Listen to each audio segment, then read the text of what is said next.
Why, hello there, everyone. This is episode 182 of the Warhammer 40,000 podcast, known in various locations, as I often say, the internet and around the world, as Lookout Sir. My name's Dan, and I'm doing that bit at the beginning where I introduce my special pal, my partner in crime. That'll do. It's Phil, everyone. Hello. Yes, I'm very jolly. Thank you very much. Are you very jolly? I wouldn't ever use the word jolly to describe you. What is happening right now that gives you the audacity to feel that you could refer to yourself in that manner? I'm talking to you, my partner in crime. Oh, we're off committing crimes, I would imagine. Exactly. Are we, though? I mean, other than stealing people's time. Most of all ours, though, to be fair. I'm still looking forward to that time in the future where I'm old and decrepit and I can go back and listen to, when I was able to, speak with a relative level of authority and efficiency. Yes, before your voice has been replaced by an AI-generated Dan. I mean, that sounds absolutely terrifying. No one needs that in their life, do they? It's probably the future is closer than we think. Well, as has always become the case, I can say this as a man of an ever-increasing vintage. Time just sort of passes you by, doesn't it? Well, that's true. That's true. But what better way to spend that time, Phil, than listening to this 182nd episode of Lookout Sir, where we discuss what? So we're mainly talking about Codex Chaos Space Marines. So that's the main topic. In the outro, because we don't have a second topic, the outro is jam-packed full of stuff. So where we talk about Age of Sigmar, general thoughts, a couple of model reveals about AOS, and then we also do a bit of hobby chat at the end to round it all off. Absolutely. We even talk about the Emperor's Children supplement as well. Remember that? Oh, that's technically, yes, a separate mini section. Yes. There you go. There you go. And on the topic of technical mini sections, we can, of course, only be talking about the 5-star review. Peter! Oh, hello, Dad. What are you doing in here, son? Oh, What have I told you about wasting your time with these little plastic figurines? It's not a waste of time, I like it. How dare you talk back to me, Peter? It's about time you grew up. I don't want to grow up. Oh, man, maybe there's something on the radio. Yeah, this is nicer. Peter! What's that? That's right, it's me, the ghost of a award-winning TV and radio presenter, Jeremy Beadle. Jeremy Beadle? Yeah, that's right. Wow. Now let me tell you here, Sonny, my dad was always telling me to grow up, and I never did. And look how successful I was. So ignore him, Peter, and keep playing with that little plastic crack. And while you're at it, listen to the Lookout Sir podcast, which right now is time for the 5-star review. Wow, thanks, Jeremy. Who are you talking to with there, son? Jeremy Beadle. What? No!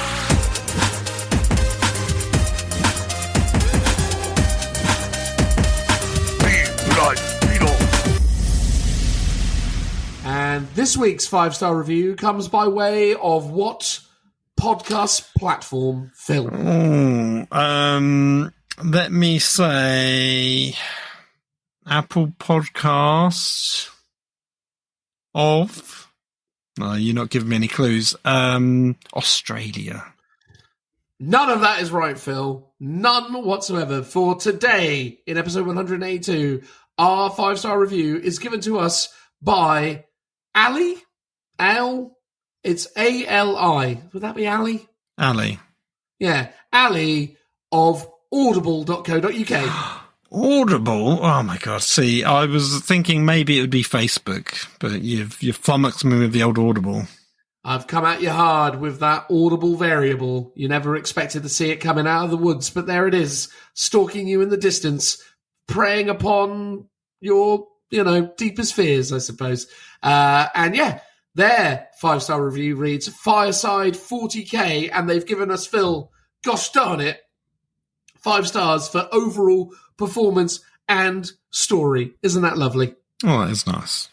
That is nice. And you know what's nicer than that, Phil? What's that? Oh, okay. I just assumed you would understand that I was doing the patter. When people leave us 5-star reviews, much like Ali has, and if you would like to leave us a 5-star review, please do so, because it helps us a lot.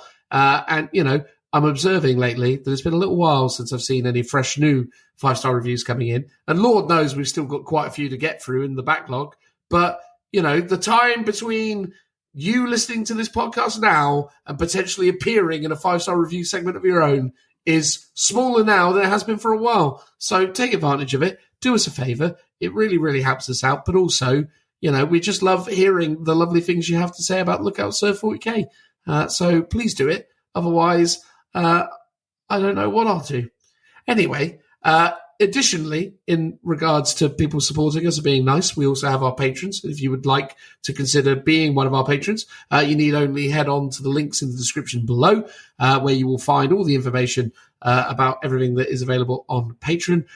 Truth be told, as I often say, we don't really do enough to support our lovely Patreon community, but we do massively value the fact that they choose to support us. And if you are fortunate enough to be able to afford to be amongst them, we promise to aspire to do better in the future, but we'll likely continue to fall short of that promise. But hopefully you just enjoy the show well enough that you might actually think it's worth chucking a couple of quid at us. But again, you don't have to. It's fully optional. We don't mind if you don't. We're going to continue doing it anyway because we've got massive egos and all sorts of inferiority complexes that we need to resolve through this kind of output. Right, Phil? Yeah, guess who has which one? I feel like I have both, Phil. I mean, which one were you claiming? The second one. Oh, fair. I would have put you down more as a big ego. Oh, that's just all a ruse. That's a big ruse. That's what that is. Much like our merchandise, which you can also buy, descriptions below. Cool. So anyway, as I say, this is the 5-star review segment where we call out 5-star reviews, and this 5-star review comes by way of Ali, surname withheld, Fireside 40k 5 stars, and they do also have an Instagram account which they have left us, which is at character_building89. So we will, as is tradition, do a quick summary piece on at character_building89 because we've committed to this format, so we will continue to do so. And their 5-star review reads, good Lord. Fireside 40k, Dan and Phil invite you into their private hobby discussions and walk through the world of hobbying. Easy listening, honest conversations with two veterans of kit bashing, collecting, and competition. 100% recommended at character_building89. Thank you so much, Ali. It's a beautiful review, clear, succinct, and concise. Everything that we ever would want it to be. And to elaborate on that, is obviously me, first of all, saying thank you very much. You are a scholar and or a specimen. But on the topic of those sorts of things, here's Phil.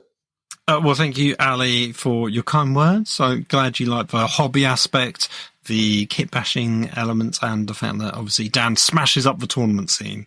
That's all great. Interesting that you reference actually another podcast in our review. Fireside 40k, Dan, is a rival podcast. Did you not know this? I didn't know this. I'm such a big time, podcast extraordinaire. I don't take the time to pay attention to the little people. That's fair enough. So I wonder if it's a subtle reference to them because we're obviously better than them, or if you're trying to help their SEO algorithm by name checking them in our review, or maybe there's some other reason. Who knows? Let's only assume positive intent. So thank you very much for comparing us with those luminaries of the tournament scene. It's fair to say I have listened to Fireside 40k, and they are definitely one of those podcasts where when you're listening to it, it becomes immediately evident that they're trying. You know what I mean? Like, it's one of those ones where you're like, wow, yeah, these guys really are putting some effort in. You definitely don't get that with us. That's the Lookout Sir difference, as it were. Yeah, they do their homework, that's for sure. They do. We have more of a kind of fly-by-night sort of quality that really kind of enhances the overall offering, I feel. Yeah, I think we're more heated blanket in bed than fireside, like fireplace in the house to keep you warm at night. That's fine. I would have assumed we were like a leaky roof, but, But a hot water bottle is a perfectly reasonable, analogy by comparison. True. Anyway, right, that's enough of that. Thank you so much. We're going to move on to talking about Codex Chaos Space Marines. But if you would like to hear our thoughts and feels on @character_building89, you can look for that segment there in the timestamps below, because we're going to do that as well. But yeah, hopefully you find it an entertaining and engaging episode. Lord only knows how long we ended up talking for. I think it's not nearly as long as the last episode. That one went on for quite a while. But all the same, we hope you enjoy it, whatever the length. And wish you a lovely rest of your time and space. Transitional noise.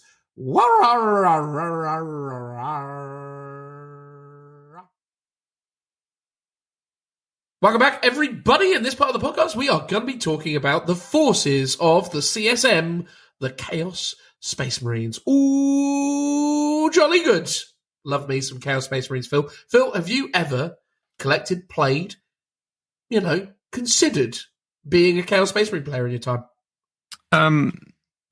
Not seriously, no. Have I thought about it? Has it entertained my mind ever so briefly?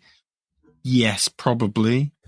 More so as in Horus Heresy than 40k, I would say. But there are no Chaos Space Marines in Horus Heresy, Phil.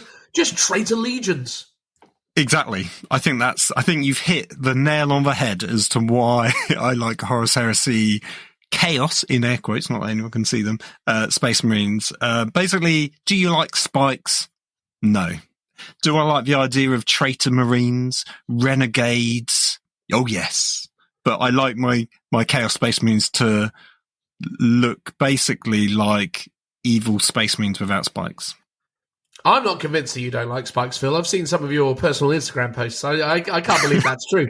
But anyway, before we go into that whole world of fun, I was going to say you have used treacherous guardsmen in Kill Team, haven't you? That was the thing that you did, Renegades? With actually 3 whole Nurgle Marines that were the easy builds. And I took some of the Renegade Guards from Forge World, lovely torso upgrade kits that you could get, like the Enforcers and the General Rabble, and kit bash them with a bunch of the old Cadian bodies.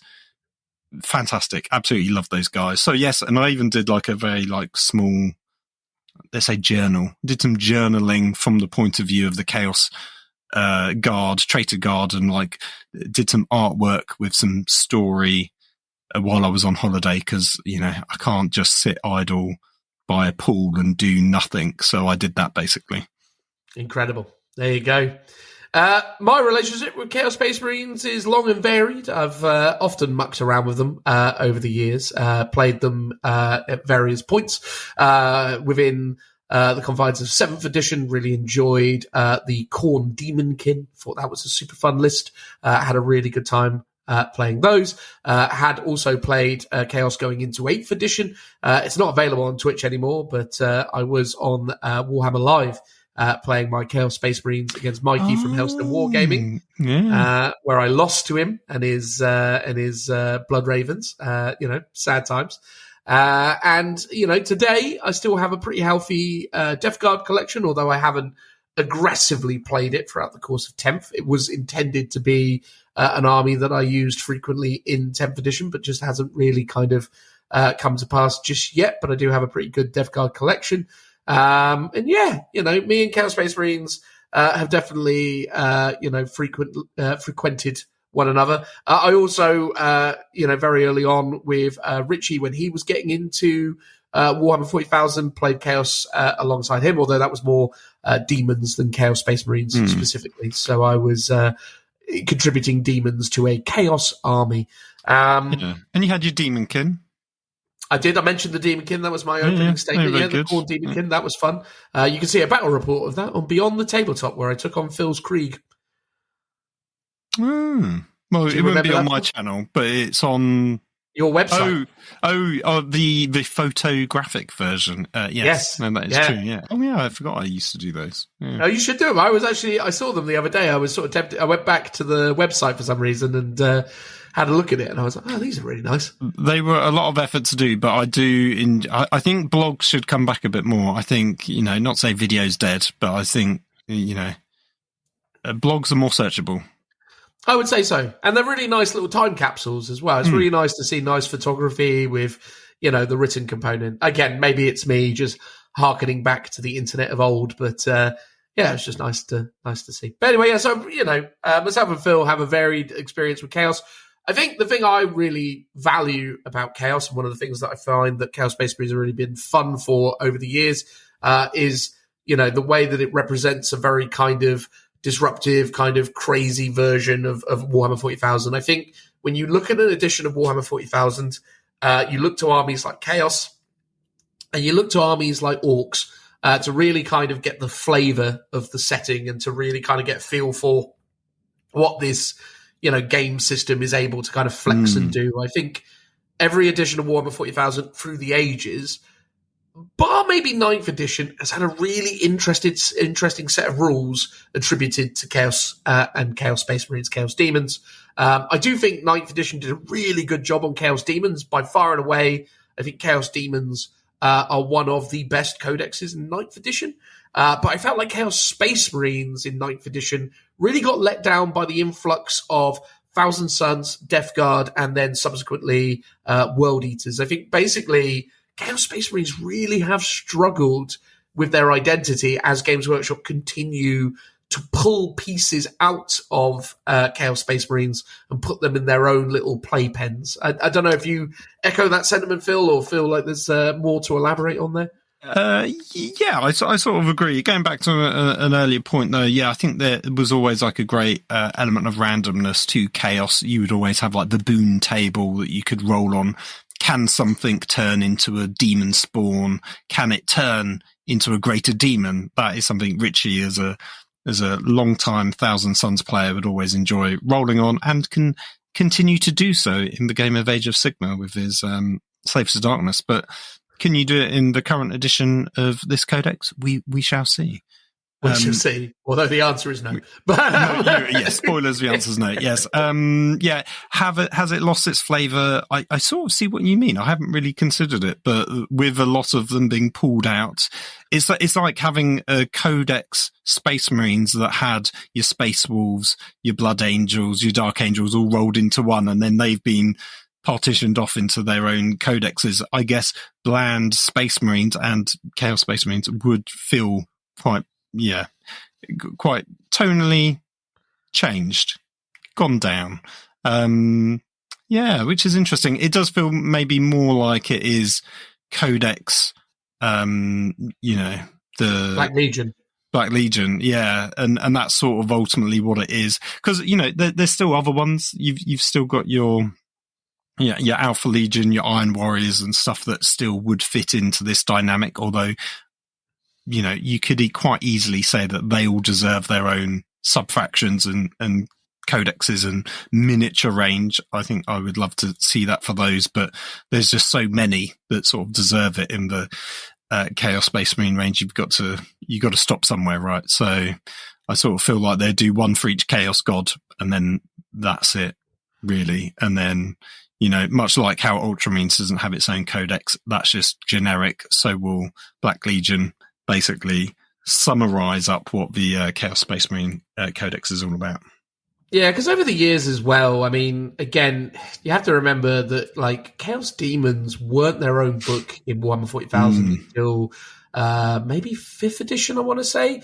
It might have been 4th edition. I might be wrong, but I think it was 5th edition that they first introduced Chaos Demons as their own faction. So for the longest time, when they established Chaos Space Marines as their own kind of fully fleshed out thing, as in the very early years of Warhammer 40,000 through the Realms of Chaos book, Chaos Space Marines were one of the aspects of the overall offering that was just chaos in the general sense. And then obviously as time's gone on, they've expanded that and created their own kind of sub-factions. But where 10th is super interesting versus other editions of Warhammer 40,000 is that the Allies matrix system within it is a lot more limiting than in other editions. So now you're not really going to be able to kind of still express the fullness of flavor, by allying in certain things. So you are locked out from certain bits and pieces. Yes, you can put in some demons. Yes, you can put in some other elements, some Chaos Knights, for example. But yeah, it's interesting, really, because I think Chaos Space Marines are now in this really interesting spot where GW never really has, in my opinion, gone far enough with supporting this range and giving it its own kind of focal point.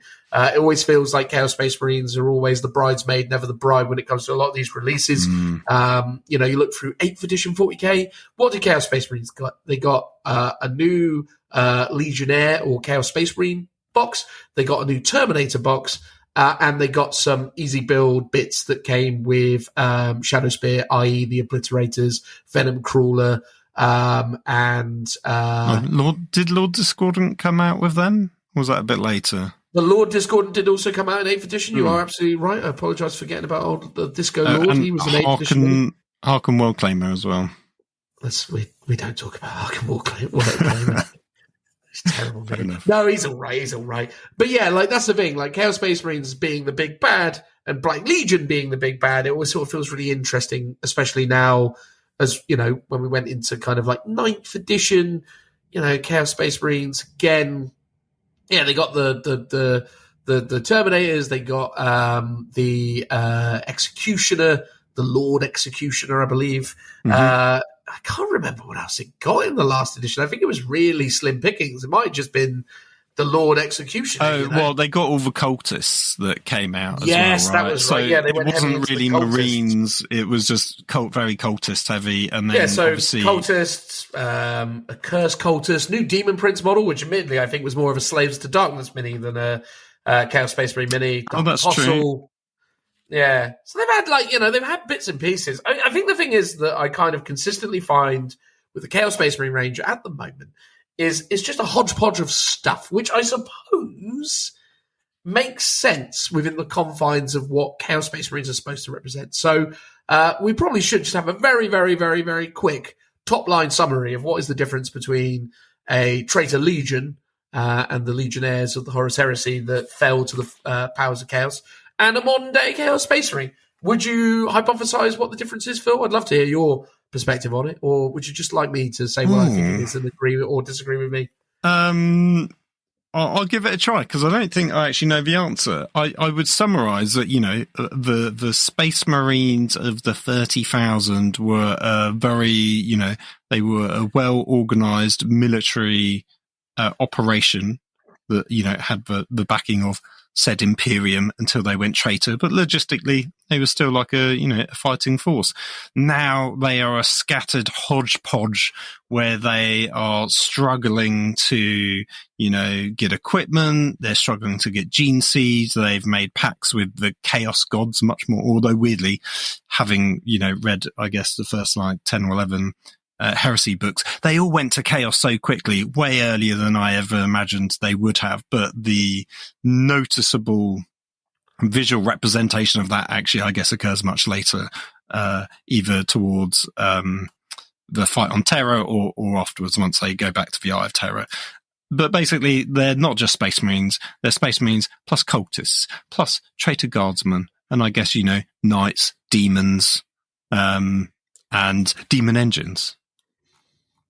That's fundamentally it, yeah. I mean, that's the main difference is obviously the Traitor Legion still, even though many of them fell to chaos and many of their leaders fell to chaos, many of the, acolytes, the followers, the legionnaires of some of these Primarchs themselves still, operated and behaved in a manner more befitting a kind of standard Space Marine, effectively, just being kind of someone who felt like the Emperor was a liar and, the whole thing was just a big old waste of time, and siding with their kind of gene sire, their father figure, their Primarch, and going, against the loyalist forces, from what I assume was their perspective, was the right reasons. And then, the Chaos Space Marines, it's 10,000 years in the future. Some of those Chaos Space Marines, though, admittedly, having, only really existed for maybe a couple thousand years following the events of the heresy, just because of weird timey-wimey stuff. But we're getting it probably all over the place in terms of the description of it. The main difference is that,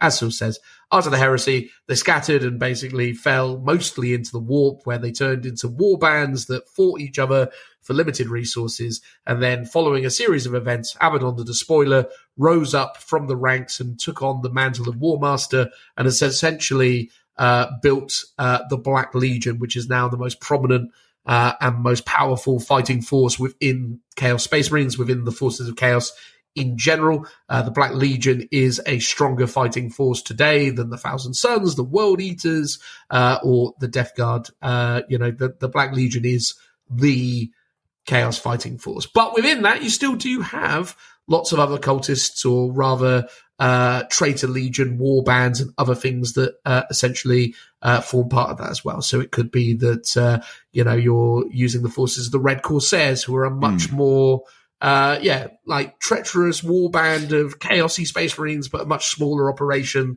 I guess the term renegades, Marines, or sort of applies to more recent chapters that have fallen to chaos, and sometimes not necessarily. I think they all ultimately go to chaos, but some of them just do it for different reasons. They don't necessarily want to. They're not falling to chaos, but they're stepping away from the Imperium and siding against them, and then almost because of that, the cracks of faith allow the voices of chaos to enter into them. So yes, you've got Red Corsairs, which came from the Badab War, and then you've got Huron Blackheart, who's still in the book, amazingly, which is good. Really good. And that's a great story to look into if you like your Renegade Marines versus your Chaos Marines.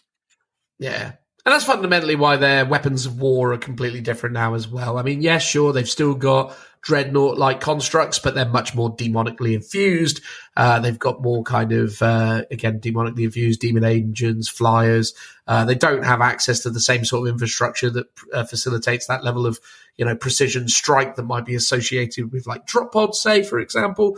So they don't have access to that stuff, or at least not, readily availably. Whereas obviously back in the events of the heresy, they did still have all of those, all that infrastructure and all that stuff working to their benefit. This is why Chaos Space Marines are quite different from Space Marines. I think the thing that's always interesting, though, following that is again, where they kind of pull their identity from. Because, again, it feels like really Chaos Space Marines are a part of a very big kind of broader ecosystem. And I kind of feel like Chaos as a faction needs to kind of still creatively use Chaos Space Marines as more of a rare and powerful unit within the forces of Chaos, as opposed to it being the mainstay. But at the end of the day, Chaos Space Marines, like Space Marines, sell really well. So you're never going to move away from a system where Chaos Space Marines aren't front and center. And also with the way the game is balanced and works, at the moment, it probably would be a bit too tedious to really lean into some of those kind of cultist ideas, them being really, really pathetic overall and not really up to much. So the idea of having an army of mostly cultists that can hang with some of the other forces that make up Warhammer 40,000 is a little bit absurd, really. But yeah, Chaos Space Marines are interesting. They've always been fun. They've had some of the best books in Warhammer 40,000. Definitely second edition Chaos Space Marines, or second edition Chaos Codex. Utterly stunning. Probably one of the best codexes ever, in many people's opinions. Do you remember second ed Chaos, Phil? The one with the sort of mostly yellow colour with Abaddon on the front being all angry? Was that the bright and colourful one? Yes, the second edition one, where they did a lot of the sketches of like how the legions worked, and they really developed a lot of the identity that exists today, basically. Yeah, this might surprise you. I actually think I own that book. Mate, well, there you go. It doesn't surprise me at all. I think I had Imperial Guard, obviously, because that was what I was playing. But for some reason, I also had Tyranids and Chaos that I just bought at some point. So maybe it did interest me. Yeah, maybe it did interest me. Yeah. Yeah. No, the Nib book was quite fun back in the day as well. That's true. I was going to say, if you really want to get a good book and you happen to be able to go to Warhammer World, you can get the Slaves to Darkness one, which was part of Rogue Trader, and then I can never remember what the second book was called. Not the Slaves to Darkness, mate. You're thinking of the Realms of Chaos. Realms of Chaos, I think was book 1, and then Slaves to Darkness was book 2. There was two. yes. Sorry, I apologize. Or vice versa. Yes. I can't remember which way around they came out. But they are much more like role-playing books and combine with Warhammer Fantasy Battle, so you could use them for both systems. But you had literally a double page spread of tables that you could roll on for your mutations. It's like, do you want eyes in the back of your head? Do you want duck feet? You could have all of these mad things. Well, yeah, and that was some of the really fun stuff of like early Chaos as well. Was like they really supported more of a conversion culture.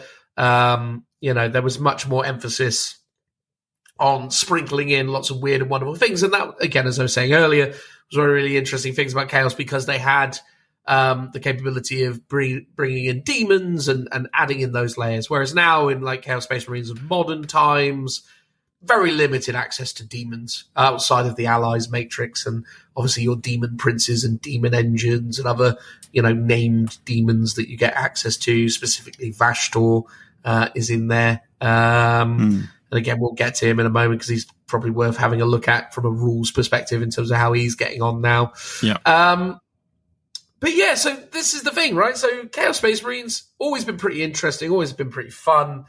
Definitely an army with a bit of an identity crisis right now.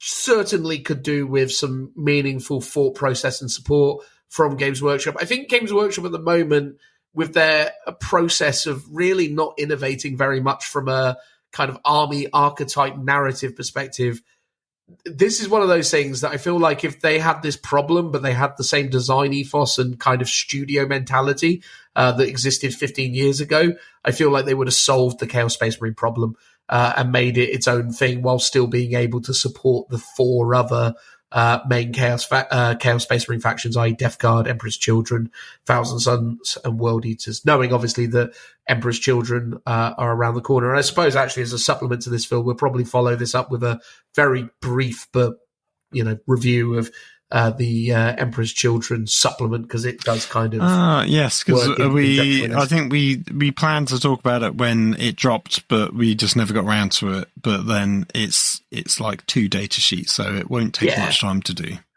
No, but it'll be in the timestamps. You can, if you really want to hear that before all of this, admittedly you're probably about 20 minutes into this right now, so anyway, there you go. So yeah, let's do the usual and talk about the book itself. It's old artwork yet again.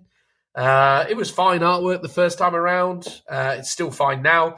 It's one of the few examples of where them kind of blurring out the background and adding the symbol actually works to its benefit, I think. I think that kind of red, bloody, sort of terrifying crimson haze in the background, actually adds to the overall aesthetic of it in a positive way. So, yeah, as Codex covers go within the context of 10th edition, it's pretty good, I'd say. No real complaints. So this cover undoes everything I said about the Gene Stealer Codex, or the Tau Codex in the last episode when we were discussing it. Because I was like, I don't mind the Gene Stealer cover being changed from the old style to the new style, because consistently, if they're doing that style of Codex cover for all of them, that's a fine thing to strive for and to achieve. However, they've still kept in this one, which is that kind of crazy, grimdark, spiky goodness that was, and the Mechanicus one. That was the Admech one that did drop and change, right? Because that didn't stay. No, it's the same artwork. Oh, did they keep that one? I thought that one changed. Yeah, but they ruined it, but they made it way worse. Okay. And the Gene Stealer Cult one was the one I remembered the most that was in by this artist, but then changed. So actually, yeah, forgetting about the Admech one. Yeah, I mean, I would say just go for consistent style across all of them and then just stick with it. Like, have this artist, do them all, great, but sort of a weird mix and match. I mean, that's just me being nitpicky on it from a stylistic point. I mean, I sort of prefer this style from a visual treat because there's just so much crazy detail going on in it. I think it's great. But I'd like to see that for all the covers. Yeah, totally agree. That GSE cover that's coming up is utterly awful. It is an abysmal piece of work. And I apologise to the artist for being rude about your creative talents because, from a technical perspective, you did an adequate job. But, it's just awful, versus what it could have been or what it was previously. But, technically sound, so on and so forth. Do you know what's quite interesting about this book? Please tell me. Well, you know how quite often they include characters that don't feature in the rules. Yes, I'm familiar with that. This has all the characters in the rules as well. Oh my god! I know they haven't snuck some in, but left the models out, which I think is quite interesting. I will say as well, I think from an artwork perspective, there is some really nice Chaos Space Marine artwork.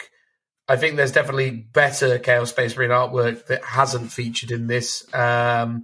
And I will say, it's times like this where the kind of it's always worth maybe a little bit more of an embellishment or a little bit more kind of creative flair, because when you're looking at this stuff, that kind of repeated kind of standard template for layout really kind of shows with this kind of artwork. And again, they keep using these really quite clean, crisp images of Chaos Space Marines and artifacts and skulls and things breaking out from the kind of text, and it's pretty uninspiring as Chaos artwork goes, but everything else is pretty lovely. I actually really like the Imperial Nihilist map that they do. Oh yeah, that's really cool. That's really nice. The tarot cards, again, too clean. Again, these were things that we saw revealed, if you remember, Phil, in advance of the events of, good Lord, not the sagas. No, the Arcs of Omen. The Arcs of Omen. Yes, weirdly not these ones, but in that same vein of style. They're not the same ones. I thought these were the same cards. No, these are different.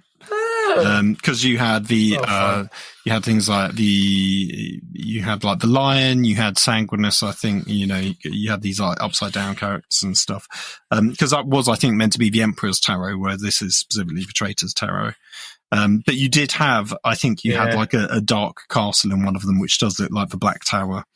And that's shown here. There is actually an amazing piece of artwork of Warhammer World Claimer, even though I know you don't like the model. But the artwork is really cool. What page is that on? Page 41. He's like striding. He's not in the air. He's striding forwards. He's got a spear in his other hand from the model, and it's like sort of stabbed into the ground. And he's like, I guess, pointing with his power claw fist thing. Yeah, fair enough. That's actually not bad by Harkin standards. I'll give you that. I quite like the double page spread. The beautiful spread on page 33, 34, I want to say, of Be'lakor fighting against Vashtor atop a crumbling structure, presumably in the warp somewhere. Oh, no, this would be... Hold on. Vashtor... Oh, no, that would be your Dark Angel's homeworld.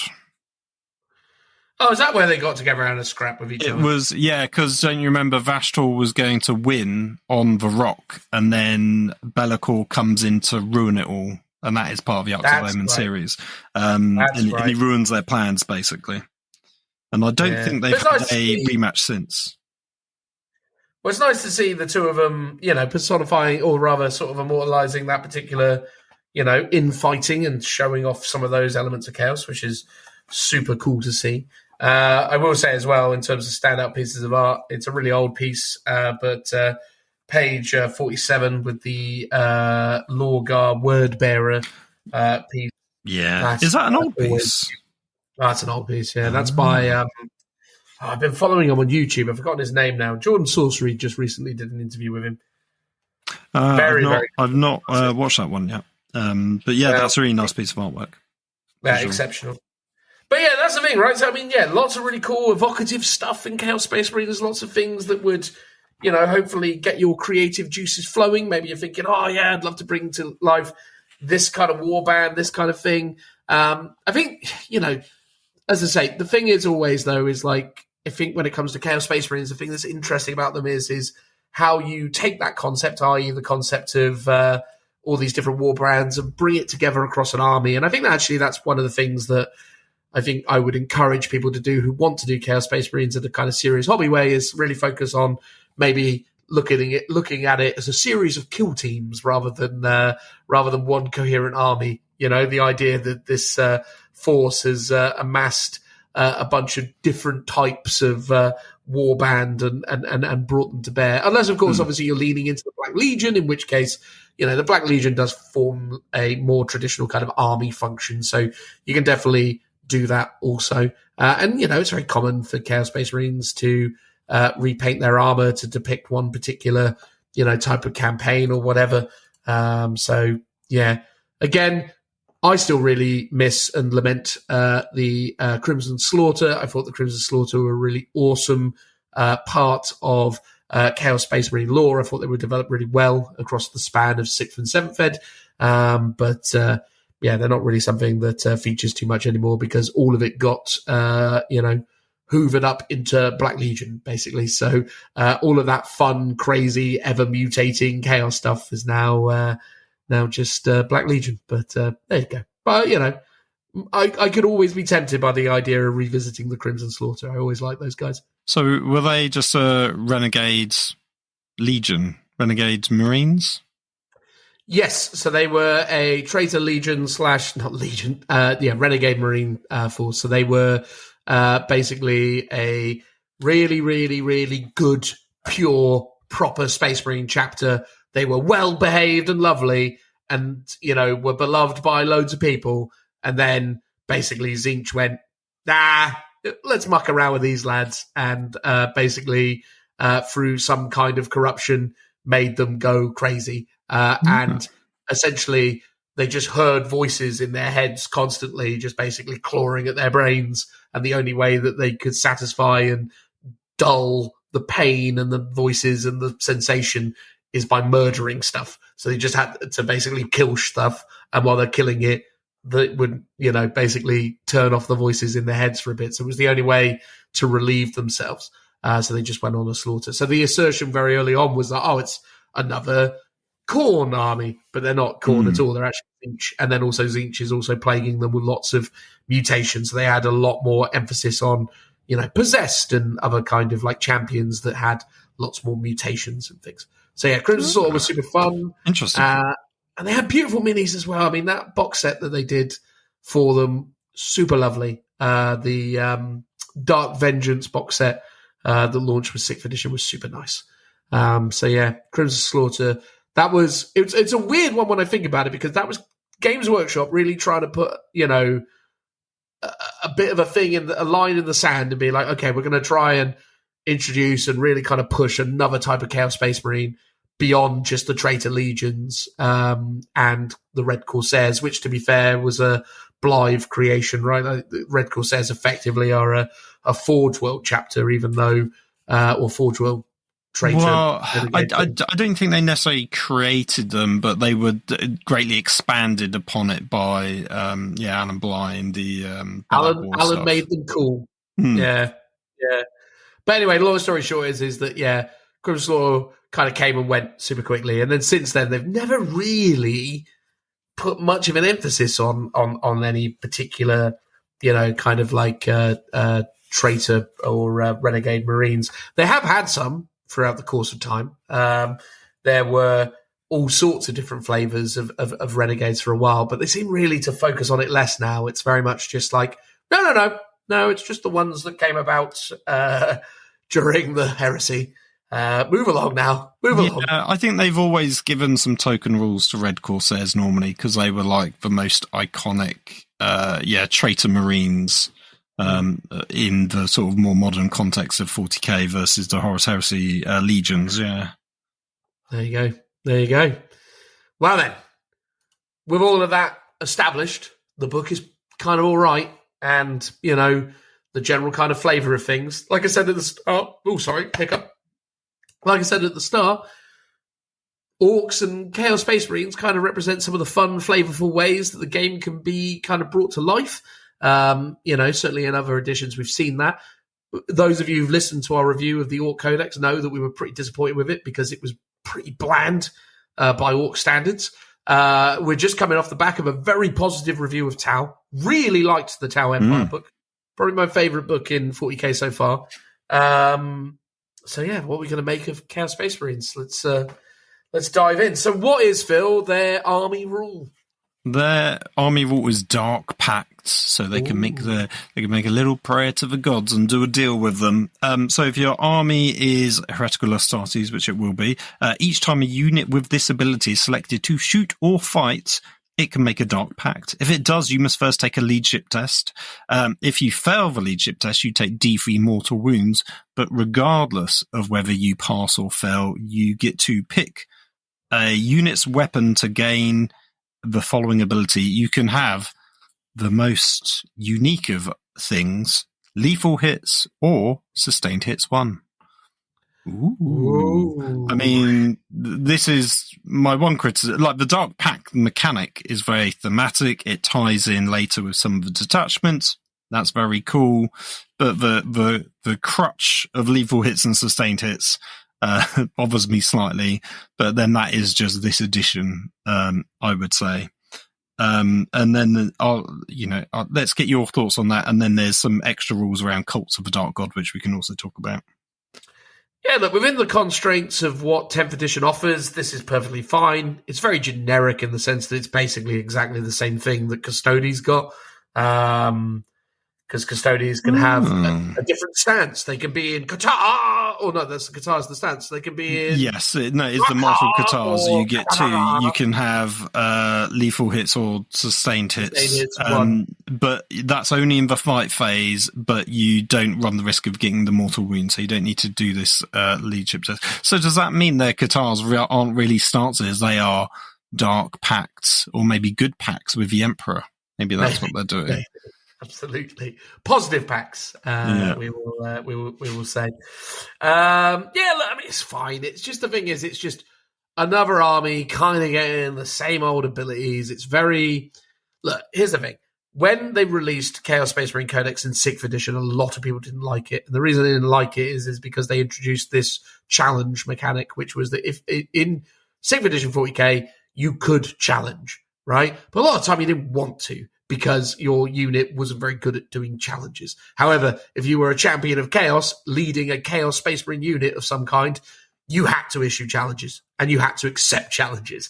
And if you were successful in your challenge, I slayed the challengee, you basically got rewarded with the boon table. So you would gain buffs and benefits. So you'd roll 2d6 and figure out what your benefits were, and there were a whole slew of different things that you got from that. People didn't like that mechanic because of the challenge system around it at the time, but it was really flavoursome, really fun, really interesting. Within, 8th Ed, Chaos Space Marines kind of did away with a lot of that stuff, and, actually now that I think about it, I don't even remember what they had in 8th Ed, but they would have had something. But yeah, this is fine. It's just, the thing is with it is it's sort of great, cool, whatever. It's not impactful or interesting. It's very clean, methodical, and it's just very clinical. Is basically it's not the kind of stuff I would have expected for Chaos. Let's put it that way.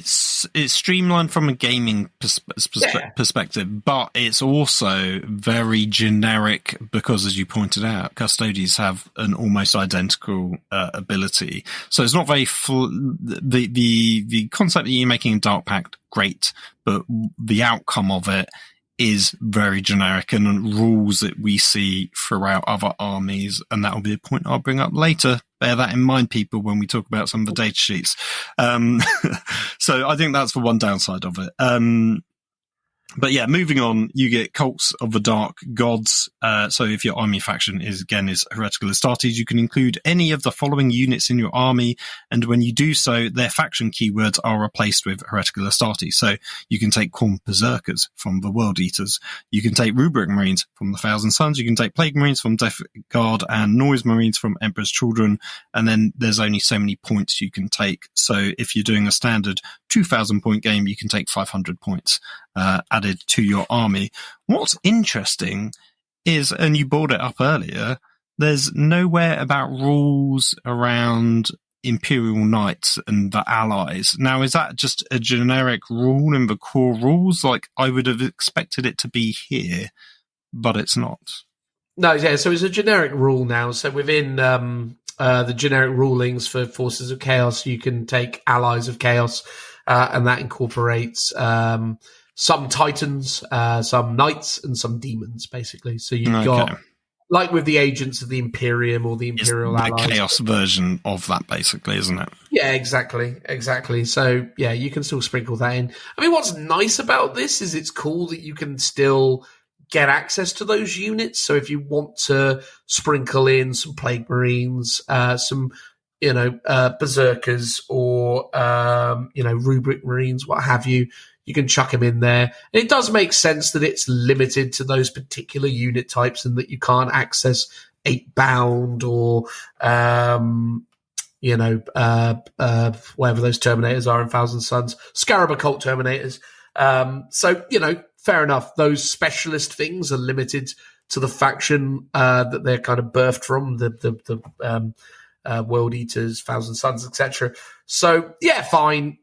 It annoys me that they went with 500 points, though. It's kind of like, what if I want to do one of each and I want them to be like tooled up in a 2,000 point army? And now I probably can't do it because I'm going to assume that 10 Khorne Berserkers will cost about 180, 10,000 Suns will cost about 180, 200 points. Well, at that point, there you go, I'm done. So if I want another, a 10-man unit of Plague Marines in there to go alongside that, and then some Noise Marines, nah, you can't do it. So I feel like, I honestly think it would have been better if they just said 0-1 of each of these.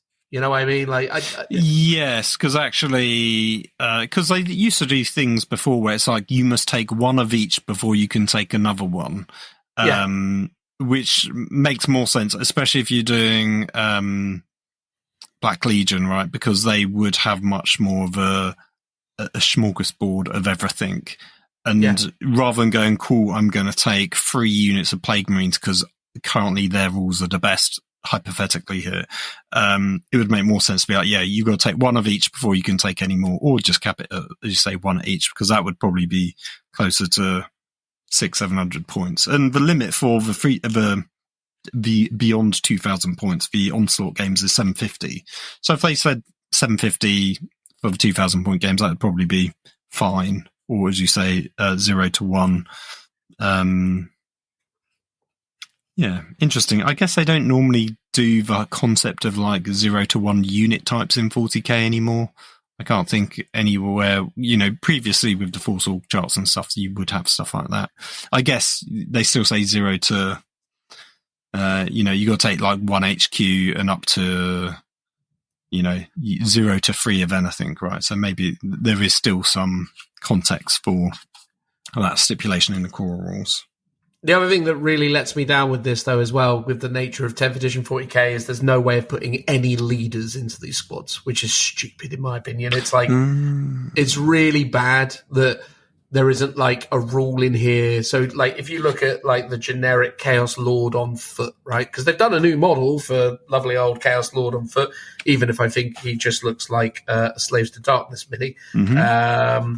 A pretty nice Slaves to Darkness mini, let's be fair to it, but, pretty generic in that sense.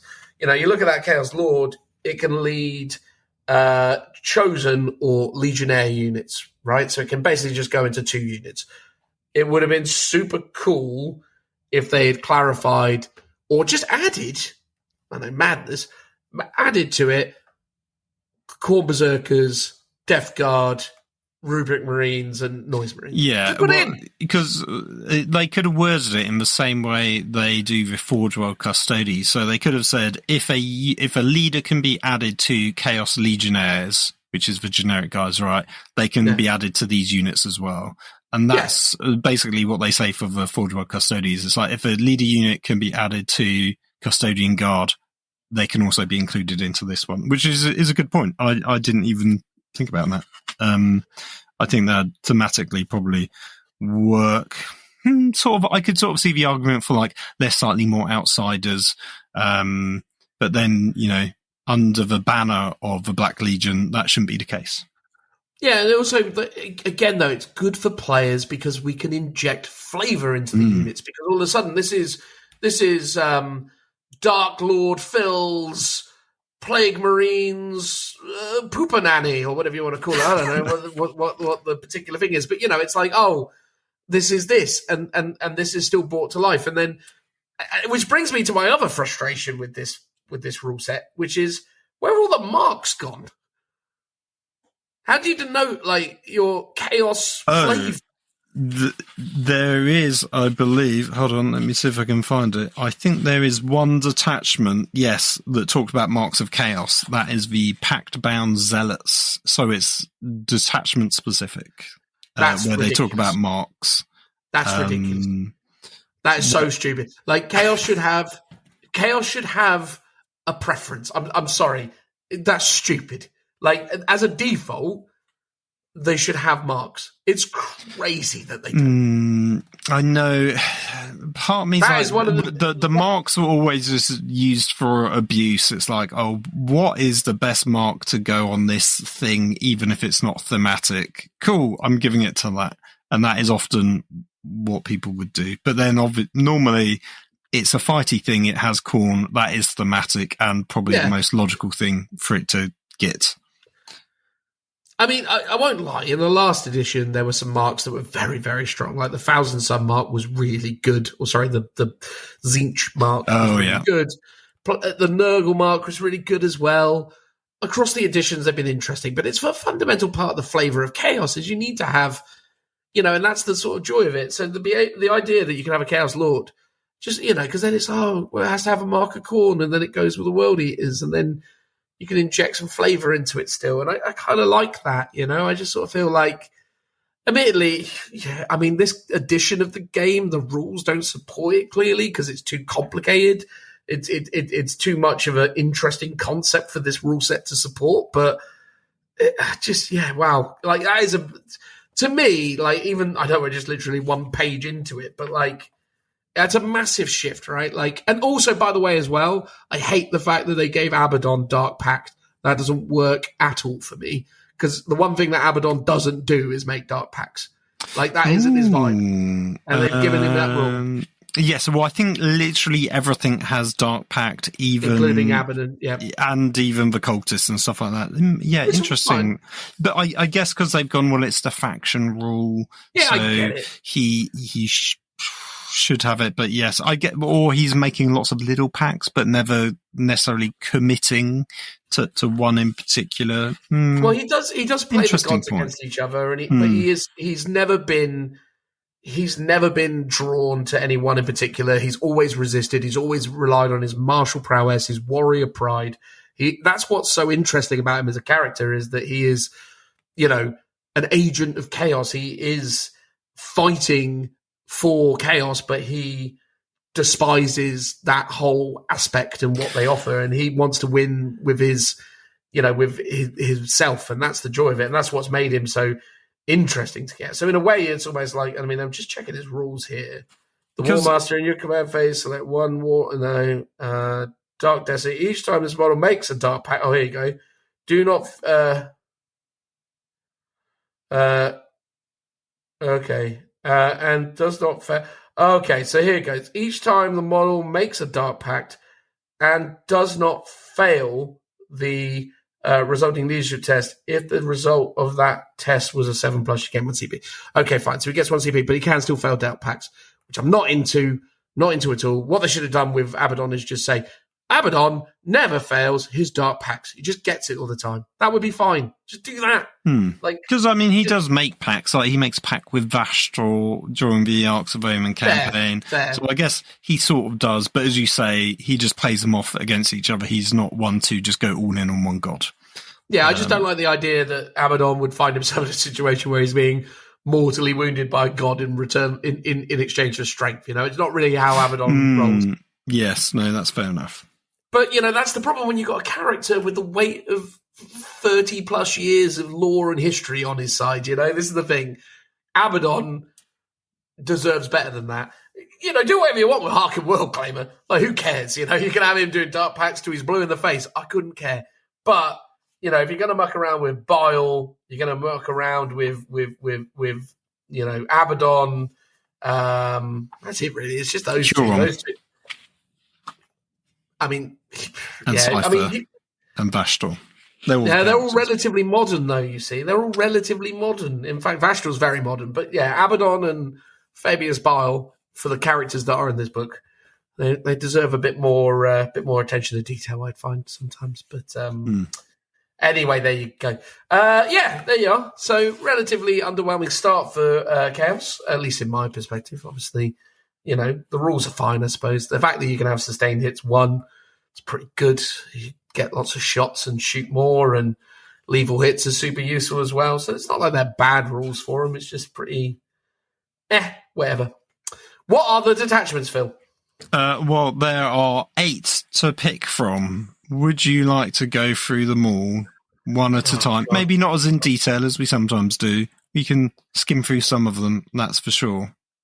Yeah, I mean, let's just go through them very quick. So you've got Veterans of the Long War, which is Focus of Hatred. Because Veterans of the Long War, I don't know if you know this, Phil, don't like very many things. They're pretty bitter in their old age. That's true. They hate the Imperium. Indeed. At the start of your command phase, select one unit from your opponent's army to be the focus of your hatred. Until the start of the next command phase, each time a heretical Astartes model from your army, excluding damned models, make an attack that target your focus of hatred, you can reroll the hit roll. Seems fine. Again, works well with Dark Pacts because obviously you can reroll and try and get those lethals or try and get those sustains. Again, seems to focus in on Abbey in a particular way because the enhancements include things like War Master's Gift. So I'm assuming these guys are quite heavily interlaced with Amazon. Council Lord model only. Each time the bearer makes an attack that targets your focus of hatred, an unmodified successful wound of 5+, scores a critical wound. Woo! Pretty useless because doesn't benefit any of your Dark Pact abilities, but seemingly if you've got something that has devastating wounds, say Terminators with combi weapons maybe, or other stuff, getting the 5+ criticals is not too terrible, I suppose. Is there anything of note you want to call out with this one, Phil? No, I think the others are I guess Eye of Abaddon's kind of interesting as an enhancement. Heretical Astartes model only, excluding damned models. I'll make a point here. Most of the rules, so the detachment, all the enhancements, and pretty much all of the stratagems exclude damned models, which are the cultists and the traitor guardsmen, so the humans, which is odd because Veterans of the Long War, yes, it's sort of themed more around the Marines, but if you read the lore bit, it is meant to be like this is the generic Black Crusade. This is your Marines, your demon engines, your cultists all fighting together, really. But then actually the rules all just focus on the Marines, which it would be nice if there was a little bit of a smattering for a generic faction, generic detachment that covers all of them a little bit more. Anyway, with that said, I've Abaddon. I'll go back to it. So Heretical Astartes model only. While the bear is on the battlefield, each time your focus of hatred is destroyed, roll a d6. On a 4+, you gain 1 CP. Not too terrible. Not too terrible. I quite like the stratagem, let the galaxy burn, just because, who doesn't like letting the galaxy burn? It's in your shooting phase, 1 Heretic Astartes unit from your army, excluding Zench, which basically means excluding Rubric Marines, because I don't know if you've heard this, Phil. Rubric Marines can have all flamers, so that would be probably considered a bit too strong. Until the end of the phase, ranged weapons equipped with models in unit have the Ignores Cover ability, and change the attack characteristic of current weapons equipped by models in your unit to 6. So you go from D6 to just flat 6. If you had a big old unit of 10 Rubric Marines with flamers, all of a sudden they're rocking up going 60 shots. Rawr! That would be a little bit terrifying. So Lord only knows what other access you have to flamers or other torrent weapons within the book. There's definitely some, but probably not a huge amount. But the fact that you get Lenore's cover across the board is pretty interesting. Any other stratagem you want to call out specifically? Just Endless Ire, which is 2 CP. You do it in any phase just after you've destroyed your Focus of Hatred, which is your detachment special rule. You can then select one Heretical Astartes character unit from your army, again excluding damned units. You then select one enemy unit within 12 inches of and visible to that unit, so your character you've selected. Until the start of your next command phase, that enemy is considered to be your Focus of Hatred. So it's quite a nice thematic one. It's like you've killed your Focus of Hatred that turn to get your reroll to hit rolls, and now for 2ZB you can select another one for that turn, basically, to keep you going, which is kind of nice. I mean, 2CP is a lot, but I like the idea of it. Yeah, it's strong. I think basically this is Oath of Moment but evil, but with a component to amplify the effectiveness of Oath of Moment. So it's actually quite strong. Yeah. It actually ties quite well with Eye of Abaddon as well, because actually, while it's 2 CP, you got a 52% chance that you'll gain the CP for killing your Focus of Hatred anyway, so it could just cost you 1 CP. Indeed. Next along, we have Deceptors, which based on the name alone and the picture accompanying it. I'm going to assume this is the Alpha Legion detachment, unless you tell me otherwise. You're correct. You are correct, yeah. There we go. They are the Masters of Misdirection. In the Declare Battle Formation step, you can select a number of Legionnaires and Cultist Mob units from your army. And at the end of the battle, those units and any character units attached to them, excluding epic heroes, have the Infiltrators ability. The maximum number of units you can select in this way depend on the battle size, as shown below. So basically, you can have up to 3 Legionnaire units and up to 3 Cultist Mobs in a 2,000-point game. But if you are playing a 1,000-point game, it's 2 units of each. And if it's an onslaught, i.e.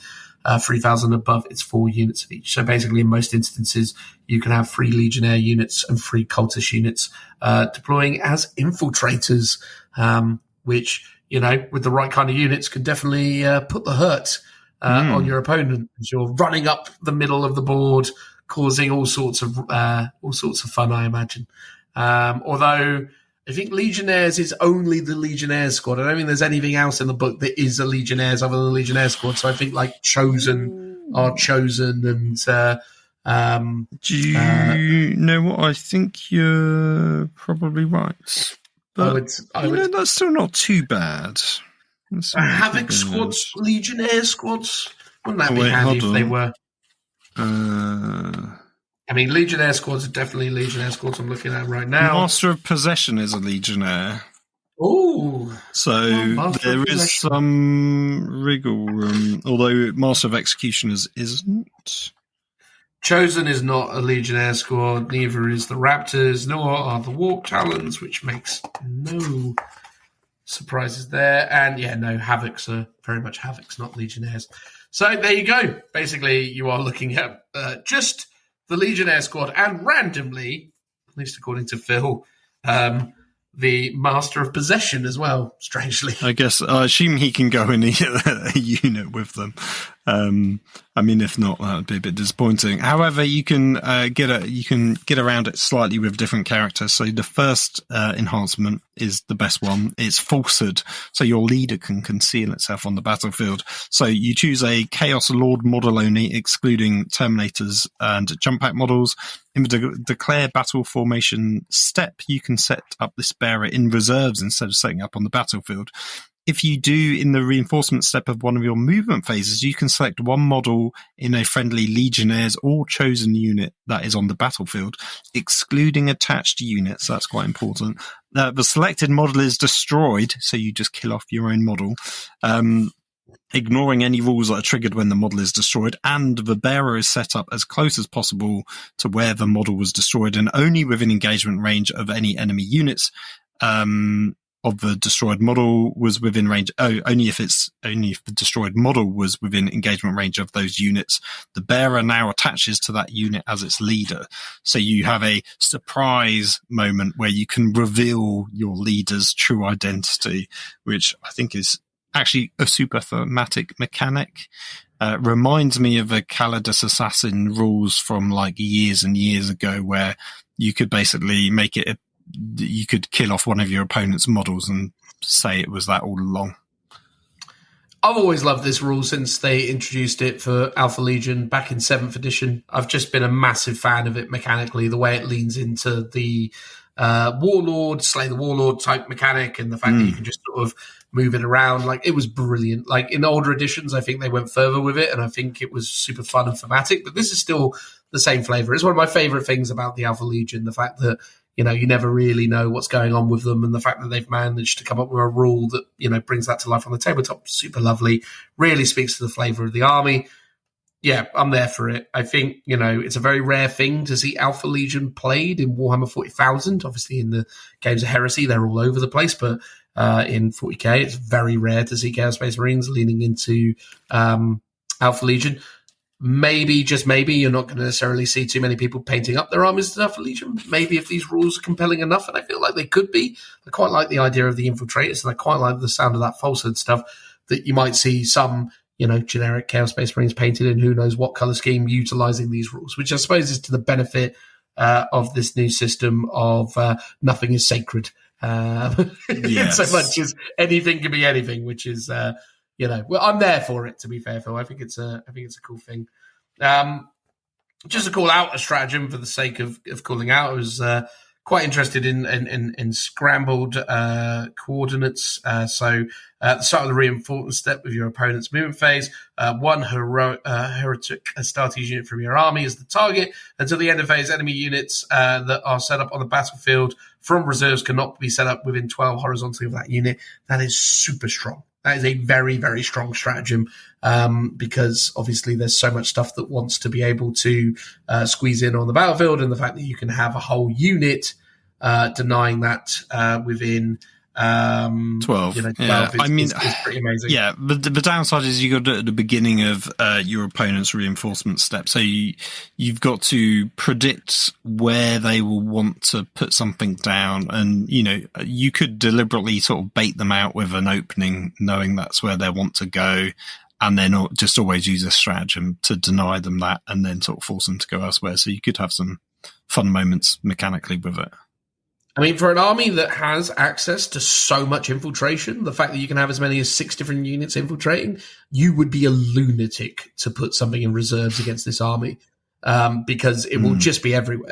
You literally will not be able to put your stuff down outside of your deployment zone. Your best bet against this is to get the first drop and to have something in your army that can essentially give you dominion over the no man's land. So whatever that may be, you need something that you can plonk into the middle and control that no man's land. Because if you give it to these guys, which obviously they're going to want to get, you're going to have a horrible time trying to get anything in from reserves. And obviously, you know, board control is such a massive part of winning the game.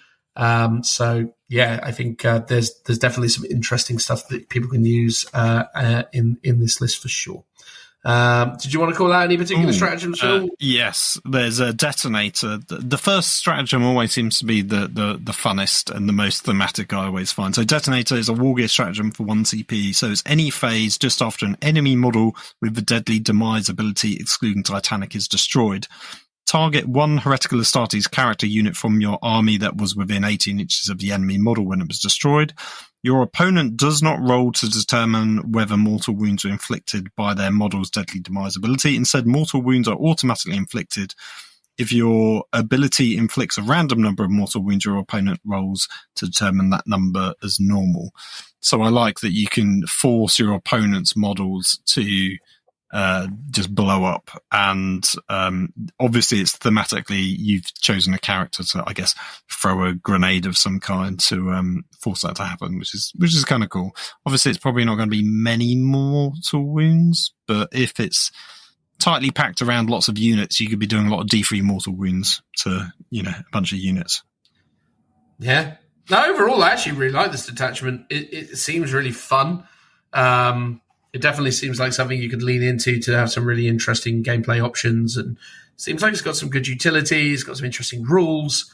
You know, again, overemphasis obviously on legionnaires and cultist units. You're going to obviously want to have to take advantage of those as much as you can do. But yeah, man, I'm there for it. I think that's quite a nice detachment, to be fair, and has quite a bit of flavour to it. So well done them.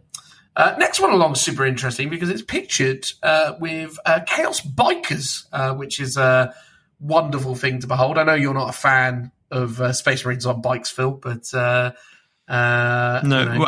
Weirdly, I think it's regular Space Marines. I'm a bit of a no. I mean, I think they've grown on me as a model for the Outriders over the years.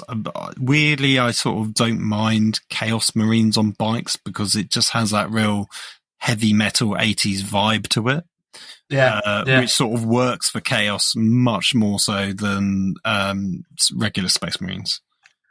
Yeah, no, that's fair. I understand where you're coming from with that for sure. And I think, it's a shame that they have never seen fit to return to the glory years of Doom Rider.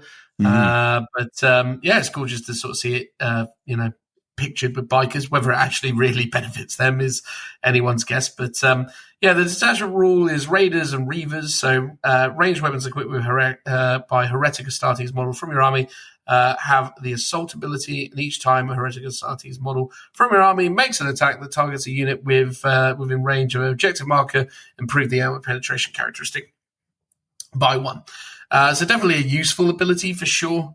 Being able to have everything that is a Heretic Astartes model back in assault weapons is super good.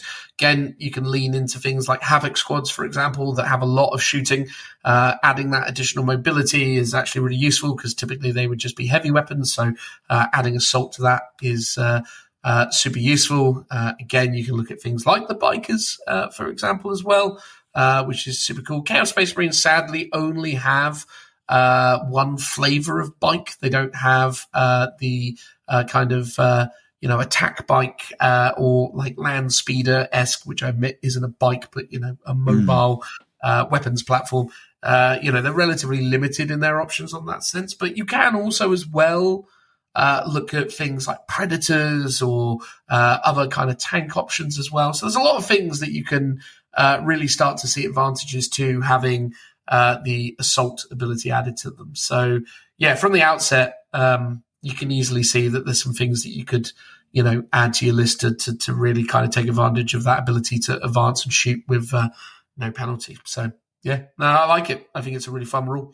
Do you want to talk through any of the enhancements, Phil? Any one of those? Yeah, the Dread Reaver's kind of all right. I think it's probably the more interesting one out of a lot. So it's Heretic Astartes model only. Each time the bearer makes a melee attack, if the bearer is wholly within 12 inches of your opponent's deployment zone, which is a bit limiting, you can reroll the hit roll and reroll the wound roll.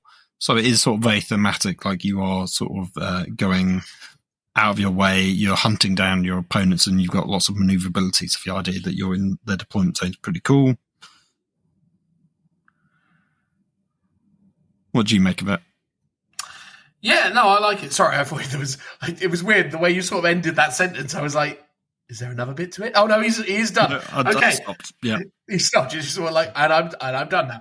Yeah, I mean, it's all right. It's fine. I think I just was reading through some of these stratagems. Are they all a bit underwhelming?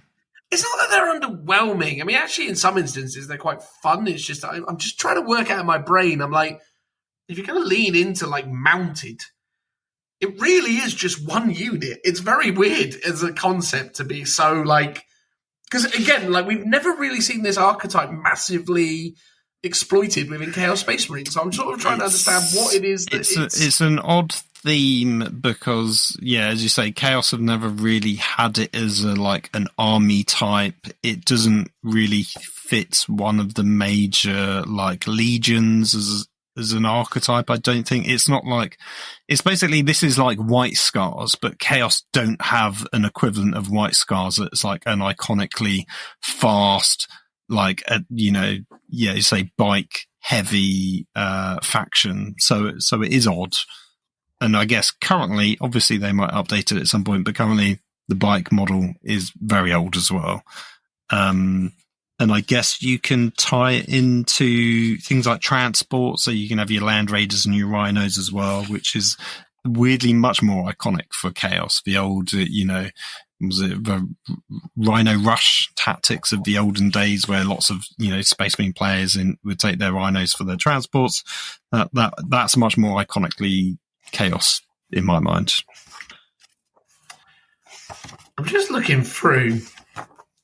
I'm sure I'm going to find it any second. There they are, Chaos Bikers. Okay, yeah, fine. Yeah, so what are Chaos Bikers actually really bringing to the table?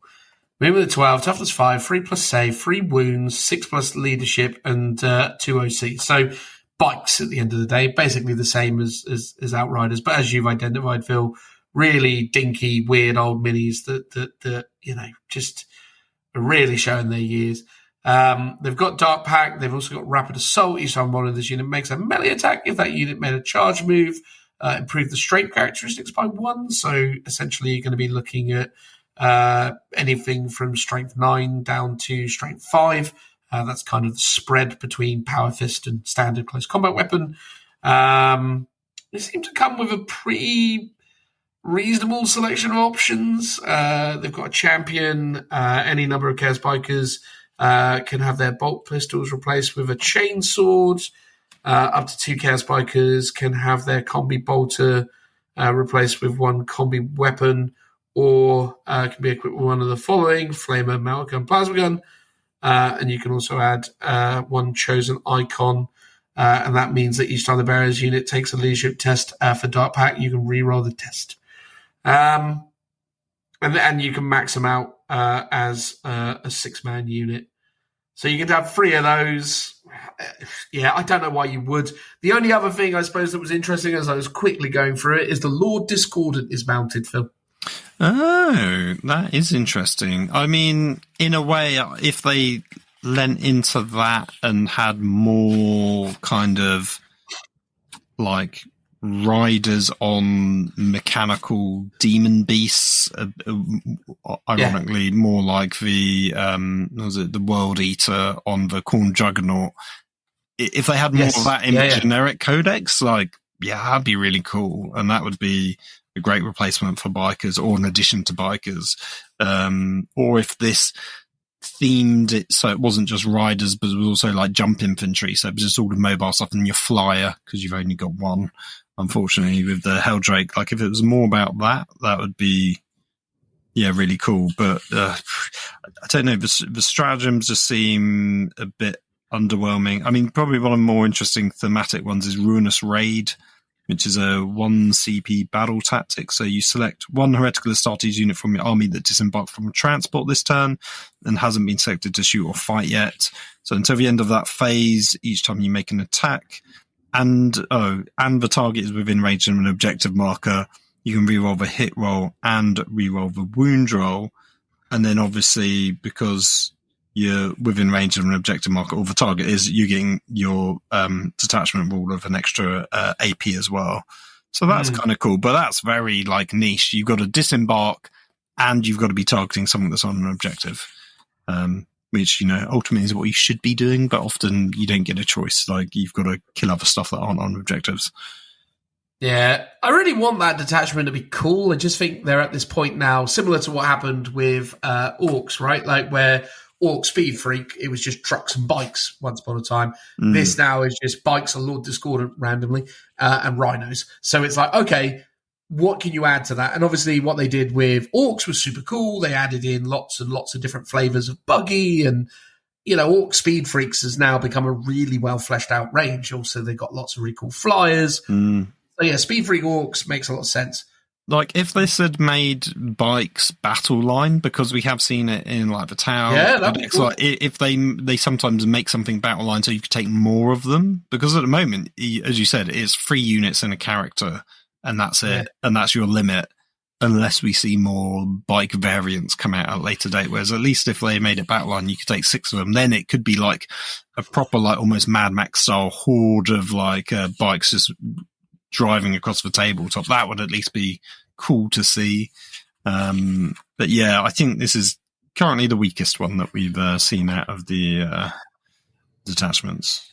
It's a shame though, isn't it, right? Because it's sort of a weird example of a rules or idea from a design perspective just not being very well realised with within the range, and that's a shame, really, because in a way it's sort of a betrayal of the whole kind of design process, where the studio that created these rules kind of created something that then there wasn't really any synergy with the people making the minis, and then it's like, well, or there was potentially, for all we know, there's a really great range of amazing Chaos Bikers and other kind of assorted mad vehicles that could have been seeing released, that they just at the last minute went, nah, can't actually do it this time around because we want to prioritize Blood Angels or whatever it is that's coming next in a big way, or, Age of Sigmar 4, etc., etc. So, yeah, maybe this is something we'll see in the future, and maybe the rules writers put in there expecting something that never came. That's fair. I mean, there are 8 of them. Like, there's a lot, and ultimately you could have probably taken that one out and no one would have even noticed its absence. And I think some of them just don't really hold up to the concept of what detachments were meant to be. As you said, they're meant to be like sub-faction agnostic. Doesn't matter what you paint them, they should be able to work as a sort of play style for your army. And, some of them feel much more attached to a specific sub-faction, like the next one, if you're ready to move on. Of course I am, sir. The Dread Talons, i.e. the Iron Ones. Night Lords. Oh, no. The Night Lords. Sorry, yes, the Night Lords, yes. Obviously, I knew that. Of course you did. Terrible joke. Anyway, do you want to do the detachment rules? I've been doing those all the time. Yes. Let you have a go. It's Terror Descends, which is an aura ability. So in the Battle Shock step of your opponent's command phase, if an enemy unit is below its starting strength and is within 12 inches of one or more Heretic Astartes units from your army, that enemy unit must take a Battle Shock test. Each time an enemy unit within 12 inches of one or more Heretic Astartes units from your army takes a Battle Shock test, subtract 1 from the result. That's worded slightly odd, but that's because it's clarifying it's not related to you've got to be within 12 to take the test at the start of the command phase, because there's other things that trigger this Battle Shock test, or Battle Shock test in general. And then enemy units affected by this detachment rule do not need to take any other Battle Shock tests in the same phase, which clarifies that really weird rule stipulation that I think we talked about early on in the edition, where if something triggers Battle Shock in the Battle Shock phase, but they're meant to always take Battle Shock then anyway, so do they take it twice? How does it work? So that's quite good that they've clarified this one on. Yeah, look, I mean, conceptually, I love Night Lords. I feel like Night Lords are a super fun army. I also really like morale mechanics. The problem is with Warhammer 40,000 is their morale mechanic, i.e. Battle Shock, is terrible. And because it's terrible and has no real impact on the game until it does, and, obviously we've all, as players of the game, experienced instances where Battle Shock has made a difference, but I would say that is a rare occurrence rather than a frequent one. I think Battle Shock is a very, very, very toothless mechanic, and to have a detachment that leans into it as its main gimmick is a problem. And I say the same thing for Dark Angels. Dark Angels have the same problem, the Unforgiven detachment, which is if I fail Battle Shock, i.e. me, the controlling player, wants to fail Battle Shock because I become ever so slightly better by failing Battle Shock tests. That was a terrible design decision. This isn't as bad as that, but it's still Battle Shock. So, by default, it's a poor detachment. Yeah, the having basically a -1 built into it is good, because I think you need minuses to make the Battle Shock concept even really work or be meaningful within the game, I think. And unfortunately, that's just not a bit more baked into the core rules as a whole. And I think there might be some stratagems or some enhancements which might lean into it a bit more. But as you say, it's not really strong enough to outweigh the fact that you can get like, oh, cool, I'm getting -1 an extra AP in all my shots, or I'm getting an extra lethal hit or something from the other detachment abilities. I think they're much more stronger. And I think conceptually, I don't like this one being in here, because this is basically a Night Lords sub-faction. This isn't a play style for a detachment. This isn't like a strategy. I mean, technically you could say Terror Tactics is, but to me, it's so intrinsically tied to the Night Lords. These should be sort of within these should be rules that are on the units that the Night Lords would take. So, you know, the jump pack guys, for example, should just have, you know, rules that have this ability in them anyway, it feels like.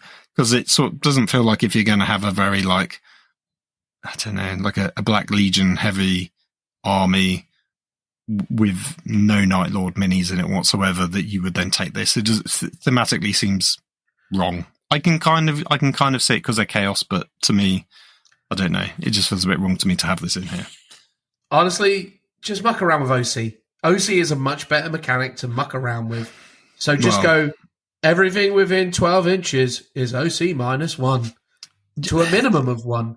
And then give them an enhancement where this unit can reduce the OC by 2 to a minimum of 0. Like, just do that. That would have been fine. That's like, good. That's strong. What's interesting is AOS 4 does that. Like, they have objective control, but it's just named something else within their game. They've lost Battle Shock. They've lost the morale phase. But instead it's all about objective control, and all the mechanics around what would have been Battle Shock are now all around objective control, where you can have, you know, really sort of effectively high leadership units gain extra objective control, or like Nighthaunt has lots of like terror aspects to them because they're frightening. They actually reduce the objective control of units that they're like in combat with and stuff, and that is mechanically really interesting. I'm still hoping that they're going to be good and actually sort of more viable in the game than basically the Battle Shock of 40k. But yeah, as you said, that is a much stronger and interesting mechanic that I think if that was in this book, people would be much more inclined to take this because that's strong. Yeah, exactly. The other thing I'd also give them, like, I'd go double bubble with it as well, and I'd give them sticky objectives. And the reason I give them sticky objectives is the idea that, you know, you don't know whether they're lurking around the corner or you don't know what's going on, so you're a little bit more apprehensive. So the idea is that, you know, through fear, they're able to kind of manipulate and control the board better. Like, that to me is like how you create this. But again, it stuns me that Games Workshop think that Battle Shock is a rule. Like, it just amazes me that they haven't worked this out yet, that this thing is a non-starter. Like, just manipulate OC, leave Battle Shock alone. Like, yeah, if they ever get around to it, they won't, because there's one detachment, they'll just leave it as it is. But if they ever get around to it, that's what this should be. It shouldn't be Battle Shock. Battle Shock is a waste of time. And you know what? Off the back of that, I don't think it's worth talking about this anymore because it's such a waste of time. Like, I mean, because there's 4 more of them to do, and like, yeah, like it's a non-starter. I mean, look, I went through some of the enhancements. It's like, oh, they must take a Battle Shock test. I was like, oh, great, cool. I mean, the Eater of Dread one's sort of interesting. Heretical Astartes model only. At the start of your command phase, if a bearer's on the battlefield, roll a dice, adding 1 to the result for each battle shocked enemy unit on the battlefield. On a 5+, you gain 1 CP. So the idea is you're trying to get as many things battle shocked. It's a lot of effort just to gain a CP. It's like, it's okay. And I think the one stratagem I like from a theme of Battle Shock is Bloody Example. So it's a fight phase just after a Heretical Astartes unit from your army destroys a character unit. You target that Heretical Astartes unit. Each enemy unit within 12 inches and visible to it must take a Battle Shock test. So you've just slaughtered a character and you've basically made everyone sort of run in fear around it because they've witnessed this horrible sight. I think there was something similar for the Kroot, that they're eating someone and everyone has to take a Battle Shock. So that's kind of thematically cool. Yeah, but as you say, I just don't feel like Battle Shock is punishing enough to really lean into this. Or maybe that's just us personally. Well, here's the reason why this is pointless, right, Phil? Within 12 and visible, cool. So in my turn, right, I've killed one of your characters, Phil. Well done, me. I've spent my 1 CP. You failed all your Battle Shock tests. All of them. Right? All of your healthy units within 12 have failed it. Now it's your turn. When this matters. Cool. They're all fine. Well, Brilliant. so it could be useful for grabbing objectives at the end of your turn. But you can't. In what context are you grabbing that objective at the end of your turn for? I guess what, cleanse or like one of the second. It's pointless because then I hand the turn to you. You're all right again because you just go, oh yeah. True. I'm not under half strength. I passed my battle shock test. Yeah, I don't even have to take them. I still feel like there should just be a core rule that basically says if you're battle shocked and it's your command phase, you've got to take another battle shock, regardless of whether you're under half strength. Effectively, you're always battle shocked once you become battle shocked until you can pass your leadership test. Ultimately, you've got to rally to be unbattle shocked, and I think that would then make these, as you say, mid-turn, mid-phase battle shocks sort of more meaningful because it will last and have a knock-on effect to your opponent's other turn. Yeah, sure. Like I agree with you, but that's just not the rules as they are right now, and that's why this is terrible. So sorry, Night Lords, you've been let down. We've got the Fellhammer Siege Force, so this, I suppose, is the Iron Warriors. Tell us more about them, Phil. So it's Iron Fortitude detachment rule. Each time a ranged attack targets a Heretical Astartes unit from your army, excluding damned units, if the strength characteristic of the attack is greater than the toughness characteristic of that unit, subtract 1 from the wound roll. Golly gosh, this is strong. So basically, if you're being attacked, they can never wound you on a 2s. Because a 2 will always be a 3, and most things are going to be 3s and 4s, which means it's 4s and 5s, which is very good, I would say. Yeah. Gives you lots of defense. Absolutely. And if you lean into very high toughness things like Land Raiders, for example, it's pretty strong. Enhancement wise, what are you going for? I'm going to go for the bottom one, Iron Artifice. So, because it's thematic. So, Heretical Astartes infantry model only. The bearer's weapons have the anti-vehicle 4+ and anti-fortification 4+ ability, which thematically they're like a siege host. They're good at killing buildings. That sounds great, but the downside of it, and this is the criticism that one of the criticisms I've been saving, is that there's not really many fortifications in the game that really warrants leaning into that theme. And I wish sort of this detachment would lead much more into like an anti-fortification role, because I think that's a super cool concept. And they've done it in previous editions where, and this is my general gripe, in 6th and 7th edition, people took fortifications left, right, and centre. People took flyers left, right, and centre. People took, Titanic units all the time. Like, it felt like those elements were so much more prevalent in the game back then that made the game a bit more interesting. Whereas now, none of those things really ever seem viable, or the rules are written in a way where basically they're just not designed to be played competitively, so therefore the rules aren't very good. So therefore, even narratively, you just don't want to take them. And even back in those days, like everyone had a bastion because that was like the go-to fortification. And even if you didn't include it in your army, it'd be on the tabletop that you could, effectively embark upon it and take it over, and you could use rules for and against it. So I like this rule because it shows you what the game should be, and unfortunately just quite isn't. I mean, one thing I will say though, Phil, most fortifications also are vehicles. Like most fortifications have the vehicle rule. Wait, hold on.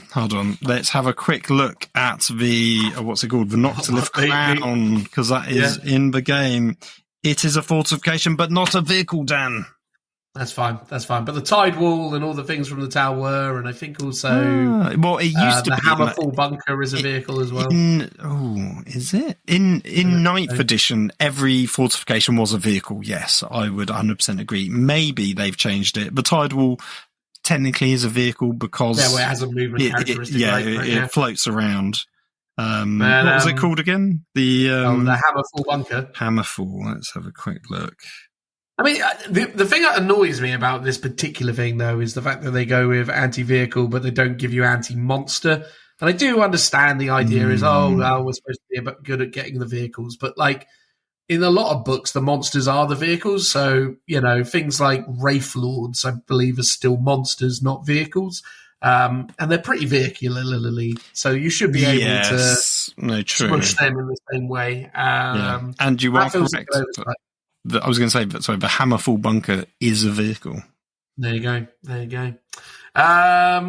But yeah, still pretty interesting. Warp Tracer is quite funny in the sense that it is crafted by the Dread Warpsmith Kratos.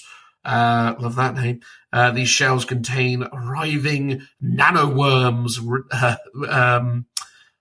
What's that? Radiant with warp energies. Anyway, models, Heretic and Starting models only in your shooting phase after the bearer has shot.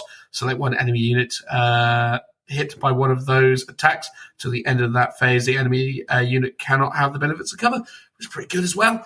So there's some fun enhancements across the board. Stratagem-wise, they seem okay. There's the one that is potentially broken. So Brutal Attrition, 1 CP. It's a fight phase just after an enemy unit has been selected its targets.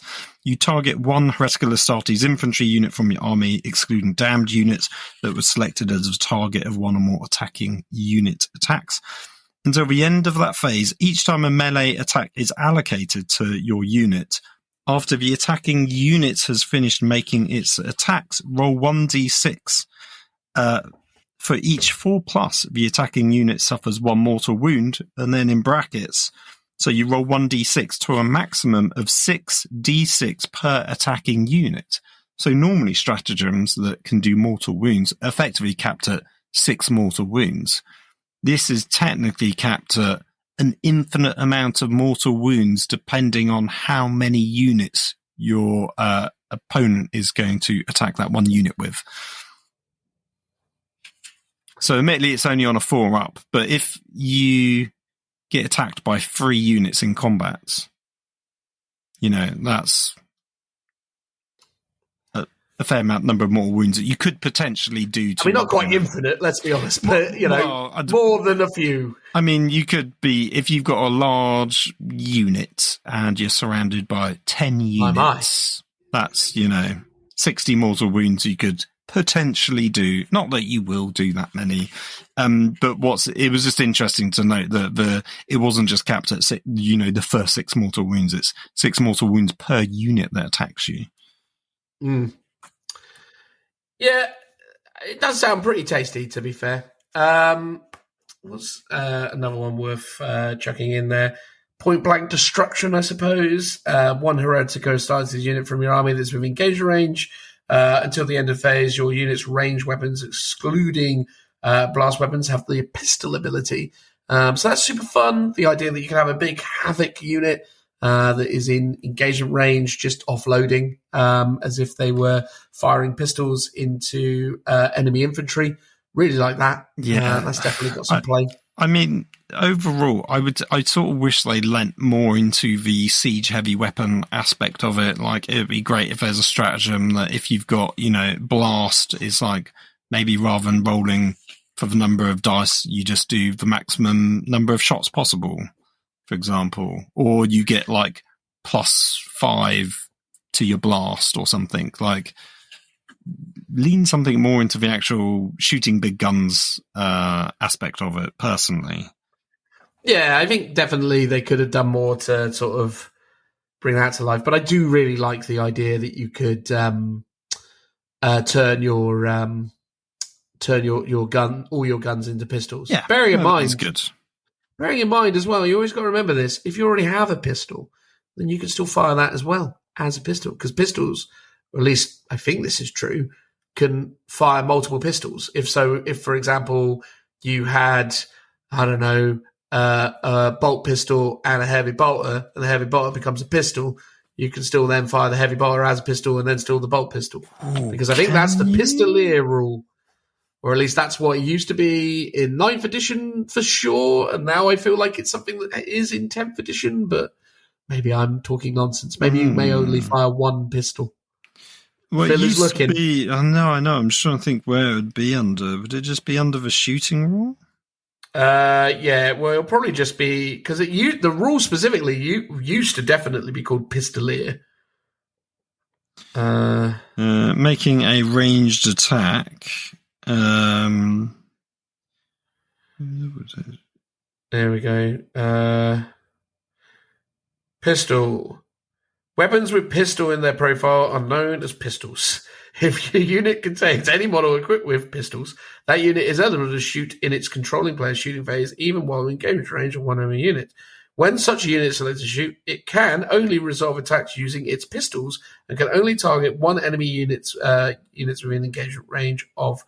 In such circumstances, a pistol can target an enemy unit while equipped with one or more pistols, unless it's a monster or vehicle model. It can either shoot with its pistols or with its other ranged weapons. So you can fire all pistols. Ah, interesting. Yeah. Yeah. So that's actually really fun in that sense. So, yeah. I remember this because Richie, and the reason why I remember this, he used to do this all the time in 9th edition with his Imperial Fist. He used to take Reaver squads with bolt carbines, and then he used to turn the bolt carbines into pistols and then fired them with his heavy bolt pistols. So he was getting like 3-4 shots a guy, and they got like additional AP and all sorts of other benefits because of weird janky nonsense. But anyway, there you go. Not that it's super beneficial that you can throw an extra bolt pistol in the mix, but maybe you got a plasma pistol for some reason. I don't know. True. Anyway, the next one, Pact-Bound Zealots, which you may remember from about an hour and a half ago when we were talking about it in relation to the fact that marks don't exist in the book anymore. But they do here, don't they, Phil? Oh, they do plenty. Do you want me to read this one out? Go on, mate. Tell us about the Marks of Chaos. So this is a long one, so strap in, everyone. Or hopefully if you're driving on your commute to work, you're already strapped in. So hopefully. When mustering your army, when you select a heretical Astartes unit to include in your army, if that unit is not an epic hero and does not already have one of the following keywords, you must select one for that unit and note it on your army roster. You can choose between Khorne, Tzeentch, Nurgle, Slaanesh, and Chaos Undivided. Each time a unit with that keyword gains a weapon ability as a result of a Dark Pact, and does not fail the resulting leadership test until the end of a phase, the unit gains an associated ability below. So you get to double down on your Dark Pact bonuses, assuming you can pass leadership rolls. So depending on what you select, so if you gain lethal hits, because that's the one you selected for Dark Pact, if you are Khorne, each time a model in that unit makes a melee attack, a critical hit roll is scored on a 5+. Good. If you're Tzeentch, a ranged attack gets a critical hit on a 5+. And if you're Chaos Undivided, you can re-roll the hit roll of 1, regardless of ranged or melee. So that's interesting to note. So it doesn't cover all of them, all 5, including Chaos Undivided. You're missing Slaanesh and Nurgle in that one. However, if you chose Sustained Hits 1 for Nurgle, basically ranged attacks give you a critical hit on a 5+. If you're Slaanesh, melee attacks give you a critical hit on a 5+. You can see the theme here. And oddly, also Chaos Undivided, reroll hit rolls of 1. There's some restrictions as well, so you cannot select Khorne keyword for a Psyche unit, and a character unit can only be attached to a unit if they both share the same keyword from the list above. So you can't have a Khorne mark character going with a Tzeentch mark unit, which does make sense. And you might be thinking, wait, hold on. Chaos Undivided appeared twice, but everyone else appeared once, and that is somehow biased towards Chaos Undivided.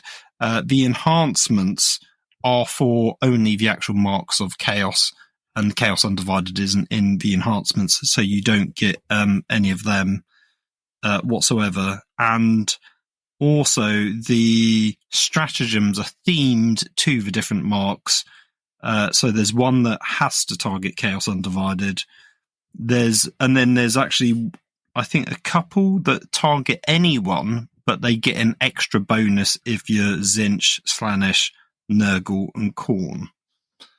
Which is interesting, because actually then you go, well, Chaos Undivided technically is a bit more of an all-rounder, because all the stratagems can affect them, but just not in the souped-up, double ability way. But it's probably worth talking about the detachment rule, first of all. Dan, what do you think about it? Well, they're missing the 5th Chaos God, which is an odd thing. Poor old horned rat isn't there anymore. I know. No, not in this universe, unfortunately. But maybe one day. Maybe one day we'll get those cyber rats. Well, hope so. But yeah, look, I mean, again, it's one of those things, isn't it? In so much as it very, very casually leans into the kind of idea of what marks were before, and again supports the general consensus of Khorne is good at hitting stuff better, and Slaanesh is, obviously good at hitting stuff more, but it's still melee focused, and then, Nurgle and Tzeentch are benefiting shooting attacks. But it's the fact that, again, it's relatively uninteresting in the way that it's essentially just, the criticals go off on 5s. Again, it's not super flavoursome, but it is at least something.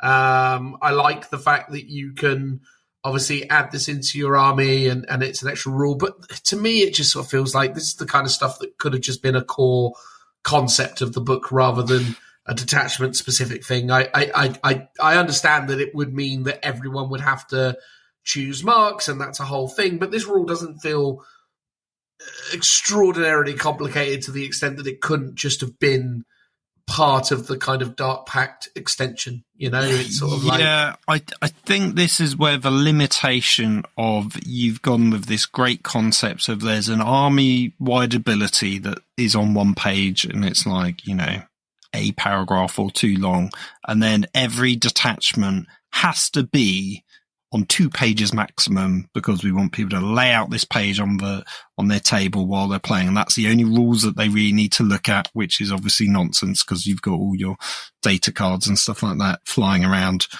climbing up the table as well. But the concept wise is pretty sound. But then this is where the limitations come in, where, as you say, they've sort of squashed in the detachment rule, and, it could have been much more interesting and flavorful, but 1, they want to streamline it, but 2, they just need to make sure it fits on the page. And it would be cool if, yes, Chaos Undivided got an enhancement, or that there were specific stratagems for each mark. That would be really cool, but there's just no room for that, and they've got to limit it all down. Or, as you were saying, Marks of Chaos could be an army-wide rule. Would you rather that instead of Dark Pacts, or would you like... Could they have included it into Dark Pacts? I mean, maybe, but again, they just don't have a space in how they're presenting these things. And that's the limitation, I think. I think the thing is, right, is like, definitely within the construct of 9th edition, they got crazy complicated and had too many layers. They had really, really weird rules that were really, really in-depth. Like, I think back to Cabal points for Thousand Suns. I hated that rule. Oh, yeah. In 9th edition, because it was so confusing. Like, they made decisions that made no sense whatsoever back there, where they were like, here's a really complex series of rules that require you to kind of have an extra layer of like education or whatever to understand the nuances of. And we would then obfuscate those more by adding even more complexity on top of them with stratagems that span across multiple books and blah, blah, blah, blah, blah. It was crazy. So we definitely needed simplification. We needed things made easier, but it feels like a lot of the time at the moment, I feel like we're just sort of robbing a lot of stuff of their flavor, and this necessity to really kind of double down on one of the kind of core rules that they've conceived, i.e., things that trigger on critical hits, like sustain hits 1, lethal hits, devastating wounds, whatever it may be. And again, it's sort of just like, I don't know, maybe, wouldn't it have been just cool if they'd just gone, Mark of Khorne, have Lance, Mark of Slaanesh, have Fight First, Mark of Nurgle, have Feel No Pain 6, Mark of Tzeentch, have, I don't know what you'd give them, Ignores Cover, done. Just do that, right? Like, this to me is meh, but whatever.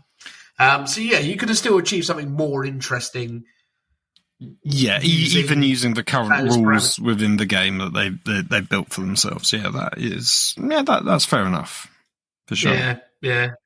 Enhancement-wise and other things they've got, you've got Talisman of Burning Blood.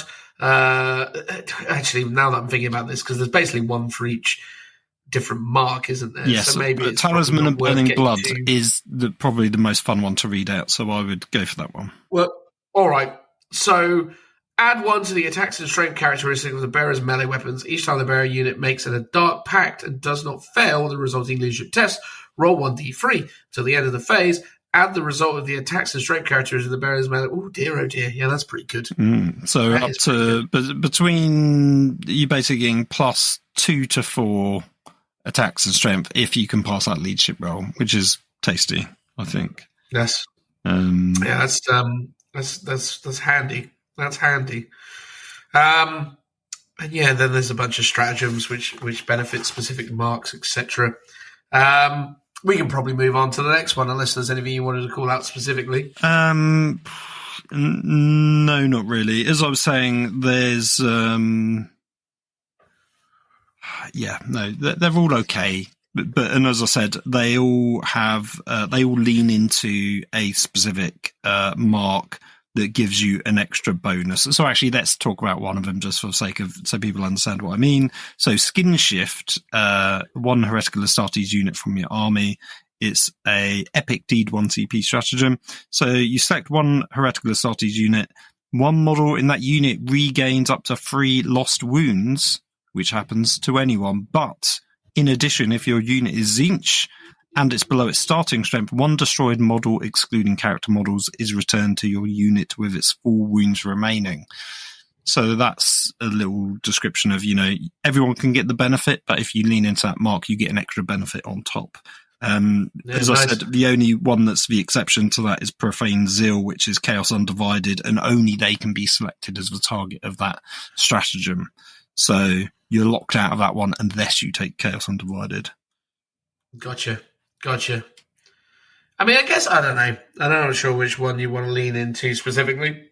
But, yeah, it's sort of almost like, it's almost too limiting for this to be, like, again, it's weird that this is a detachment rule. It feels like it should just be a core concept for the army. But anyway, we digress.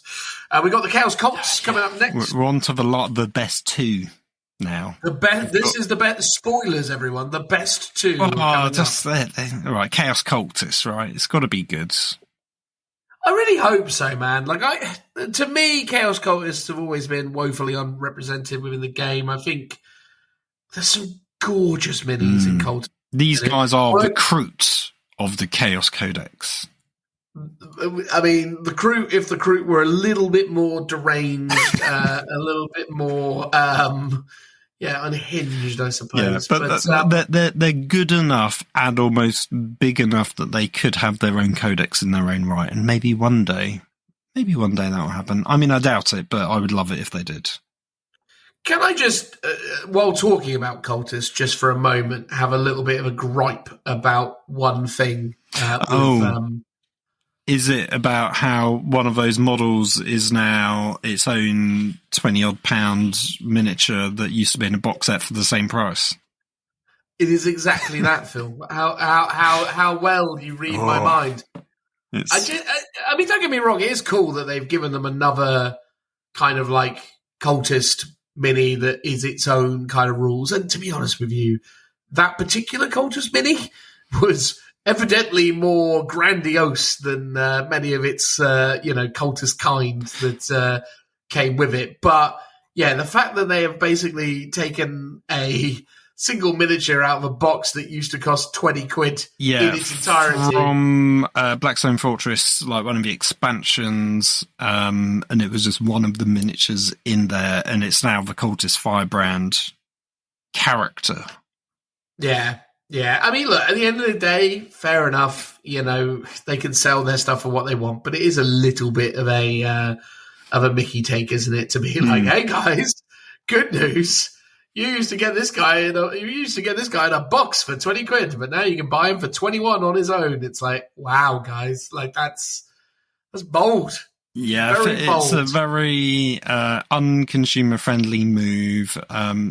Here's the thing. I guess they could have given you that same original box and sold it for that price, but then under Games Workshop logic, that character would really have to be a part of that unit, because that's how they sell models. They sell them on unit-by-unit basis. So if they want to make it a character, indeed. they've got to sell it separately. Yeah, I guess if you took away the fact that it was in a box previously, no one would be batting an eyelid, because it's like, oh, Chaos character model, they're always around 20 quid. It's a new model for your army. Brilliant, fantastic, awesome. It is just the fact that it used to be in a box, first and foremost, as part of another unit that was just a lot cheaper. Yeah, I mean, I suppose it is, but again, it's another kind of HQ leader thing that you've got in the mixture that is interesting, I suppose. And again, Cultists did kind of need some extra leadership type characters, so having it is not. Yeah, it's a bit of a weirdness. But again, what I will say is that, you know, I genuinely think that they've done a better job now in terms of expanding the kind of cultists, but also the kind of agents of chaos. Well, not agents of chaos, but kind of followers of chaos more. So we do now obviously have a very healthy range of traitor guardsmen. And they're kind of wrapped up within the cultist rules. So effectively cultist mobs and traitor guardsmen all kind of fill in that kind of space. Although traitor guardsmen have different keywords, which do annoy me. It's like, you know, a treacherous guardman should just be a slightly different flavour of cultist, in my opinion. But they are damned, essentially. Yes. So, yeah, damned is the keyword for them. But I think they should be separate keywords, personally, because, you know, cultists are very different from trained militia. Yeah, that's fair. Same thing, though, with the Beastmen as well, the Beastmen. So, you know, really great to see that in there also. So this is the thing now. I think genuinely, even though it's a bit of a smorgasbord made up of a bunch of different kill teams and, you know, miniatures from the Blackstone Fortress range, I do feel like the Rangers of the Cultists have got super interesting now. It does now start to feel like a much more fleshed out aspect of the army, although I would still like to have seen them maybe incorporate some of those kind of GSC type elements where you could, you know, as part of having treacherous guardsmen, if you had maybe one unit of traitor guardsmen, maybe you could have allied in some vehicles or something. Imperial Guard. Yeah. I mean, ultimately, that could, personally, I would have that as almost a codex in its own right, because that's what it deserves. Bring back Imperial Armor 13. That's also still the last one on my collection that I still need to pick up. But yeah, if they just had done some kind of rules where it's like you take this Chaos Cult detachment and it unlocks a portion of the Guard Codex, that'd be phenomenal for this army. Be amazing. It would ultimately make so many people just go out and buy Guard armies immediately, I think. And that's ultimately, I mean, if that's what you want to lean into, you'll probably just play them as guardsmen and kit bash them to look like traitor guard, but having some rules allows people to lean into the theme and encourages people to play in that style. And you know, if there was some cool one-off units as well that would just, you know, give them a bit of extra oomph, that would be awesome. Yeah, I just think it'd be really nice to be able to have Chaos Space Marines, you know, alongside Lehman Russes and training guards, stuff like that. Yeah, Lehman Russes, Chimeras, maybe a Hellhound or two. Be super nice, but whatever. That's super like flavoursome and thematic. It's like playing something from Story of, you know, Black Library, and that's what you want the game to be able to represent. And currently, it can't do that, which is a shame. No, indeed. Anyway, tell us about the detachment rule. Yep, you've got Desperate Devotion. So each time a damned unit from your army is making a Dark Pack ability, it's got a Dark Pack ability, they've all got Dark Pack abilities, is selected to make a normal or advanced move or declare a charge, excluding units that have arrived from reserve. It can make a Desperate Pact. Note that's different from the Dark Pack's ability. You can do both, by the way. So it says see below for Desperate Pact, which we'll talk about. If it does, until the end of that phase, add 2 inches to the move characteristic and 2 inches to the charge roll for that unit. So extra +4 in total. That's quite good. The Desperate Pact is each time a unit makes a Desperate Pact, it must first take a leadership test. If it fails, the unit suffers D3 mortal wounds before any effects of the Desperate Pact are resolved. So it's the same as Dark Pact, basically, mechanically. You take a leadership test, you take mortal wounds if you fail, but the ability goes off regardless. So the generic Desperate Pact is basically extra movement and charge rolls.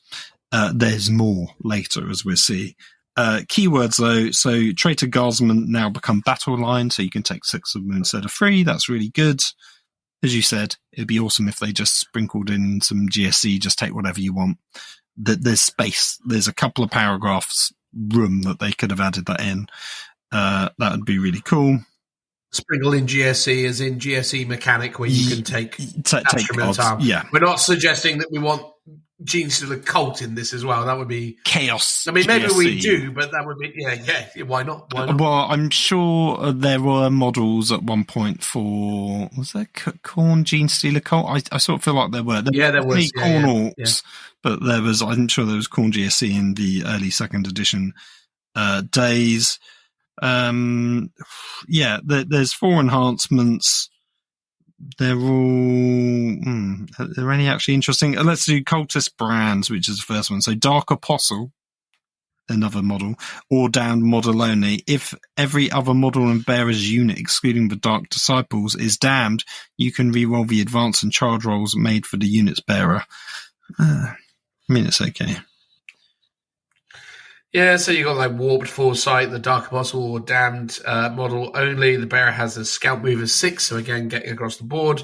A bit better. I mean, basically everything in here is just Dark Apostles and Damned units. Again, leading into that whole kind of emphasis as well, like the idea that the Dark Apostle is leading these treacherous, people on their merry way, which is super cool and thematic. I've always been a big fan of the Dark Apostle. I miss the old Dark Apostle mini. I really liked that old geezer. He just had more of a kind of grandiose stature, I want to say. The new one's kind of cool because he's got the flaming book and he's got his 2 minions. I really like that. Yeah, he's cool. I like him. But the old one, he was kind of stood with his arms spread out wide in a more kind of like kind of like leading a certain kind of sermon. I quite like the old Dark Apostle. But anyway, I suppose if you've still got it, it's still very usable. Nice. It just doesn't come with the 2 geezers, but I'm sure you can work that out.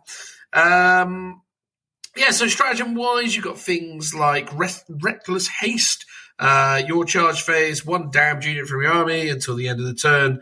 Unit is eligible to declare a charge in a turn in which it advances. So, again, super useful. Crazed Focus. Your shooting phase, 1 damn unit from your army has not been selected to shoot.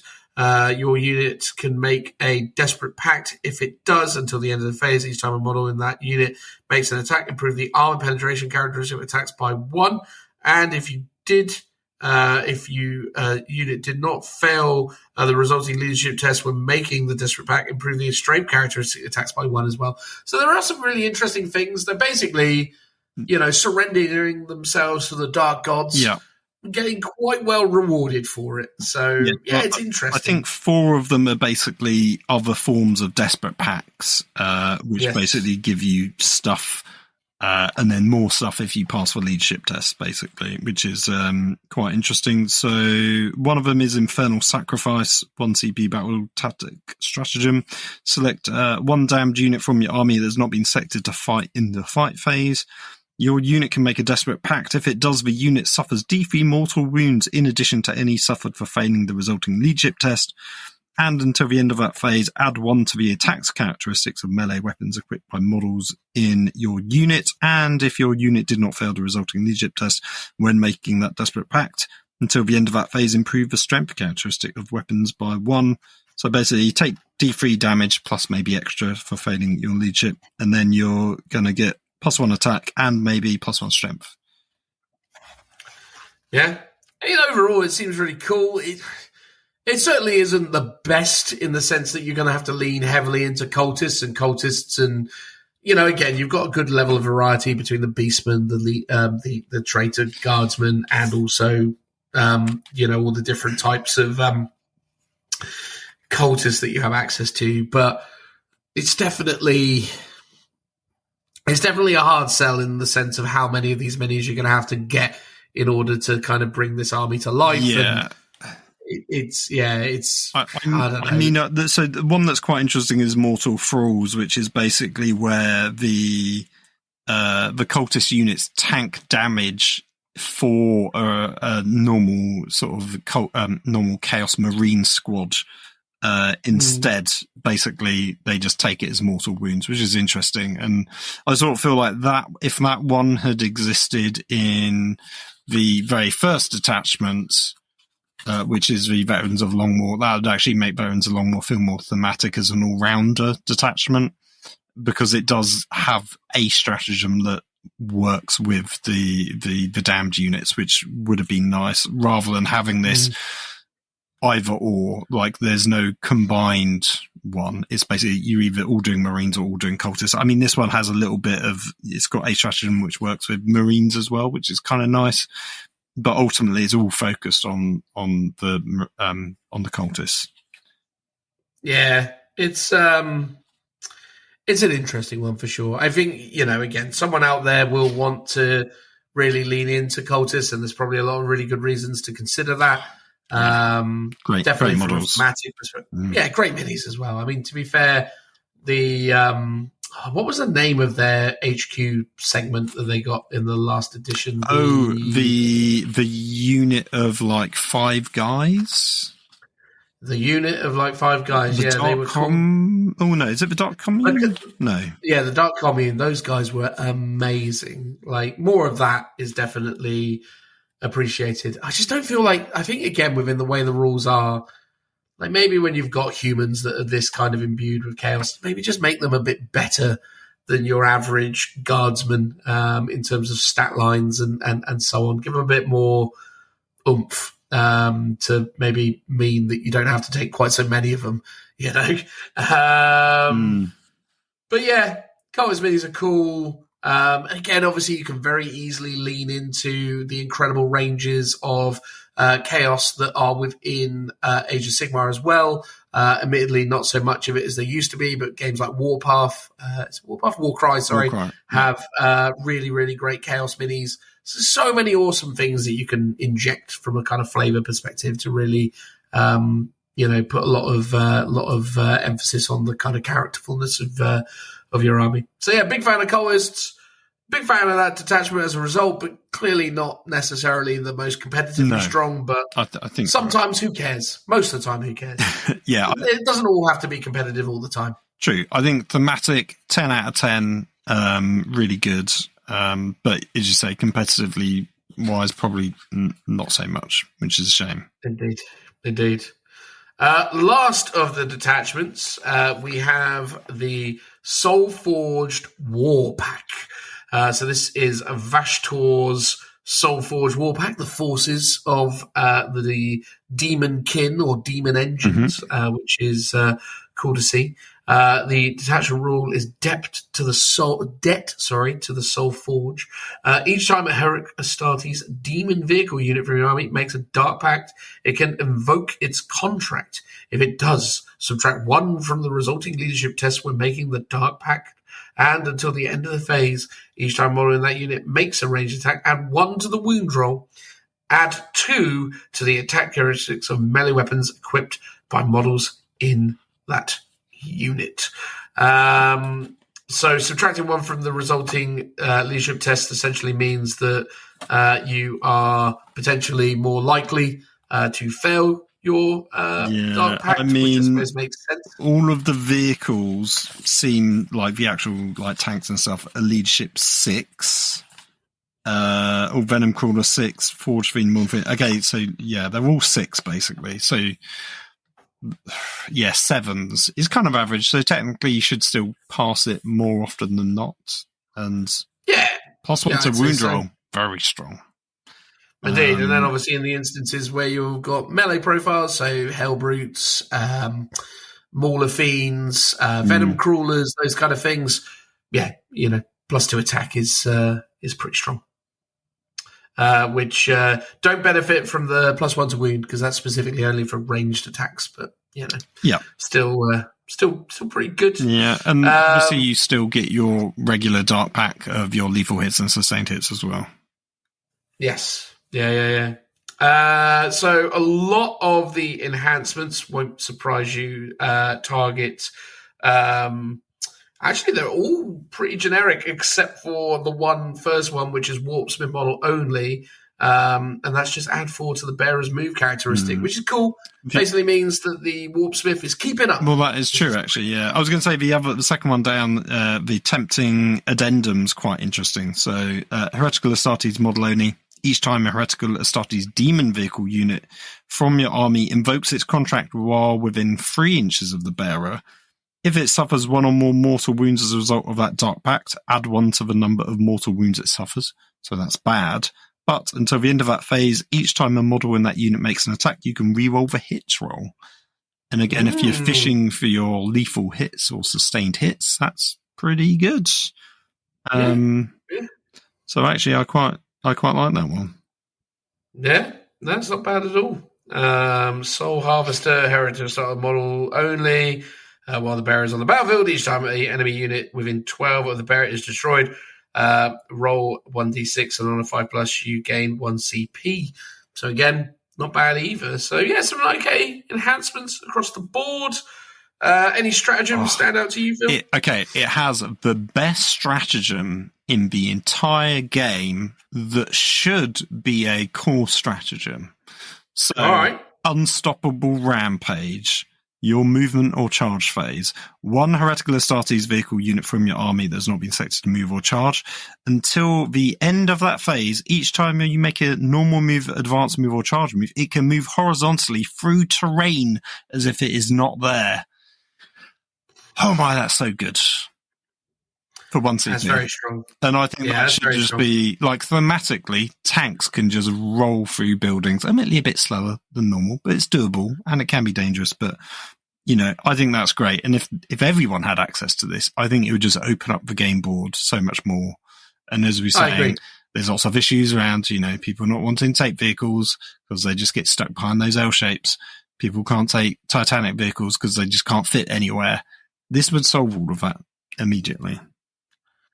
It's funny, though, isn't it, right? Because obviously the things that they are supposedly going through are ruins. And in theory, you would suggest that a tank would have an easier time going through the wall of a ruin than infantry would, right? To an extent, Again, the abstraction there is that GW has decided, the community has decided that an infantry mini can phase shift for a wall because we're asserting that there's some little crack or doorway that they can get through. That's how that works. But it's like, well, surely a vehicle would just bulldoze its way through, and that would be it. Like, I genuinely think they should just go back to doing the dangerous terrain tests. But maybe not. I was going to say, something like a dangerous terrain test where you've got a chance of taking some mortal wounds on a certain roll.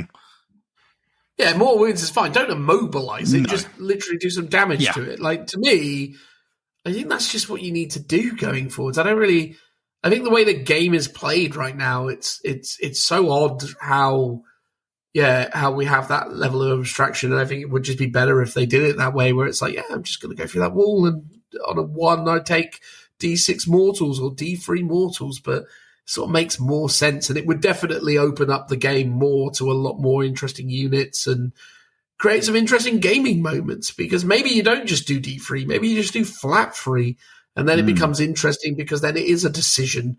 But no, I agree with you, Phil. I genuinely believe that should be, or something similar to it, should just be not a stratagem, but just a universal rule for vehicles.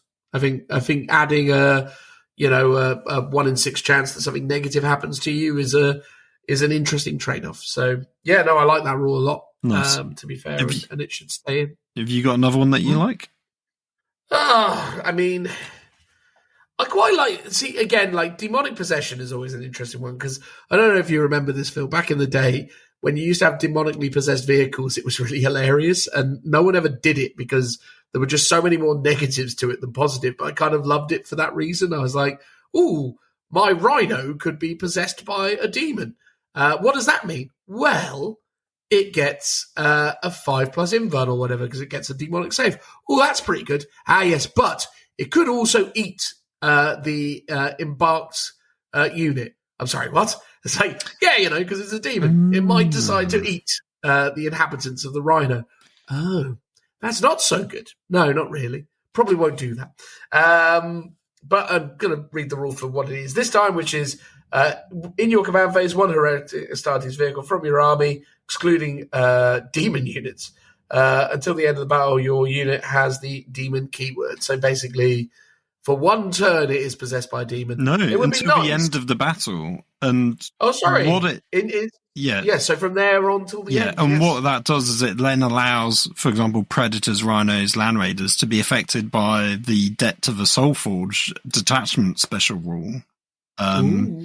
Because that specifically is Heretic Astartes demon vehicles. For when you're doing your Dark Pact, you can gain +1 to your wound roll or +2 to your attacks characteristic, or that tempting addendum where you can, reroll the hit rolls. That again is only on Heretic Astartes demon vehicles. So you're suddenly unlocking those abilities to, your generic sort of Chaos Space Marine vehicles, which I think is a nice touch. I do agree with you. I think, again, though, this would be one of those lovely instances where could you not have added that more in from the enhancement perspective? Maybe it's like a Warpsmith ability where the Warpsmith, has up to 3 vehicles that get this ability, or it's 1 CP and you choose 3 vehicles. That to me, because it's annoyingly limiting that it's just 1. But at the same time, I do understand why that's the kind of, balance they went for. It's sort of odd that mid-game you would get a demonic possession, whereas, as you say, right, the invigorating mechadendral drills, where it's just +4 to the bearer's move characteristic, boring, right? Have a Warpsmith model only, and then basically at the start of a battle, as you say, pick 3 vehicles, make them demons, because thematically they're arriving to the battle as demon engines to begin with. That sort of mechanically and thematically seems to make more sense than something becoming demonically possessed mid-game, which... I mean, not that something couldn't become demonically possessed mid-game, but I think that would be better. It's like, remember how Tech Marines used to fortify terrain pieces in older editions, and it used to be like, oh, this ruin gives you a 3-up cover save or a 4-up cover save because it's been fortified by the Tech Marine. Similar kind of vibe with this. That would have been cool. No, I like it as a detachment, though. I like the demon engines. I think, on balance, when I look through all of these detachments, I'd probably regrettably end up doing Veterans of the Long War. It feels like the one that you're going to want to use. Yeah, I think Veterans is good. The Siege Host is good just from that initial -1 to be wounded. That's strong. That's good. The only other one that's good is the Deceptors, where you can just make everything infiltrating, but is that alone gonna be great? I mean, I don't know. I like, if you're going to do lots of vehicles, I think Soulforged Warpack is really cool, and likewise, if you're going to do Cultists, do the Cultist one. Like, those would be my 2 top picks, but that's leaning into very thematic armies, basically. Yeah, totally. And, again, the Renegade Raiders, love it conceptually, but just lacking models. It's like, if GW sometime in the next couple of years go, here's a bunch of new like bikes and vehicles for Chaos, this has legs, but right now it's just, what is it? It's just, it's very odd, truth be told. But, overall, I think I don't know, have they got too many detachments? They probably do. Yes, I think. But, for now, I would say get rid of the bikes one, get rid of the Night Lords one. They don't really fit the feel of it, and I still think the terror aspect of it feels much more like an old-fashioned sub-faction rather than a particular play style that could work universally for all of Chaos. Although obviously Chaos is meant to be scary, but as they pointed out many times, everything's scary in this game. I genuinely think one of the consistent flaws of game design within Games Workshop is that they never give themselves enough time with a rule set to really understand it in depth. And I think I've made this criticism about what happened in like 8th edition on many instances. And I think that's one of the terrible shames of 10th edition is that what they should have done with this rule set is just kind of take 9th and kind of streamline it slightly. So as core concepts like how morale works and like how combat works, have been kind of developed their understanding of over years. Because one of the things and one of the strengths to older editions, like say 6th or 7th edition, despite they got bloated in other areas, is the designers instinctively understood the game systems and mechanics and, the kind of core pieces of the game. So they understood how to write rules that could, buff or negatively impact those sections of gameplay. I find the thing at the moment is I think Games Workshop, the design studio, have a very different idea about what, say, the psychic, kind of keyword brings to the table versus things like also Battleshop. I think these are rules where they put more emphasis on them than is actually necessary. And I think that really plays into moments like this where we get things like the Night Lord's detachment, the Dread Talon, where it's just like, what is the point of this thing? Again, OC is a more valuable mechanic and lever that should be pulled more often over and above Battleshock, in my opinion. But again, it is what it is.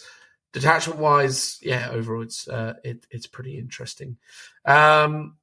Data sheet-wise, we can go through some of those quick and then probably wrap up final thoughts. Mm-hmm. Data sheets. Looking at data sheets. So probably one of the most important data sheets to start with is probably the most basic and or baseline Chaos data sheet, which will be the Legionnaires, I suppose. Now, some say, Phil, Legionnaires are potentially one of the best units in this codex. As we saw earlier with the Alpha Legion detachment, it seems like leaning into these guys can be beneficial. Obviously, they are battle line, so you can take numerous quantities of them. Although, unlike in times of old where you used to be able to take them in units of 20, you can now only take them in units of 10. But yeah, the Legionnaire is the versatile tactical squad-esque thing, which makes up the lion's share of a Chaos Space Marine army. So let's have a quick little natter about what they do. So they've got a movement of 6, a toughness of 4, a save of 3+, 2 wounds, 6 up leadership, and an OC of 2. Basically, they're a Space Marine. Shock. Horror. Where the nuance of these guys come into effect is in their war gear options. But just so you know, in case you weren't aware already, their abilities include Dark Pact, obviously, as well as Veterans of the Long War. Each time model in this unit targets an enemy unit with a melee attack, reroll wound roll of 1. If that enemy is within range of an objective marker, you can reroll the wound roll instead, which is pretty lovely. And if you've got an icon of chaos, or a chaos icon as it should be called, each time the bearer takes a leadership test for a Dark Pact, you can reroll the test. And every model is equipped with a bolt pistol, bolt gun, close combat weapon. So that is your Legionnaires. However, there is an aspiring champion, and that aspiring champion may replace champion's bolt gun, can be replaced with a plasma pistol, a cursed weapon, a Astartes chainsaw, or a heavy melee weapon, Phil. Presumably some kind of power fist, I would imagine. Oh, I was thinking jumbo chainsword. Or jumbo chainsword, yes, that's also a potential option. The aspiring champion's bolt pistol can be replaced with one of the following: a plasma pistol, although they have put an asterisk next to that. Oh, maximum 1 per model. So you can't have double plasma pistols, I'm afraid to say. 1, a cursed weapon. There is no limit on that. You could go double a cursed weapon. No benefit for you doing it, but you could do it. Same with the Astartes chainsword and heavy melee weapons. So if you wanted, you could have 2 heavy melee weapons, but it would make no difference whatsoever. Don't do that. One model can be equipped with the icon. Any number of Legionnaires can have their bolt guns replaced with chainswords. One Legionnary's bolt gun can be replaced with 1 heavy melee weapon. So an additional power fist. One legionary's bolt gun can be replaced with a Bellfire Tome. I have no idea what the Bellfire Tome is. Is there a rule for it anywhere in this book? Oh, there it is. It's a ranged weapon. Psychic attack. Yeah. Rage 18, 2 attacks, 3+ ballistic skill, strength 5, -1 damage. Cool, blimey. For every 5 models in the unit, one Legionnaire's bolt gun can be replaced with one of the following. Duplicates are not allowed, so you can't duplicate these things. So you can't have 2 of the same weapons. So you can have a plasma pistol and a chainsword, a flamer, a havoc autocannon, a heavy bolter, a las cannon, a melter gun, a missile launcher, a plasma gun, or one Reaper chain cannon. Do all of these come in the box? Because that is a lot of kit. They do now that they added the Kill Team variant. Do you remember that one? Oh, yeah. Is that why it's got all this extra stuff? I mean, it's interesting. Looking at these war gear options gives me flashbacks to, let's say, the golden era of Warhammer, where this is how every troop choice could be loaded out, like the tactical squad or even the humble guardsman. I mean, they still do get a lot of choices, but I'm almost like, my mind is almost perplexed by this, that there's so many options, because I'm so used to just having like Hellblasters. They all have Hellblasters, and that's it. And there's no choice whatsoever. So seeing these almost like old-fashioned style units with lots of choice is a bit like, oh dear God, it feels like a lot. But that's just weirdly because I'm so not used to seeing it anymore, because it's such a rarity in the game now. Although personally, I think this is fantastic, and I absolutely love this concept that there is lots of customization options. The only issue with the customization options, again, comes back to their ridiculous point system that they use in 10th edition. Because power level. Power level, basically, yeah. So essentially, you are heavily incentivized to, ensure that you give them the most optimal loadout possible. Otherwise, you are essentially wasting the potential of it. And again, it's not really difficult to work out what those optimized options are, because things like, for example, Havoc autocannons or heavy bolters or Reaper chain cannons are inevitably going to be good. So it's very easy to kind of go through this and be like, well, these are the weapons I want to prioritize, but you definitely want to make sure that you are, including those weapons in abundance in these squads. So if you have any old style Legionnaire units, where in older editions you were trying to be efficient by maybe just having them all with bolt pistol chainswords or potentially straightforward bolter guns, in the game today you feel a little bit, naked when compared to the sheer amount of options that you could have. So that's either going to lead you to purchasing additional models in order to model in these new weapon options, or what most people do is just turn up, put their bolt gun guys down on the battlefield and seemingly, go through this weird sort of mental gymnastics where they apparently remember what the things in their squad have, which is obviously the most fun. No, happens all the time, Phil. Happens all the time. The amount of times I've played against people in tournament settings in 10th edition where their unit just has, all the same gun, and he goes, oh yeah, that one's got that weapon, that one's got this weapon, and it's like, well, in theory, you could argue because there's no points cost, there's an incentive to be like, well, why can't it? Other than the WYSIWYG aspect of it, especially when we've talked about many times that WYSIWYG isn't as strongly a thing anymore, because a lot of things just represent generic weapons regardless of what they're actually visually equipped with. I don't like the disconnect between the rules and the models not having at least something that's representative of that weapon, however. And in a way, it's like points was the gatekeeper to stop people doing that. Even though in theory, if someone's like, oh yeah, this guy's a las cannon guy, even though he's just got a bolter, but I've paid for the las cannon. But it does seem like it was never a problem before, basically. So, oh yeah, absolutely. I think the thing that's really interesting as well is even within that detachment on its own, there are references to sort of generic terminology that is a catch-all for different types of heavy melee weapon. And again, you only need to look at things like the Terminator Squad, for example, and their weapons. So, if you're looking at the different melee weapons available to Chaos Terminators, they have accursed weapons, paired accursed weapons, and then power fists and chain fists. So basically, they could have lightning claws, they could have power swords, they could have power axes, they could have mauls, but all of those are just categorized as accursed weapons. So even within this book, they kind of do things where they set precedents that, as I said earlier, nothing is sacred, right? Like, it's just that thing where it's like, it is what it is. Who cares?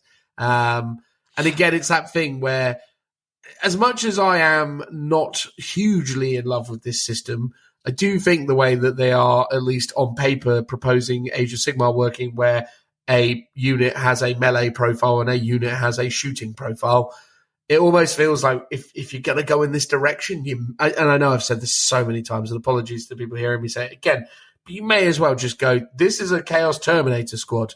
This is their shooting profile. This is their melee profile. Done. Like, remove all nuance, remove all customization creativity, and just say, this model represents a Terminator. A Terminator's firepower is represented by this, i.e., something that would, create a kind of midpoint between the fact that it's armed with combi weapons, heavy flamers, heavy bolters, blah, blah, blah, blah, and just goes, every Terminator has 4 shots, ballistic skill 3+, strength 6, -1. There you go, done. Just make that the thing. Yeah, I personally hate that concept. I get it from a streamlined point of view. Brilliant. If you want a speedy play it in your lunch break game, yes. Who's playing these things in their lunch break? Who knows? If that was a tournament, a tournament substrand of the game, it's like you've got regular 40k and then here's the competitive one, and these are the profiles. It's basically combat patrol but aimed specifically at tournament players, and this is how you play it. So it's a lot faster, it's a lot more simplified, so it can be balanced, much like how combat patrol's been touted. I don't mind that, but then still give, let's say, a narrative way to play, the crunchy, in-depth rules where every single gun has a different weapons profile and a points cost, because that's the thing I want to play around with, and I want to spend lots of time lovingly customizing, converting my models to help tell a story, because those people also exist.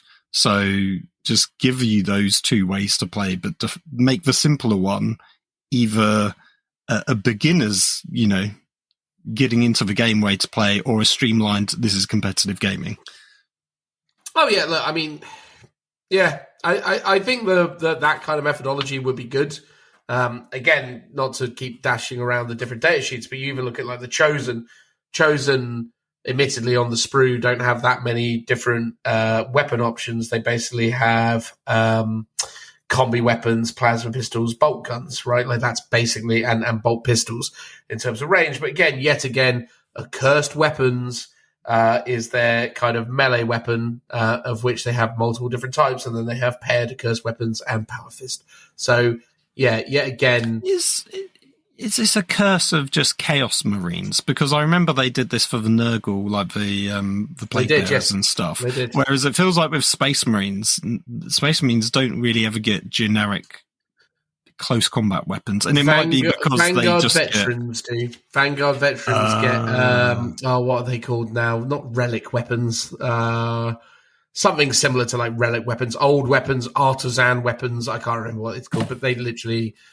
So the Vanguard Veteran Squad has that. But then you get things like Death Company that don't have that. And you can have loads of different options in Death Company. And obviously you get things like Sergeants with loads of different weapon upgrades, etc., etc. So, yeah, there are some Space Marines that have it, but not many. It's literally called a Vanguard Veteran Weapon. Oh, fine. There you go. A Vanguard Veteran Weapon. Rolls off the tongue. Knows. Exactly. What's that powerful thing you've got there, Timmy? That's my Vanguard Veteran weapon. Oh, okay. A little bit A bit obvious. All right, fine. Good. Yes. Imagine that in like the novels where Games Workshop are obviously always on the kind of QVC style sales pitch where they're explaining how incredible their bolt guns are. And it's like, and then he took his Vanguard veteran weapon, of which I will give no more detail other than to say it were well good. Haven't you? But yeah, so I think it's quite a thing that, and again, the thing I don't like about the general terminology, i.e. accursed weapons, is I do think people should and do often care about these little details. Like I think people, especially as well, right, when you look at like the Chosen minis, for example, all right, the lightning claws are very clearly lightning claws because they're big power fists with, spikes coming out of them. But they also look quite a lot like power fists at the same time on account of that whole statement of big power fists. So it's like, well, what is it then? It's like, at least before this stuff used to, I don't know. I think it's a bit of a robbery of the depth and fun of the game just to be like, oh yeah, these are Chosen. What have they got? Accursed weapons. Yeah, I think weirdly the one time, this is going a bit off topic, the one time it works really well is on the repulsor for the Primaris Marines. You've got, you had either, I think, frag grenade launchers or storm bolters as its defensive weapons. And basically you're rolling 8 different attack profiles with its big guns and everything else involved. And now what they've done is it's just called like defensive weapon array. Yes. It's just, and that basically takes, I think, 3 different sort of sponsons on the vehicle and just rolls it into one profile. And ultimately, you could have had 2. You could have had one specifically for storm bolters and one for the grenade launchers to differentiate them. But actually, I don't mind that just being one thing because it's still got the las talon, the twin heavy bolters, the big gun on the top. It's or not with the executioner version's got the big one. It's got enough weapons on it that you've still got that crunchy detail. So actually, and that data sheet was just too bloated with weapons. So streamlining that made a lot of sense. Whereas I think for the close combat weapons, I can see it being a bit fiddly if you've got 5 different profiles that each model's armed with and you're doing lots of different attacks. But at the same time, that's sort of what people want. But would it be better or worse, Phil? I know the answer that would it be better or worse if that repulsor was just 6 attacks, ballistic skill 3 plus, strength 8 minus 2 flat 3 damage? I mean, that sounds all right. That sounds all right. But what I'm saying, like, so you trade all of that for just 6 attacks? Like all of the guns, you mean? Yeah, all the guns just go, and it's just that. No, I don't think I'd like. If you were doing epic, or if like you were doing an apocalypse game where, and maybe that's the direction we are going in, where games are just 3,000 plus points, then it totally makes sense to sort of streamline it because you just have to make the game viable and not spend an entire day to play. Yeah. But that's what I'm saying, though, right? Is like why I always kind of keep coming back to it, where it's like that's where you just kind of build them out now and just sort of go that direction with it, because ultimately you get into the same place. I mean, I always say it when I'm playing my Mechanicus army and I'm rolling however many D6 for the rad carbines on the flipping Vanguard. I'm just like, rather than just giving me 3 terrible shots, why don't you just give me 1 good one? Like it just doesn't. It's like I understand like that's the feel, but like when you've got 100 and something odd Scutari in an army, and it takes you like 2 minutes per unit to roll all the dice and put it all together just to turn around to your opponent and go 4 saves, no AP. It's just why don't you just give me 10 shots that were, Yes, it is in a way sometimes pointless, but rolling big buckets of dice is also fun. I guess that's the trade-off in that sort of. Can I also say this as well? I still believe with the system that they've created and the way the game plays in the current sense, I think ballistic skill 3 plus should be limited way more than it is. I think 4 plus should be like the default. If you're going to keep rerolls and all the other stuff the same, it feels like more and more every BS should just nip back a bit. Like Orcs should be BS 6. Yeah. Space Marine should be BS 4. Guard should be BS 5.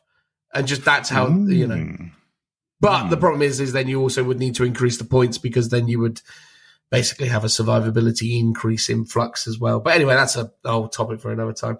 But yeah, data sheet wise, the Legionnaire, I mean, look, at the end of the day, they seem like a solid unit. They've got lots of options. Clearly, you can take them in good quantities. Lots of characters can attach to them, which is certainly interesting. They and the Terminators and the Chosen are kind of your mainstay Chaos Space Marine units, and they're all pretty in line with what you would expect if you understand Space Marines in any general sense, which is to say that Terminators are bigger and tougher and a little slower, and the Chosen are the more elite version of the Legionnaires and have kind of theoretically better war gear, although seemingly here they have less options. But what they do get is potentially quite good, and also they do have the extra wounds. So Chosen do have 3 wounds as well, which is kind of cool. Is there anything you wanted to call out specifically on the datasheet side of things? Yes, and it's just to have a little gripe about theming that I mentioned slightly earlier. It's the Chaos Lord. In fact, it's all the Chaos Lords, specifically their Lord of Chaos ability, which is... Okay. Obviously, they've got their stat lines, they've got new models, great, but I want to talk about this one thing in particular. So the ability Lord of Chaos, once per battle round, 1 unit from your army with this ability can be targeted with a stratagem for 0 CP, even if a different unit from your army has been targeted with a stratagem for this phase. It's like, this is the most generic ability that every commander has in every army. I'm kind of bored of it. That's not... It works. Now, it seemed to first appear, at least to me, with the Space Marine captains. And it's like, I don't mind it for them. It's generic. It's kind of good. It says something about their martial prowess, their, tactical acumen, the fact that they haven't had their brains melted by warp fire and chaos. They're sensible. They can do these things. I get it for them. But then like the Kroot leaders have got it, the Chaos Lords, who are the antithesis of Chaos Space Marines, even though they are derived from them, also have it. And I'm pretty sure every other faction will have something that does this. And it's like, these units all need to feel thematically different. But it seems like all the leaders in every single army just have the same ability. And it's like, yes, they do all have another ability. Like when they join a unit, they can normally do something or once per battle ability. But it just feels like this one should be taken out of the game a bit more and just used a bit more sparingly. And if only Space Marines had it, it'd be like, oh, okay, cool. That's something really great that they've got that says something about them as a faction. But just the fact that everyone has it, because I guess it feels like, oh, it's a really good universal ability. It's very strong, so we've got to give it to every army. I just find it just feels like it makes the game much more bland for the sake of balance, let's say.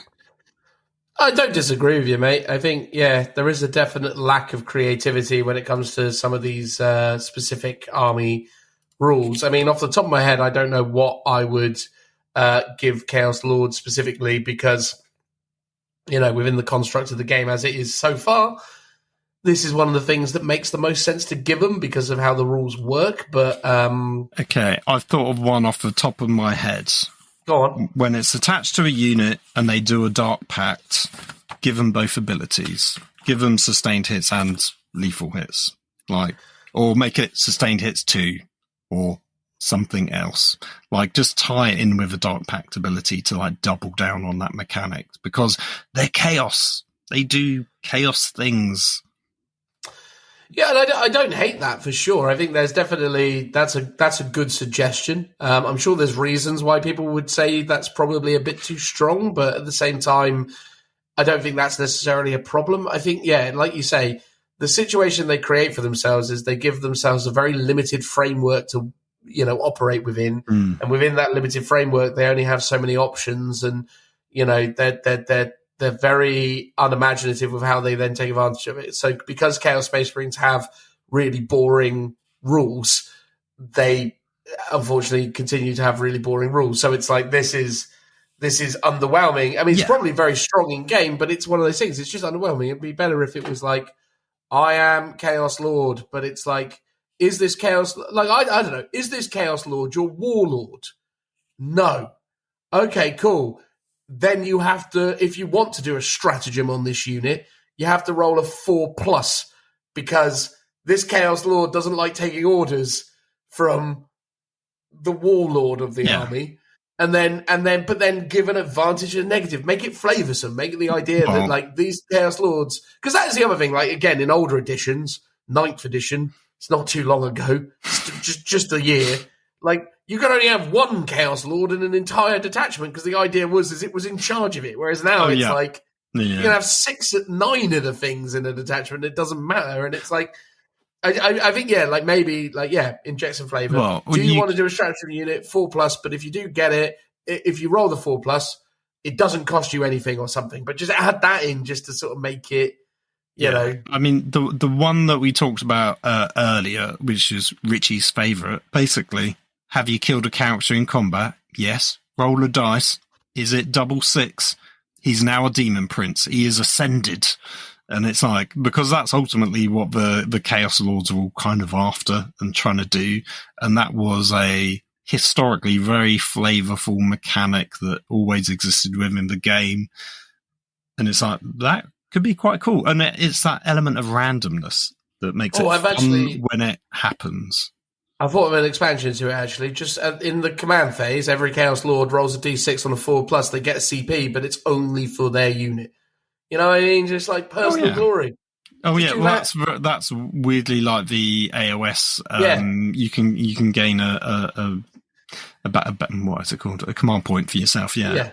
That's, but I think that's nice. That thematically feels very correct for Chaos Lords, because, as you say, they're very jealous and they don't play nice with each other, and they're out for themselves. Yeah, that sounds great.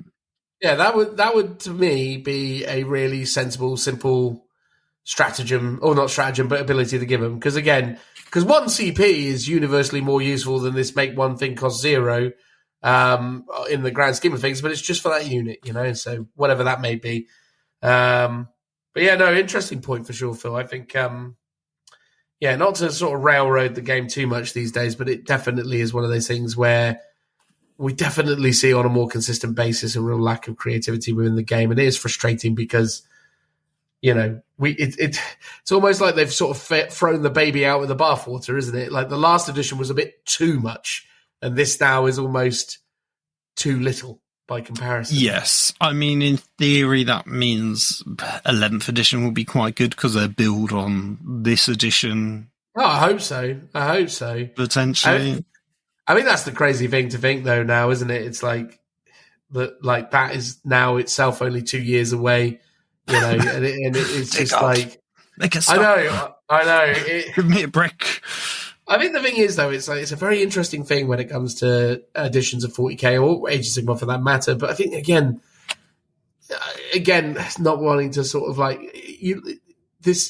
maybe I don't know what they've got planned for 11th edition, but I hope they kind of find a way of injecting the flavour back into it, because, you know. Yeah, this is all maybe a little bit too bland. I was going to say, should we talk about Vashdor? We did say we would take a look at him earlier. We were both thinking the exact same thing. So yeah, Vashdor, the new sexy demon man. Let's see what cool, exciting rules the God of Machines brings to the table. So Phil, he's got movement of 12, a toughness of 10, which is good. A 2+ save and a 4+ invuln, which is good. 14 wounds, which is good. A leadership of 6+, which is, you know, Space Marine, and an OC of 3, which is okay for what he is. He has a ranged weapon, Phil, a torrent weapon with anti-vehicle 4+, and a range of 12. Pretty underwhelming on that front. D6 attacks, strength 5, -2, 1 damage. I mean, wow. That's pretty underwhelming to kick things off. But don't worry, Phil. It is just a flamer, ultimately. Yeah, but it's the Vashdor's Claw flamer, Phil. You know, you'd think that Vashdor's Claw would have something a little bit more to it than strength 5, -2, 1 damage. Well, here's the thing. All you're doing is, I guess it's D6 attacks, but all you're doing is you're rolling to wound, and you just need a 4-up to just make it go through straight away. Against vehicles, yes. Yeah. True. Yeah. Yes, against vehicles, which is sort of what it's designed for, I guess. And they still get their saves immediately at -2, and then they do 1 damage. Oh well, not if you roll the 4 up though, because it's what. Oh wait, no! Oh god, you're right. I keep thinking it's a combined. If it was devastating wounds, fair enough. But the fact that isn't 2 damage, or the fact that it isn't anyway, we'll go through this. His melee weapon, Phil. Remember, Phil, this was the weapon that he used to obliterate an Empire-class cruiser or whatever it was in space. No, it was a one of the flyers, basically. Yeah, but it was like a giant spacecraft. It was like a flipping Battlefleet Gothic type ship. No, it wasn't that big. It was just like a gunship flying around. But he deconstructed it, and it just broke apart. It was like a fighter. So it was bigger than a Thunderhawk gunship, though, right? No, I think it was smaller. I think it was smaller than a Thunder. Oh my god! I think it was just a generic flyer. Yeah, I think it was a generic flyer that he. So he basically ran up to a Storm Raven in space, did he? He flew. All right, well, flew. But yes, I think that's what he did. He flew up to the Storm Raven, hit it with its hammer, and he discombobulated it. Discombobulated. Well, let me tell you what that translates to into game. You've got 2 profiles, Phil. You can either have the strike profile, which is anti-vehicle 4+ and devastating wounds. Oh, there we go. The money shot. There you go. So that's got 6 attacks at weapon skill 2+, strength 14, -2, free damage. All right? So that's that one. And Vashtor's hammer in sweep form has 14 attacks.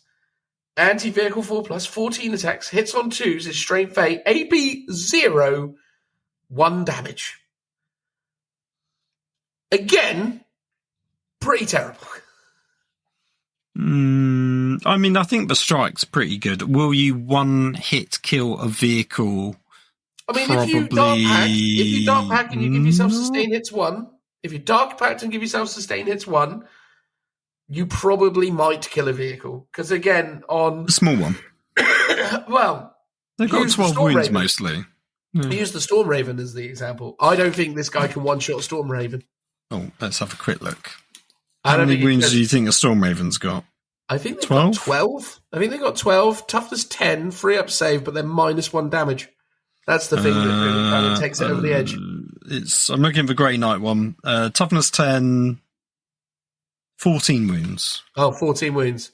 So he definitely, unless he gets sustained hits 1 off, he definitely can't kill a Storm Raven in 1 shot with this thing. Because even if he hits every of his 6 attacks and every one of those 4+ come off, he will do 12 damage to it. Because of the -1 to damage to wounds or damage characteristics. Oh, has it got -1 to damage? It does, yeah. Yeah, because I was going to say it can do 18 wounds maximum normally. But against a Storm which is Raven. pretty good. Which is enough to kill most vehicles. If you're very lucky, though. Not far off of a knight. Yeah, that's maximum. You gotta roll pretty well. I mean, this guy is... Anyway, let's read his abilities. So he's got Deadly Demise D3, Deep Strike, which is pretty reasonable, and Dark Pact. Unholy mechanisms. There we go. Thank you. Dyslexia there. While friendly demon vehicle units... With 6 of this model, add 1 to the strength characteristics and weapons equipped by models in that unit. He is a demon, but he's not a vehicle, so he himself isn't benefiting from that order. And reorder reality, each time an enemy unit within 18 of this model targets this model until the end of the phase, that enemy unit's weapons have the hazardous ability. Very thematic. See, that is a genuinely fun rule. That is a fun rule. But, and when you reduce him to 1 to 4 runes, -1 from his hit rolls, he's pretty terrible. How many points is a Vashtor these days? Are you able to look? Let's have a quick look. I was just having a quick look in the Soulforged Warpack detachment to realise the detachment rules don't actually affect him because he's not a demon vehicle. No. But obviously it's built around him, I guess, him plus the other stuff. Yes. Vastor is unit composition 190 points. 190? That's probably the worst 190 points you can spend in 40k right now, I'd say. Yeah, I mean, probably similar pointed to a Lehman Russ, I would guess. I mean, you can get... When Azrael is rocking around at like 105 points, this guy is all shades of awful. I mean, he didn't seem like he was that great in the last edition. No. Why is it that Games Workshop create new sexy models and then just slap the worst rules imaginable on them? Because they want you to feel awful when you buy it. Well, clearly. I mean, that is a terrible. It's odd. It's the conundrum of either, it's got broken rules because Games Workshop wants to sell it to you, or it's a lovely model that just has terrible rules. There's never... I mean, sometimes there's that's decent. It's new and it's okay. It's adequate. That's almost the sweet spot where you want it. Yeah. Yeah, I mean, that does happen every now and again. There have definitely been new models that have come along that have been maybe adequate. I mean, if I think of one recently, what new model has come out lately that's been adequate?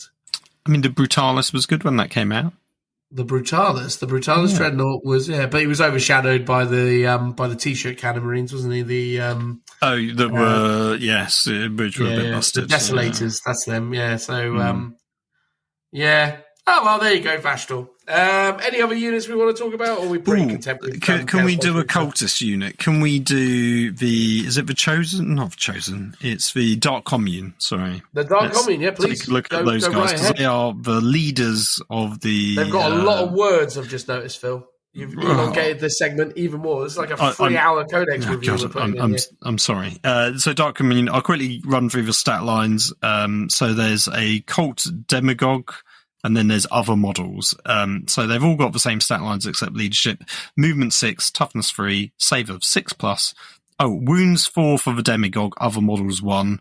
Leadership 6+ for the Demagogue, 7+ for other models, OC of 1 each. They've got the leader core ability. They've got dark packs. They've got faithful flock. So while this unit is leading a unit that contains a cult demagogue model, models in that unit have a 5+ invulnerable save. Oh yeah. So the cult demagogue only has the cult demagogue keyword. And I assume, yes, so these can be attached to accursed cultists and cultist mob. So while this so I guess if you join it to another unit, every unit gets a 5+ invulnerable save. I think that's what it's trying to say, but you need the cult demagogue model to still be alive. Yeah. But I guess just oddly worded. Okay. There's also got Dark Ritual. So once per battle in your command phase, if this unit contains a cult demagogue model, it can use this ability. If it does until the end of the turn, that unit can declare a charge in a turn in which it advanced, and each time a model in that unit makes an attack, add 1 to the hit roll and 1 to the wound roll, which is pretty good. Yeah, nice. You've got the Chaos Icon War Gear ability, which is reroll your leadership test for Dark Pacts, which I believe one model can take. So let's just have a look at the unit composition. It contains 1 Cult Demagogue, 1 Mind Witch, 1 Iron Arc, and then 2 Blessed Blades. The Cult Demagogue is equipped with Auto Pistol, the Commune Stave, the Mind Witch is equipped with Warp Curse and Close Combat Weapons, the Iron Rock is equipped with Auto Pistol, Close Combat Weapons, and a Chaos Icon, so you just have it. And then every Blessed Blade is equipped with the Commune Blade. So this is one of those very fiddly units that we were just talking about, where everything's got a different weapon profile. Let's see. Do you want me to bother going through the actual ranged weapons and melee weapons? No, it's probably fine. I mean, it's an interesting the Commune Blade is probably worth talking about because it's probably the... Oh, because that's the generic one that they've all got. Yeah, it's 2 attacks, hitting on 4s, strength 4, -2 AP, which is really good for some reason, and then 1 damage. The Stave does devastating wounds, similar profile, 2 attacks, hitting on 4s, strength 3, and then it's no AP but D3 damage. Yeah, interesting. And then the Warp Curse ranged one's probably just worth looking at. It's got 2 profiles. One's generic, psychic, but you want to do the focused one, which is hazardous, because it's just better. So that's hazardous, psychic, and sustained hits too. Range 18 inches, 3 attacks, hitting on 3s, strength 5, as opposed to strength 4 if you do the generic version, -1 AP and 2 damage. But I guess you're hoping to get the sustained hits 2 off, which is really what you're there for, plus the extra strength. Yeah. It's all right as a unit. It's nice that they've obviously added them as a kind of leader role so as they can be chucked into other units as well. Yeah, giving the cultists, considering their save is 6 up normally, giving them a 5 up invuln's pretty good. Yeah, it's no Raven Wing command squad, but it's pretty good. Yeah, that seems unlikely to be that good. Well, indeed. Sweet, man. Should we do closing thoughts on all things Chaos Space Marines? Yeah. All right. Well, look, genuinely, Chaos Space Marines, as I said at the start, is an army that in many respects is a nice kind of temperature check for the general state of an edition. And I think, when the game has sort of fun, interesting rules in effect, there are some really fun, interesting things that Games Workshop have been able to do with Chaos over the years, and that's always been really great. I think 9th edition Chaos Space Marines weren't especially exciting. I think Games Workshop were kind of struggling with giving them a sense of identity with, again, other legions kind of forming off and becoming their own thing. And I think that's still very true now. I think it's a shame to go for a book and not really have anything in it that really kind of stands out or really kind of feels particularly characterful. It just feels very in line with the sorts of things that we've seen. And again, the Tau Codex, though it had the similar things, kind of felt more appropriate for what the Tau are. Chaos, you want to see a little bit more creativity, a little bit more fun. It's, I imagine, an army that has very viable lists in it. There are definitely things that you can see that you can probably do with it. Sorry, by the way, I've been sick the whole way through this thing. It's fine. It's difficult. It's difficult to be blown away by it. I think Chaos are just in a really weird place at the moment. I think they're struggling to find their identity, and I think definitely Games Workshop need another go at this. Obviously, in the next edition, to really try and better define what Chaos Space Marines are. But yeah, for now, it's all right. It's it's not the worst book of the edition. I think Orcs are worse, but in terms of creativity, obviously Orcs are a strong book, so you can definitely build strong armies with it. So I'm not necessarily suggesting that you can't do good stuff with Chaos. It's just like, I don't know, I just wanted to see something a little bit more interesting and exciting from it. But yeah, there you go. Chaos Space Marines from my side. Phil? It's a bit of a tough one. I sort of feel bad for how much we've gone in on the Codex, although I sort of, if I'm honest, I sort of feel like it's justified. Like, it just lacks a lot of the theming that I would like. As you're saying, I think Chaos has historically always been a bit random and embraced that element to it. So to not see it here is a bit disappointing. But I also understand that that's probably the direction of the game that they want to take it in, because, I don't want to blame competitive players, but I think competitive... But it's all their fault. Well, I just think the competitive style of gameplay, let's not aim it specifically at the players, the style of gameplay is to inherently tone down that randomness, because you can't really strategize around a Chaos Lord turning into a Demon Prince. But it's a fun mechanic when it happens, because it's normally super rare. And those are the kind of things that make me love games of 40k, even when I'm on the receiving end of it. I think it's like cool narrative moments that make you remember those games being really fun. Yeah. I'm not going to be like, oh yeah, cool. Do you remember that one time my Chaos Lord allowed me to do a stratagem for free? Oh, that was a cool, really narrative moment in the game. It's like, no, No, that never happens. You might be like, cool, I got to pull off a stratagem, and that stratagem did something cool, but the actual ability that gave it to you for free will be a forgettable moment within the overall game. And that's sort of my issue, I think. And then overall, in terms of the army, I think they're in a slightly odd place, as you were saying. They've got a lot of old models still that need a lot of love. They've got some new models, which are fantastic. They've got cultists, which I really like, much like Kroot Army deserves its own, faction. I'd love to see Traitor Guard become a thing and not just one unit as a data sheet. If it had that sort of Gene Stealer cult mechanic where they could just take most of the Astra Militarum units, that would be fantastic and give a lot more kind of conversion possibilities for people to run those kind of armies in a larger Chaos army. But again, you can't really balance that as easily, although weirdly maybe you can because they're allowing it for Gene Stealer cult. So yeah, I would like to see elements like that brought in for the future. There are some cool units. Weirdly, the Defiler, as old as it is, seemed to have pretty good rules for it. When I looked at it, I thought that was pretty cool. And yeah, I think it will be playable. I think there'll be some great builds for it. I'm sure if you're a Chaos player, I'm sure you'll enjoy this. But as someone that's, maybe this is us being grumpy old men, but I think historically, I feel like we've lost so much from 40k of what it was in terms of how it plays now, and that's the bit that I find disappointing. Yeah, and I think, again, not to constantly, drone on about Age of Sigmar, but when you compare this to Slaves to Darkness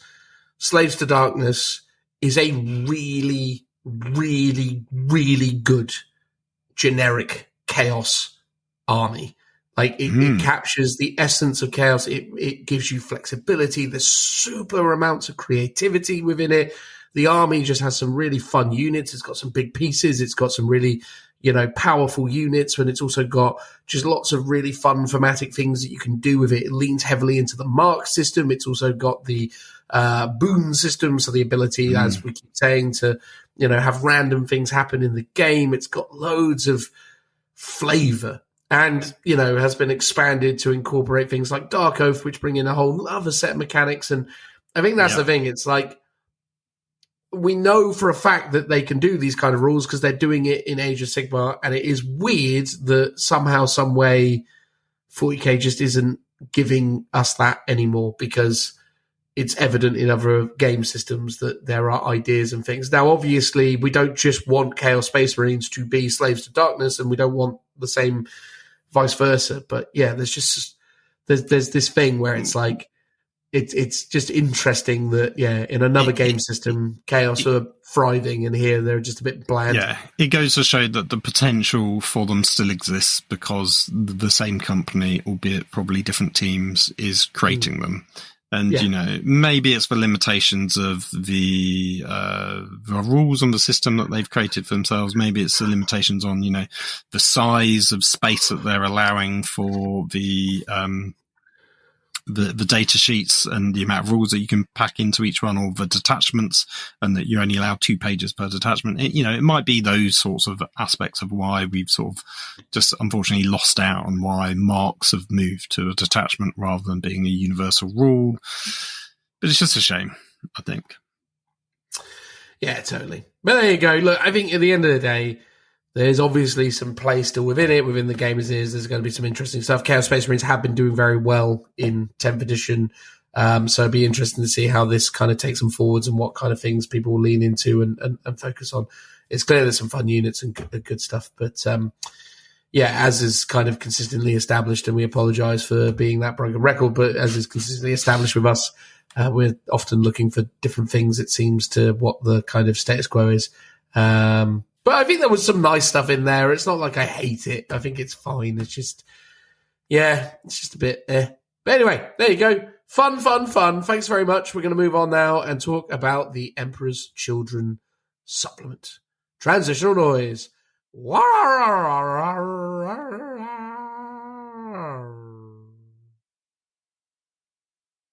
So I know what you're thinking, ladies and gentlemen. You're thinking, by crikey, I haven't got enough flavor choice opportunities within Codex Chaos Space Marines. I need more. Well, worry not. Games Workshop have you covered with the Codex supplement known as Emperor's Children. But what are the Emperor's Children, Phil? I have never heard of them.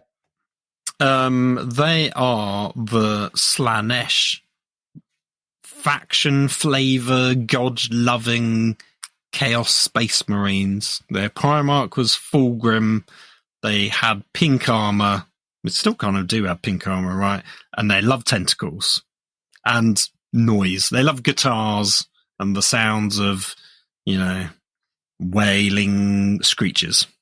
Indeed. The thing that is most, synonymous with the Slaanesh, or rather the Emperor's Children, is their armies of noise marines. People who like loud noises, seemingly.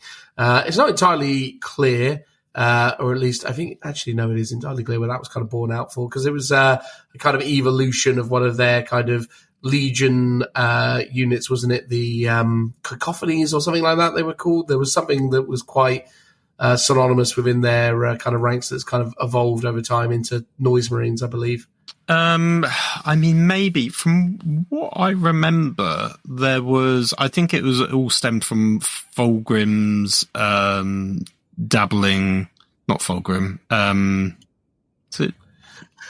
Fabius Bile? Fabius Bile, sorry, that was it. Yeah, Fabius Bile doing his gene modifications and dabbling.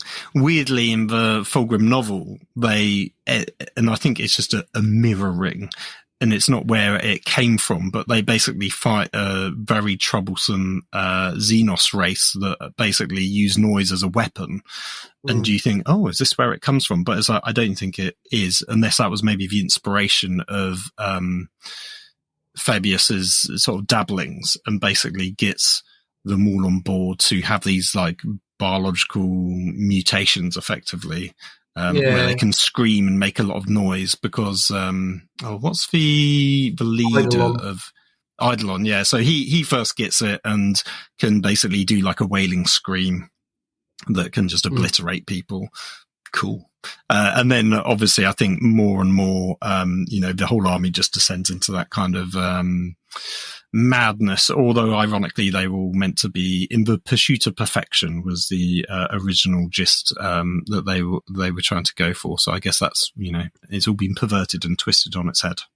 Yeah, so apparently the cacophonies were weapons that essentially came into being after they fell to Slaanesh, essentially. So it was one of the very early things that they started indoctrinating into their way. Yeah, well, because I think the big fall happened on, I don't know if it was their home planet, I assume so, where they are literally watching an opera and everyone sort of descends and the warp opens up and demons start spurting in and everyone starts basically almost instantaneously bursting with mutations, and it all. That was on board their flagship, wasn't it? It was, yes, yeah. So, really interesting book. I think it's like book 5 or 6, something like that. It's quite early on in the Horus Heresy series.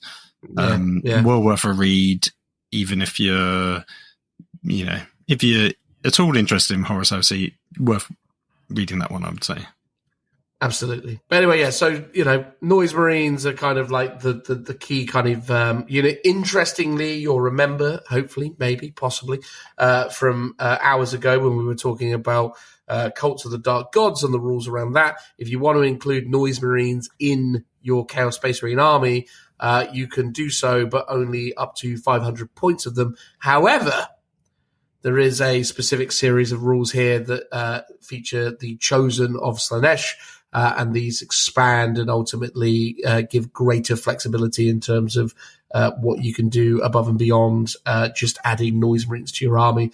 This is interesting. Obviously, it's a holdover. It's fairly evident that at some point this edition we will see the release of Emperor's Children, or maybe sometime in 11th edition. Maybe, for all we know, they could be the cover stars of the 11th edition, the return of Fulgrim and his serpenty form, noting that there is already a gorgeous Fulgrim mini within the game of Horus Heresy. But yeah, it'd be, I think it is. I think it is coming this edition. I mean, that's why they've separated Possibly. it out now. If it would be an odd choice to separate them out for 10th edition, but then not give them to us until 11th. And I'm pretty sure there was a Warhammer Community article that said they are coming, but they haven't exactly said when.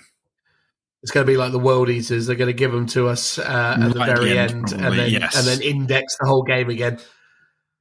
Probably. Yes. Probably. Anyway, so the Chosen of Slanesh. When mustering your army, you can select Emperor's Children as your army faction. If you do, your warlord must include... your army must include Lucius the Eternal, and that model must be your warlord. So Lucius the Eternal has to be your warlord. I don't like that personally because I don't really feel like Lucius the Eternal should be the warlord. It implies Eidolon has better things to do. Well, I think that was always the thing, right? Because like Lucius is kind of like the swordsman. He's very independent in his efforts, right? So the idea is he's now become this demonic kind of, parasitic entity that essentially, even if you defeat him in combat, he effectively takes over your body, right? So when if he's ever defeated, the person that defeats him is cursed to become him, right? That's the way that works, isn't it? Yeah. There's a great Warhammer Plus animation that shows it happening. Is there? Yeah, cool. It was from the Hammer and Bolter series. It's got to be over a year ago because that's when I stopped subscribing. But that one was really good, and actually did make me appreciate how cool he is as a character. And then, so obviously, hearing about him in the Fulgrim novel, you go, "Oh, actually, I really like him. He's a cool character." And then, obviously, you now see he's still got a very old and outdated model, but obviously, that's going to be redone at some point soon. And I guess that's also the problem with the Noise Marines is I think they still sell them, but they're like a really terribly outdated upgrade pack for Marine miniatures, or you get the really nice Forge World ones, which is what I would recommend. And actually that's what Richard did many years ago when he collected them. Yeah, get those Cacophony units. They're definitely better. Yeah, Sorry, everyone. One character model that was I wouldn't say it was like a Black Library or it was some anniversary edition model of a Noise Marine with the sort of punk rock aesthetics. Yeah. Sorry, by the way, everyone. I'm still kind of seemingly suffering with some kind of snotty cold stuff in the minute. So if I'm coughing over all of this, I'm going to try and catch it in the edit, but just apologising for that. So Lucius the Eternal and Noise Marine units from your army gain the Heretica Astartes faction keyword. Gotta be honest, don't really understand why they don't just have it. I assume this is because it's a temporary holdover until they don't have it. So when they come out with their own codex, they won't have it, I assume. Yeah, but when that happens, all of this is irrelevant. So it's almost like yes, just give it to them. It's very odd that they haven't just added that keyword to them. But whatever, they've got it, even though you can't see it in their data sheets.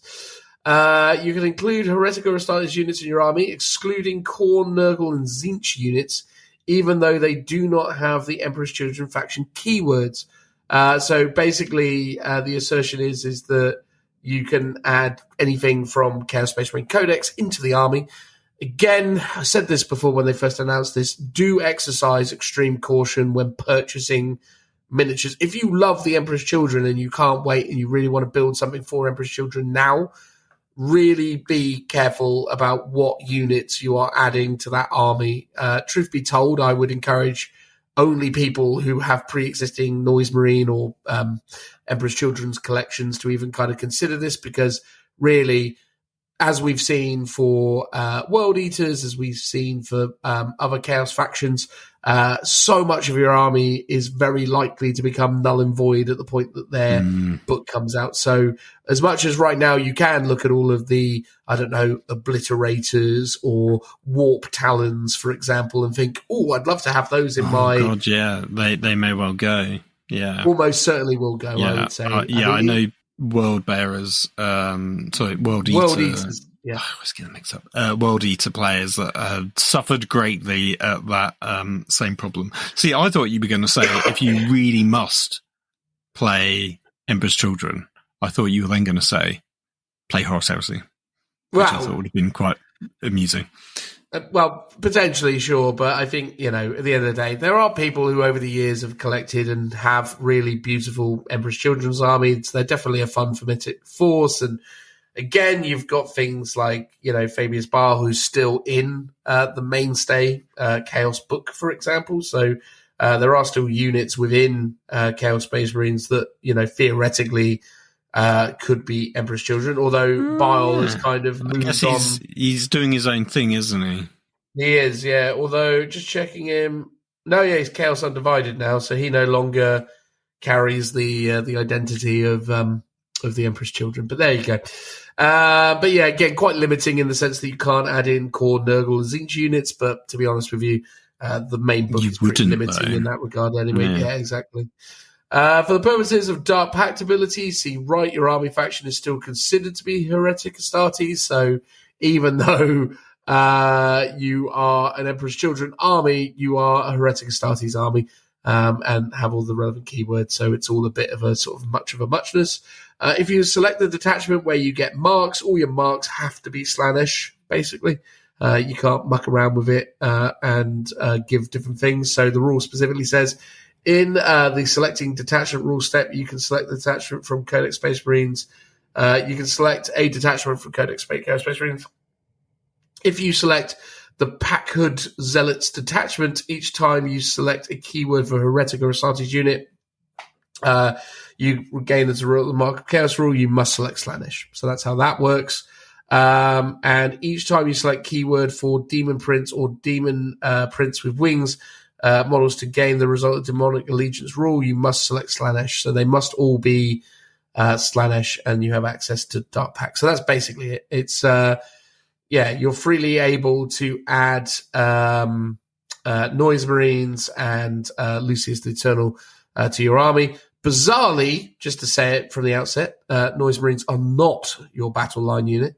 They are still specialists. So you can have 3 units of Noise Marines, but you can't have 6 of them because they're not. That makes sense. Yeah, I think that's fair because they are they're not troops. They are a specialist unit. But they have been troops in other editions, so it's sort of much of a muchness. I agree, but yeah, it is still a thing. Lucius is a leader, and he can either join the Legionnaires or Noise Marines unit. And in terms of his profile, Phil, why don't you run us through it? Because I've said enough so far. Exactly. Thank you kindly, sir. Thank you. It is movement 6 inches, toughness 4, 3 up save with a 4 up invulnerable, 5 wounds, leadership 6, and 1 OC. He's got his core ability. He's got fights first, which is very good. And he's got leader, and as you said, in terms of what he can join, you've done that already.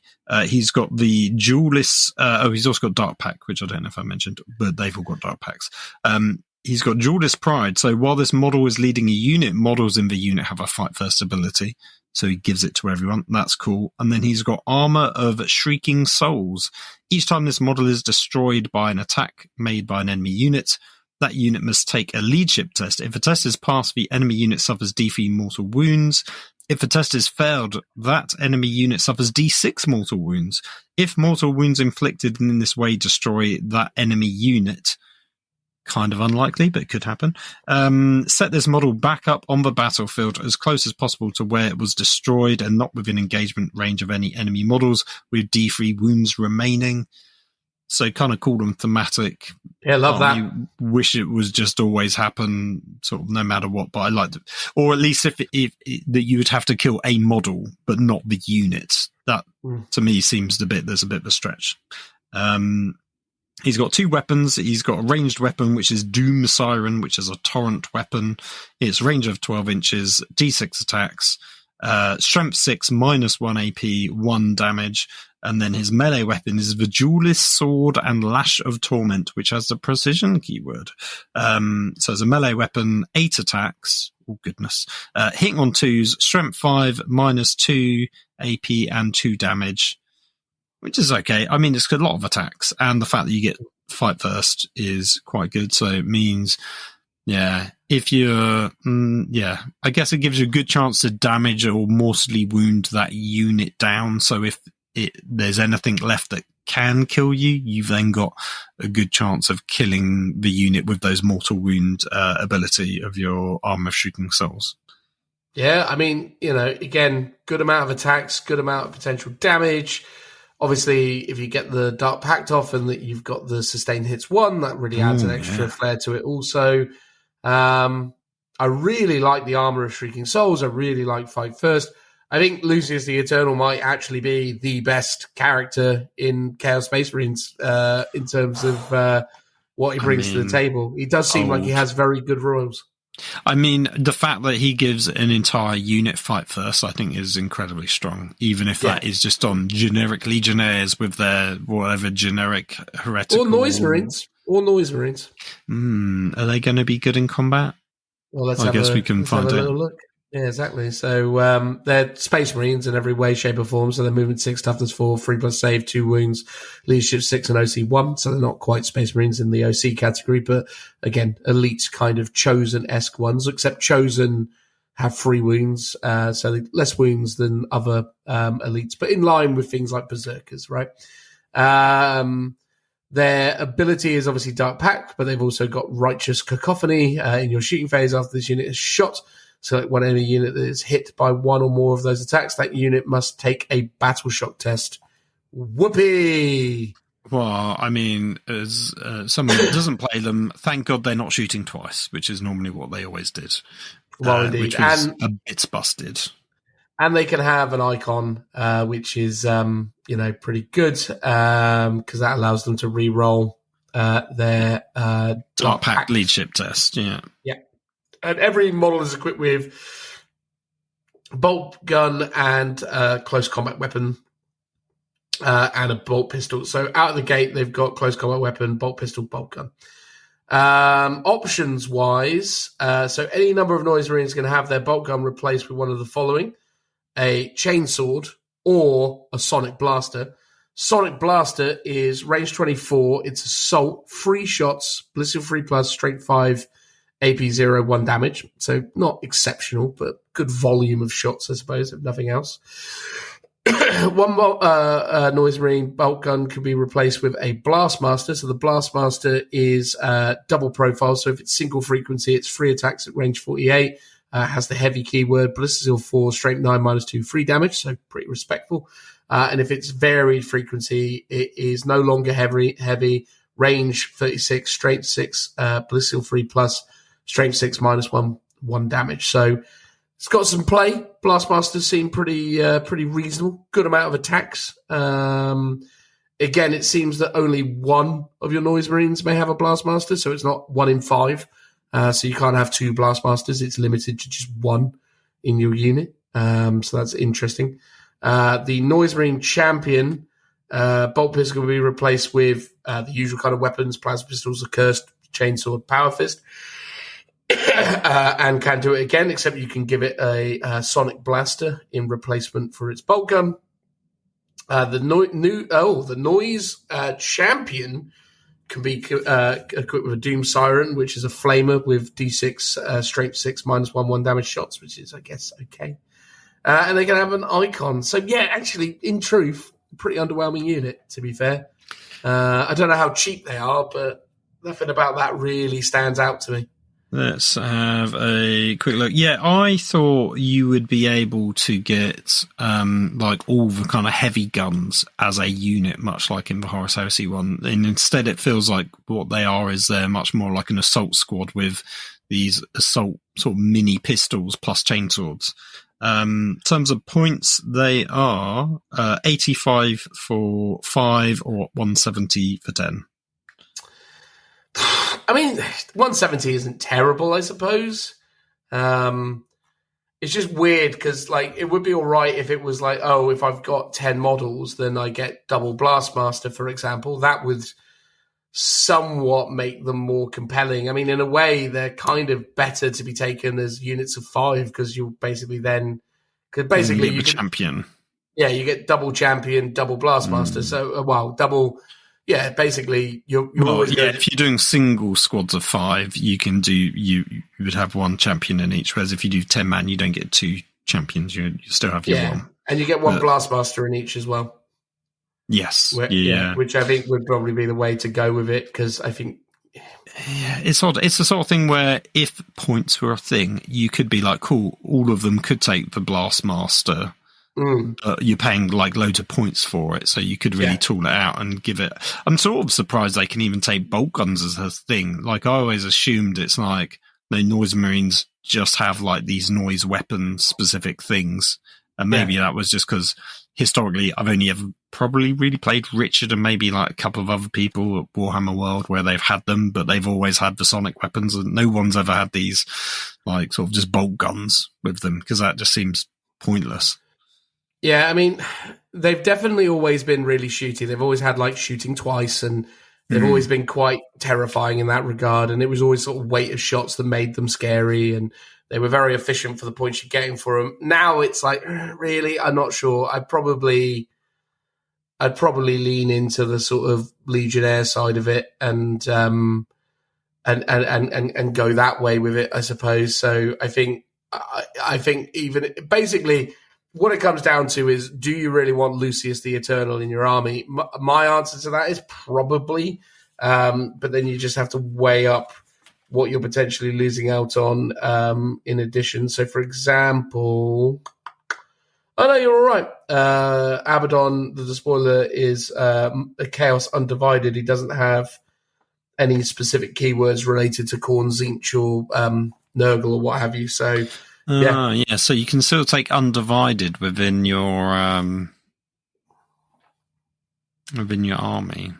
Yeah, totally. So literally, it's only states that you can't take something if so you can include Eric Astartes units in your armies, but there's no mention of them being. So you can take any epic heroes you want. So there's no limitation on epic heroes. The only limitation is keyworded around the different gods to which no one else has those references. So basically, to be honest with you, for the minute, how many points is Lucius again? 190, I think we said. No, we said Vashtor was 190. Oh, God. Oh, in which case, hold on. We haven't actually looked him up. Hold on. Let's... Lucius... What would be your guess? 80. Close, 95.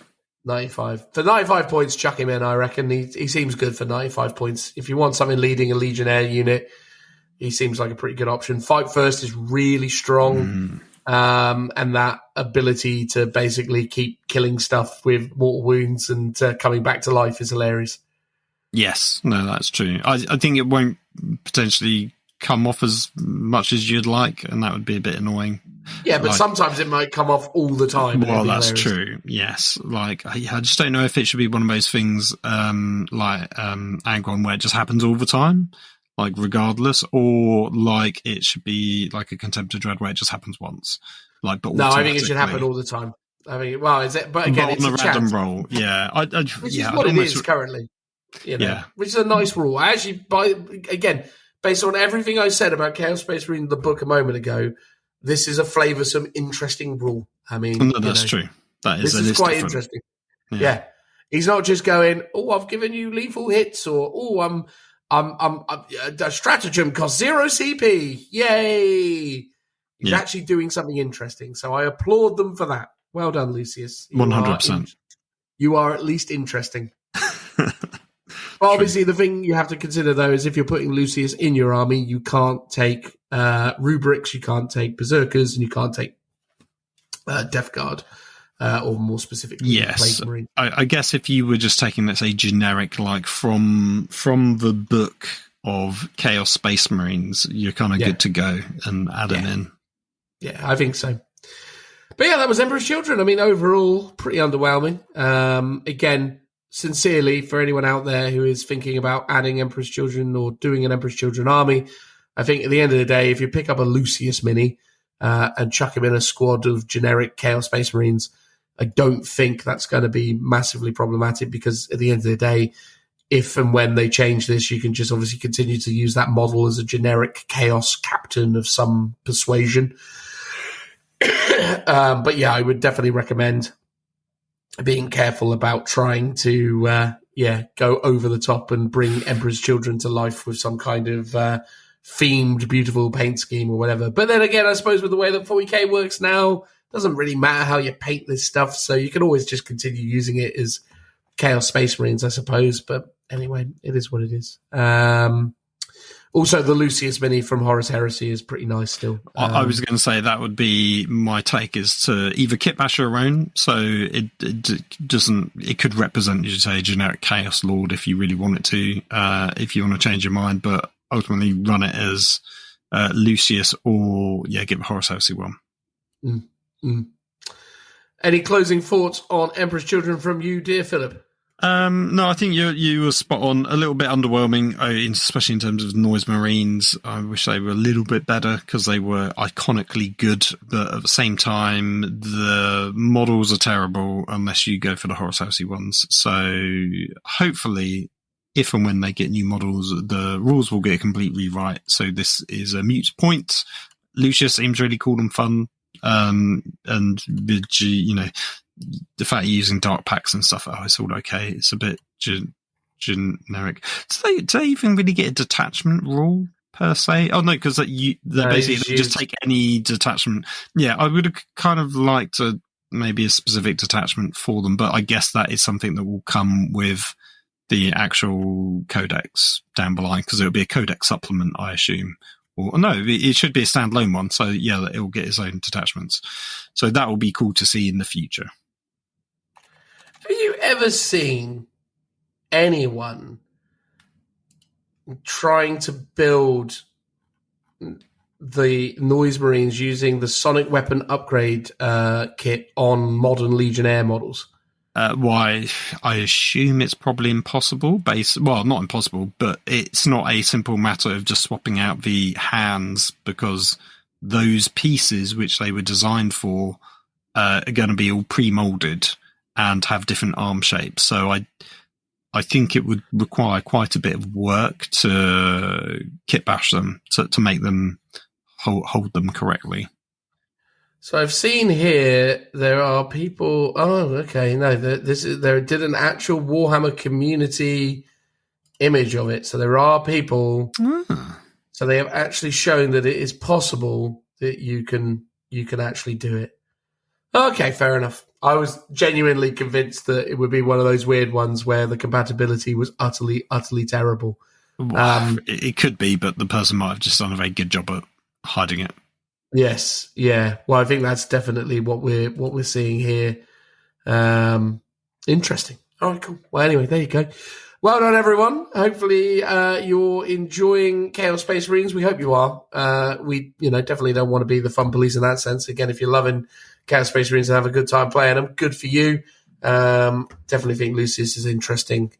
So yeah, let the good times roll. Transitional noise.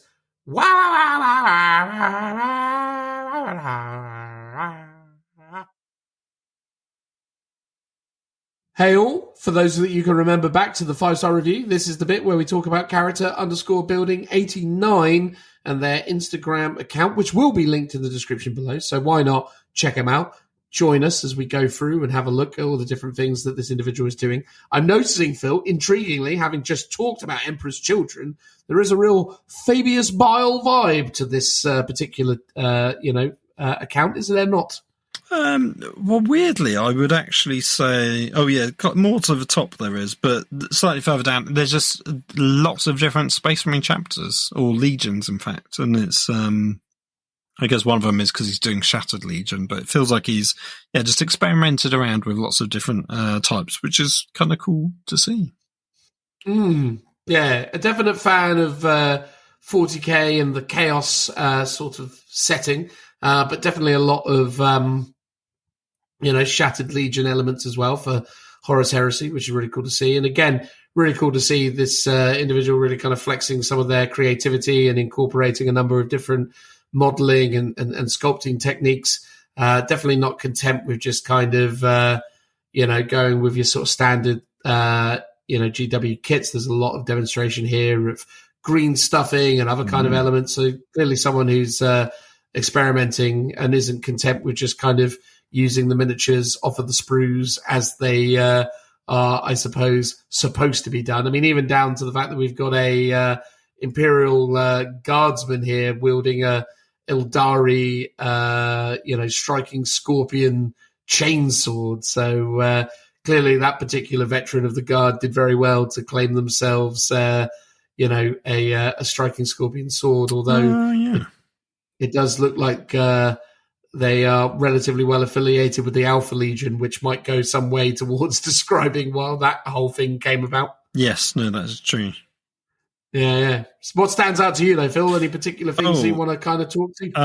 There's a character called Argyle Tull, the 7th Captain, and he's like an awesome Mark III Sergeant, basically. Well, Sergeant Mini, I guess, but he's an actual captain. He's wielding 2 swords, and he's got some green stuff sculpted hair. There's some like chain, and there's like a sort of book tome strapped via chain to his torso.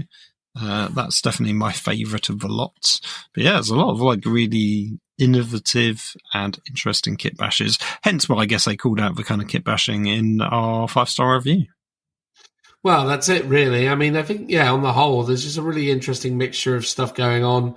This is obviously an individual who isn't content with just sort of sitting still and painting one consistent or building one sort of consistent army. The vibe is very much that they are smushing together all sorts of ideas and creative instances to build a really nice eclectic mix of miniatures. So yeah, fair play to you. I always love seeing people kind of expressing themselves through the hobby, and there's definitely some really nice stuff to see there. So I imagine Phil have started following character_building89, and we'd encourage you to do the same. So why not go check them out, take a look, see what you think of it all. But loving it, really. I think quite fitting, I suppose, that the individual that we are covering during the Chaos Space Marine review would be someone who is themselves clearly a big fan of chaos-themed Space Marines. And Emperor's Children.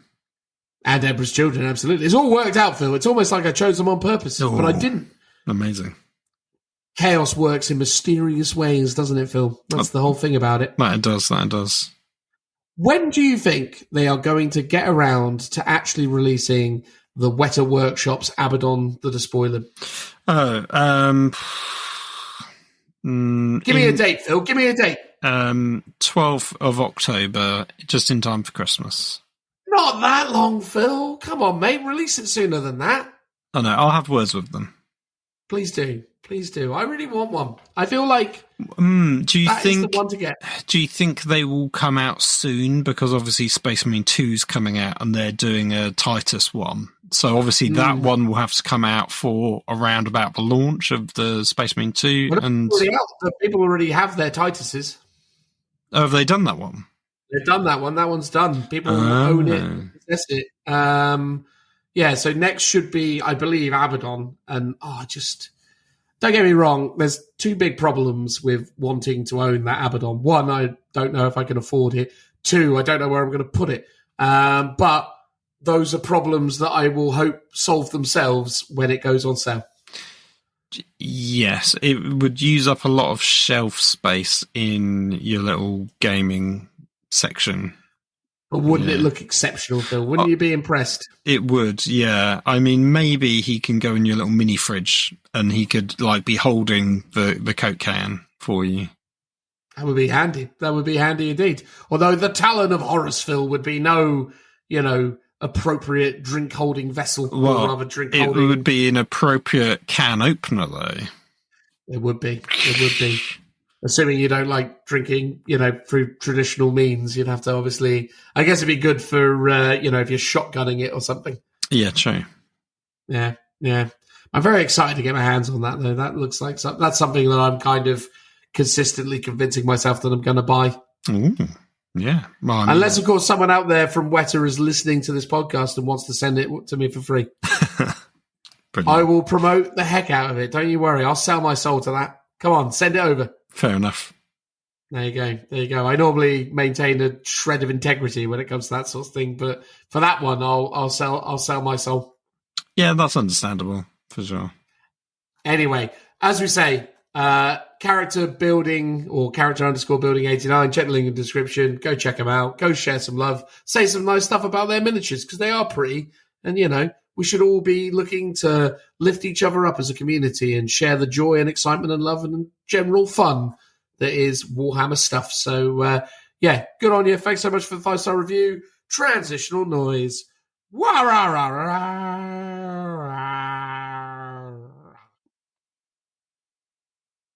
Hey all, it's the outro now, and me and Phil are going to talk about general topics that are entertaining and or delighting us at the moment when it comes to all things Warhammer, 40,000, Age of Sigmar, Horus Heresy, maybe even Old World. Have you ever given any consideration to the Old World since it came out, Phil?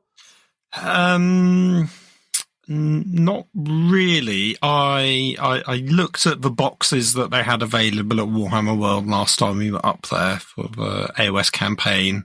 And I was like, ooh, very nice. Looks very nice. And actually, I think, I'm going to retract my original statement when I said Old World, the launch boxes that they gave you, the Bretonnian and the Tomb Kings. I thought they were too expensive.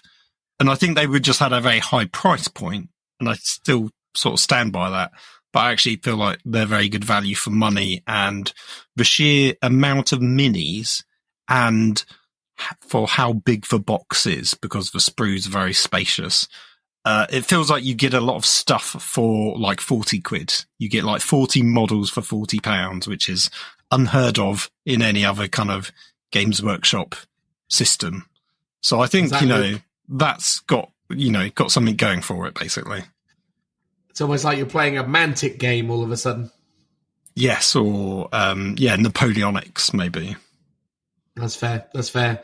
I was watching Mantic. They were doing a live stream because they are promoting their Halo board game, or rather tabletop miniatures skirmishy game. And I found it funny because there's the guy who's in charge of Mantic, who I believe is called Ronnie. And then there's the guy who does the social media. And basically, Ronnie wouldn't let the social media guy who was desperately trying to kind of host and conduct the live stream get a word in edgeways. And I kind of was watching it thinking, that must be what Phil feels like when he's doing this with me. No, I was going to say it's more like you when Richie's trying to do the Christmas quiz. That is fair. That is fair. Yeah, no, I do. Unfortunately, I think, once I'm not on hosting duties, I do struggle to kind of like let go of the reins. I'm very bad like that. Yeah, but a lot of backseat hosting going on. Well, it's a lot of that is though also as well. I feel like Richie sort of needs the prompts though, but maybe that's my misguided arrogance kicking in. Maybe. Although to be fair, I think we did a lot better this year than the previous times. I think it was more noticeable in back in the day when we did the live show version when we were all together. I'll tell you what it is, though. It's because we definitely should have just taken the time to do a few, not like rehearsals necessarily, but just a few dry runs. Yeah. We just used to turn up and I'd be like, I have a very specific format that I need you to hit.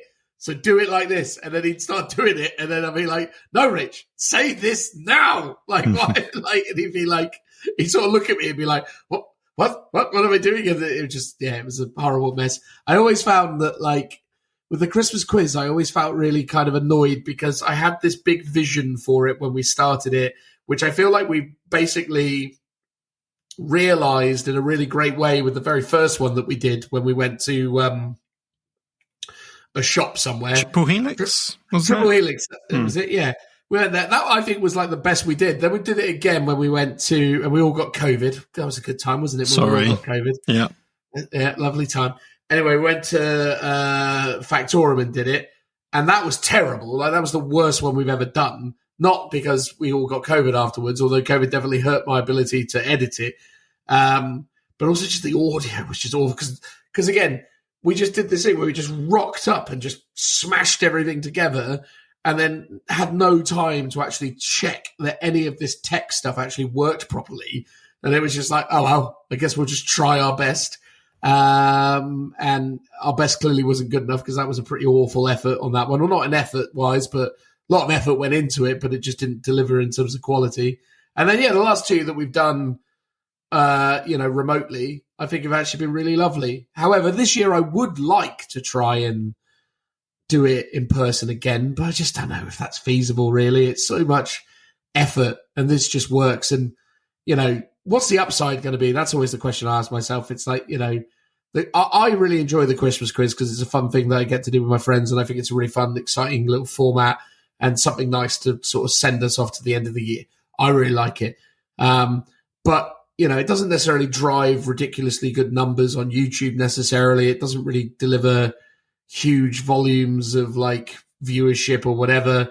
At least when we did them in the beginning, they actually over-indexed. They actually did bigger numbers than other episodes that we would do. These days, it just sort of underperforms. So it's one of those things where I'm like, I love it and I don't want to stop doing it, but I certainly don't want to start going back to going over the top unnecessarily. Unless, of course, I find myself with an abundance of free time and a desire to do nothing else with it, I guess.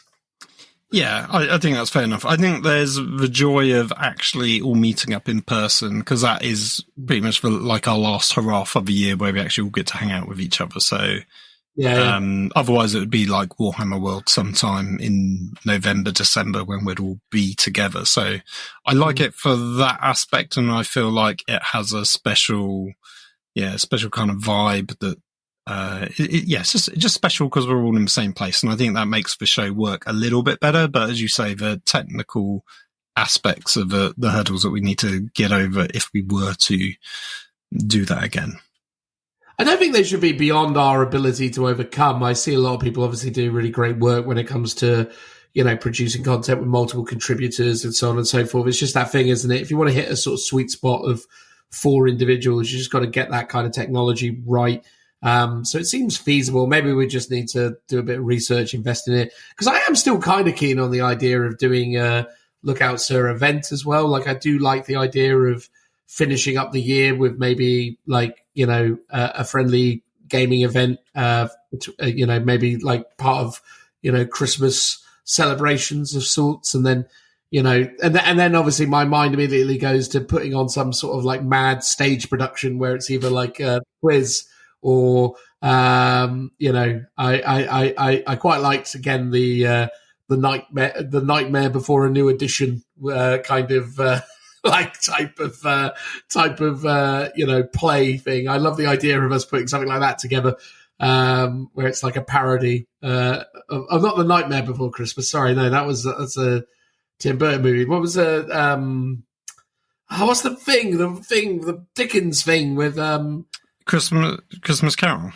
Oh, Christmas Carol. Yeah, we do like a Christmas Carol, but a Warhammer themed Christmas Carol for some reason. I don't know. Okay, so like Muppets Christmas Carol, but with Warhammer minis. We're Warhammer. It's all like the idea of like this is. I am the ghost of Warhammer past, and I am the ghost of Warhammer present.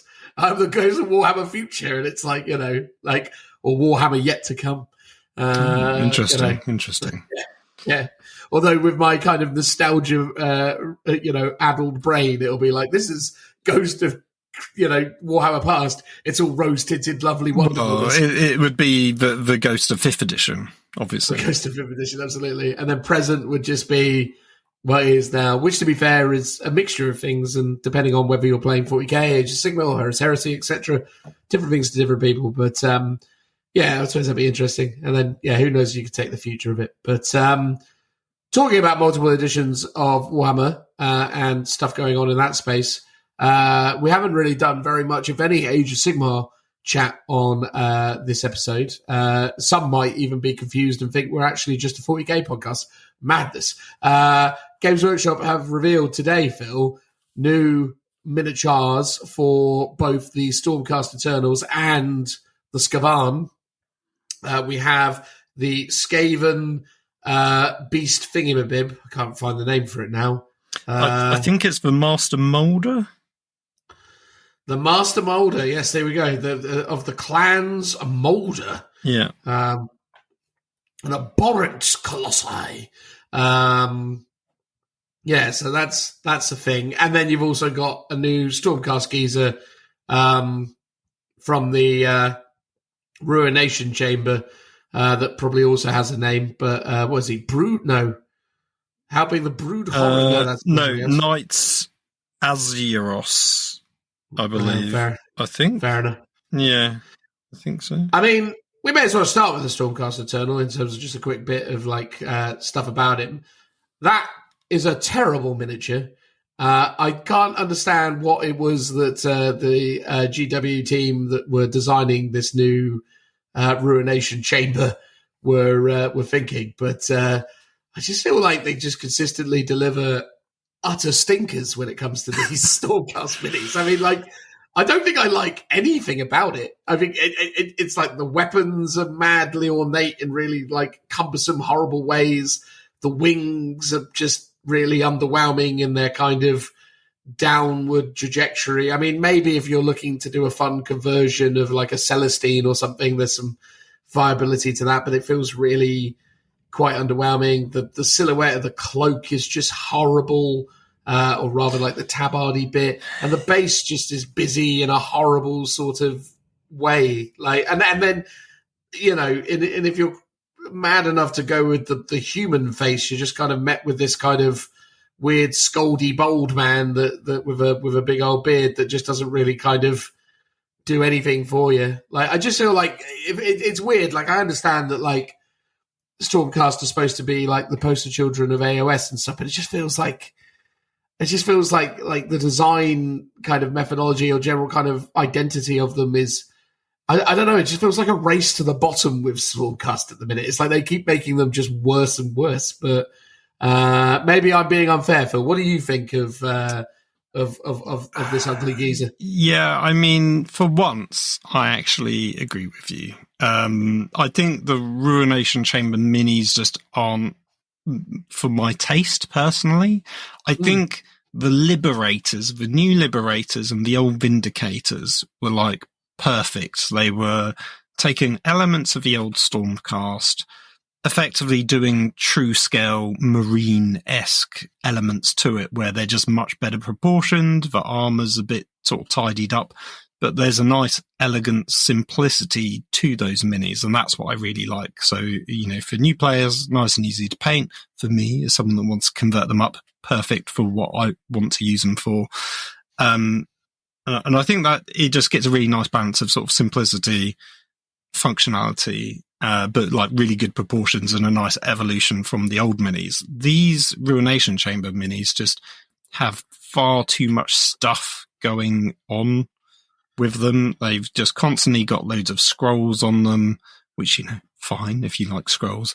The one thing that bugs me the most is the chainmail pauldron that sits underneath the main pauldron. It's like an under pauldron of chainmail, which just physically seems like an odd thing to have, and arguably worse than the plate mail pauldrons that all the other guys have. So again, it just an odd choice.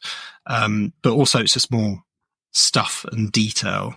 The wings we talked about with the previous guys, they're very sort of weirdly steampunky, but also with wings, but also with flames. It's three things in one. So you've got the technology aspect of the wing, almost like the actual feathers of the wing that I guess are made of light or something. And then you got the flames afterwards, and it's pick one or two of those, but all three's just, again, a bit much. And yeah, the silhouette of this isn't great. I think weirdly I looked at it and I was he has no legs. He's just legless. Yeah. And it's only when you see a picture of the back that you realize that he actually does have legs. And the robes are so pointed, and the lower half of him, it looks like he's sort of just directly flying upwards. And I guess that's what he's doing, but I'd love it if there's just a bit more of a swoosh to those robes, sideways. It's just too angular, I think. And then, as you say, the scenic base, while it's there to sort of lift him up, also interferes with the silhouette of the robes as well. So it's just too many layers. And it's he's got these big flaming wings, but then he's also got a lantern. And it's well, why do you need the lantern if you've got these big flaming wings that are also going to light up whatever room you're in? I think the weapon's quite cool. I don't mind it, although it does look like a sword on a spear. But Well, again, it feels odd though, doesn't it? I mean, again, I'm no expert on how winged humans would conduct themselves in combat, and maybe javelin type weapons are useful, I guess, because you can build up momentum and stuff. I don't know. It just feels like having a big old long stick when you got that sort of wingspan is just a recipe for disaster. Yes, especially the way he's holding it. It's like the wings go through it. Yeah. Sanguinius has a big wingspan, and he wields a bunch of spears. He's got a spear. I think he's holding it in a slightly better position, though. It's just it's not a very action-y pose. It is, yeah. It's that thing as well, where it's like if you're trying to communicate that he's sort of thrusting upwards, it's very odd then that you have the top so kind of like sort of. It's very stoic, like he's floating forwards. Like if you ignored the wings and you just had the rest of the model, he would literally look like a ghost, like with a lantern, a bit like the ghost of Christmas Past or something. And he's got that vibe to him, and it's like that as an element is kind of okay. Like if he was walking with a lantern, he's got a bit of a Hero Quest or Warhammer Quest vibe to him with the lantern. So okay, cool, but I don't know. Yeah, I do also feel with the Ruination Chamber that there is this real disconnect between the miniatures that are being produced and the lore that they've concocted, because it almost feels like what they're sort of actually illustrating through the miniatures is that as you kind of fall further and further from your humanity, there's more of a transcendence to it, and that you're becoming, I think, at least in terms of the designs that we see for this chamber, if it was that narratively this is like older, more experienced Stormcast, it almost feels like the visual language is they're transcending into something more angelic, more more stoic, more powerful, as it were.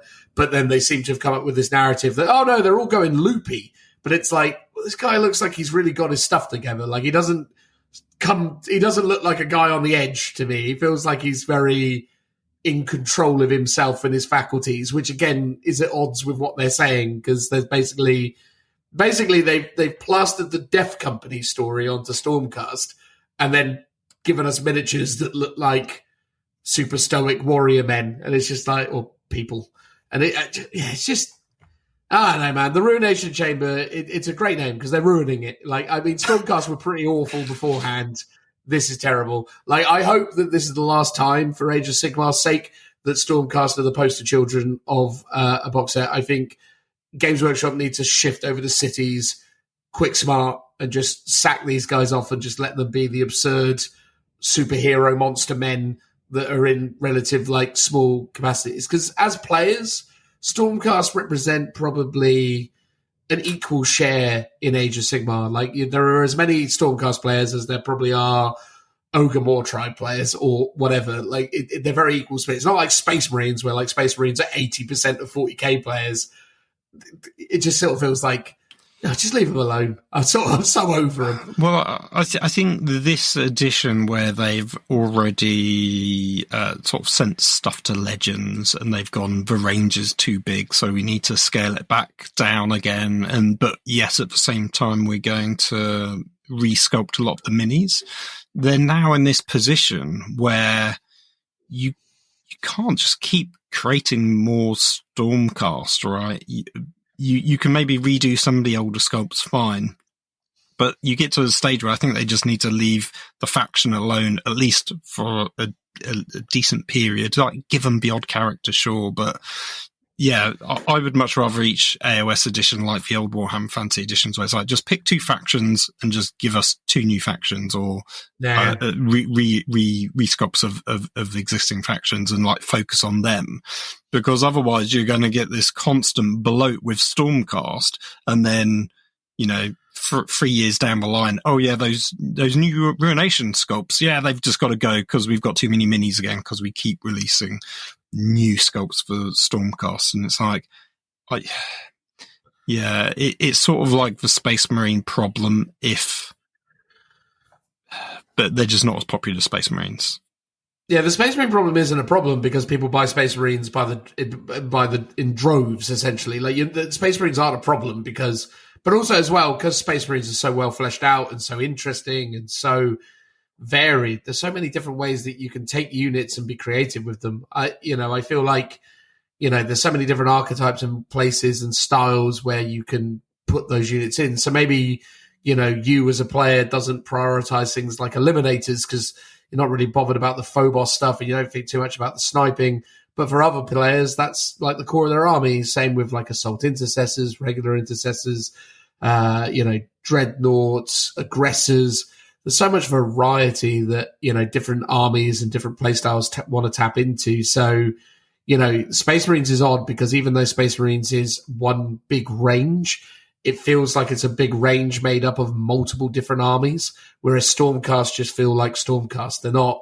They're not unique or interesting enough to have enough archetypes. And a lot of the time as well, I will say this is most of the time when you see a new Stormcast sculpt, it's basically the same thing they've had before. You look at those Ruination, whatever they're called, the new ones who've got their kids hanging around with them.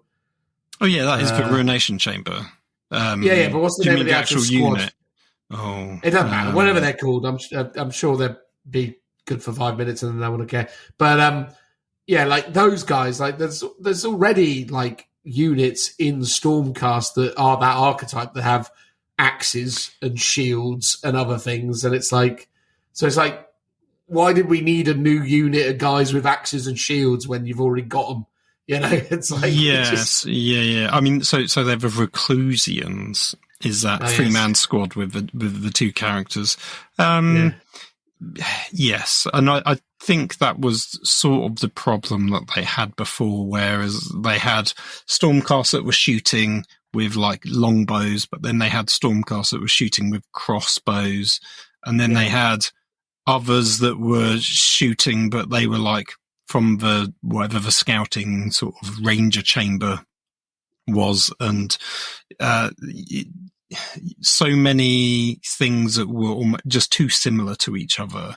And I think in a way you still have that with the Liberators and the Vigilors, I think they're called. Vigilators, yeah. Vigilators. So they're the same armor, look very similar. Vigilators have spears and shields, whereas Liberators have hammers and shields, or hammers and hammers. And it's like, okay, but why don't you just sort of merge that into one unit now? Or are they going to have deliberately different rules because you have spears and hammers, even though you've also said that it doesn't matter if you have hammers only or hammers and shields, they get the same rules because you're making a bit more of a disconnect between it no longer being WYSIWYG. So then you get to a sort of a weird disconnect where you like, well, you could probably merge some of these units together, but maybe it's good that they do differentiate between hammers and spears, even though they're ultimately they're weirdly the same unit, but just with a different loadout effectively. And it's like, you could make that part of that same unit, or they're doing what they do with 40k with like, Lehman Russ has 6 different data sheets. It's like, you're splitting out the weapon options into different data sheets, so you have that kind of weird restriction. So rather than having, your Liberators, you could swap out the hammers for spears. It's just a different data sheet to sort of simplify it. Yeah, I mean, it does do that for sure. But anyway, it would just make more sense, wouldn't it, if they just called them? Because again, a Lehman Russ with a Plasma Executioner is not called Lionel Johnson. It's still Lehman Russ with something or other. Yes, yeah. So that's the thing. It's like, to me, it's like they could all be Liberators. Just give them different weapons, like whatever. Liberators with hammers, Liberators with spears, fine. But anyway, whatever. Fun stuff on the Stormcast side of things. The Skaven geezer, the Molder. It's interesting. I'm curious about this as a sculpt because it looks. It's a very, very, very, very static mini, but it's very fun in the way that it's kind of pushed together, in so much as it's kind of like a horrifying mixture of like rats molded together in a kind of body horror sort of scary way. So it's a big scary ogre thing with a big it's pretty grotesque. It's pretty huge. It's pretty terrifying, but it's also it's weird because all of the Skaven stuff so far has been really strong. This guy is like good, but it's sort of, I don't know. It's almost like it's always just a bit too much. It's like I don't dislike it in the same way as I feel about the Stormcast guy. I feel like the Stormcast guy is like is just a massive L, but the giant rat monster thing, it's like, it's cool, I guess, but like, there's something about it, or maybe it's just the photography as well. Like sometimes when it comes to this stuff, it can be the photography, but there's just, like there's something about how either they've painted it or how they're presenting it that I just look at it and go like, yeah, it's all right, I guess. I mean, there's nothing individually I love about it, but there's nothing too offensive. I guess. Well, I mean, I suppose it's intended to be offensive, but yeah, it's just sort of fine. It's fine, I guess. It's all right. Is probably the way I would look at it. Better than the Stormcast, but I don't know. What about you, Phil? Because you've mucked around with rats and things. You kind of love all this weird, grotesque kind of Cronenberg-esque stuff. Yeah. So it reminds me of the Rat King concept, which is where rats basically get stuck together.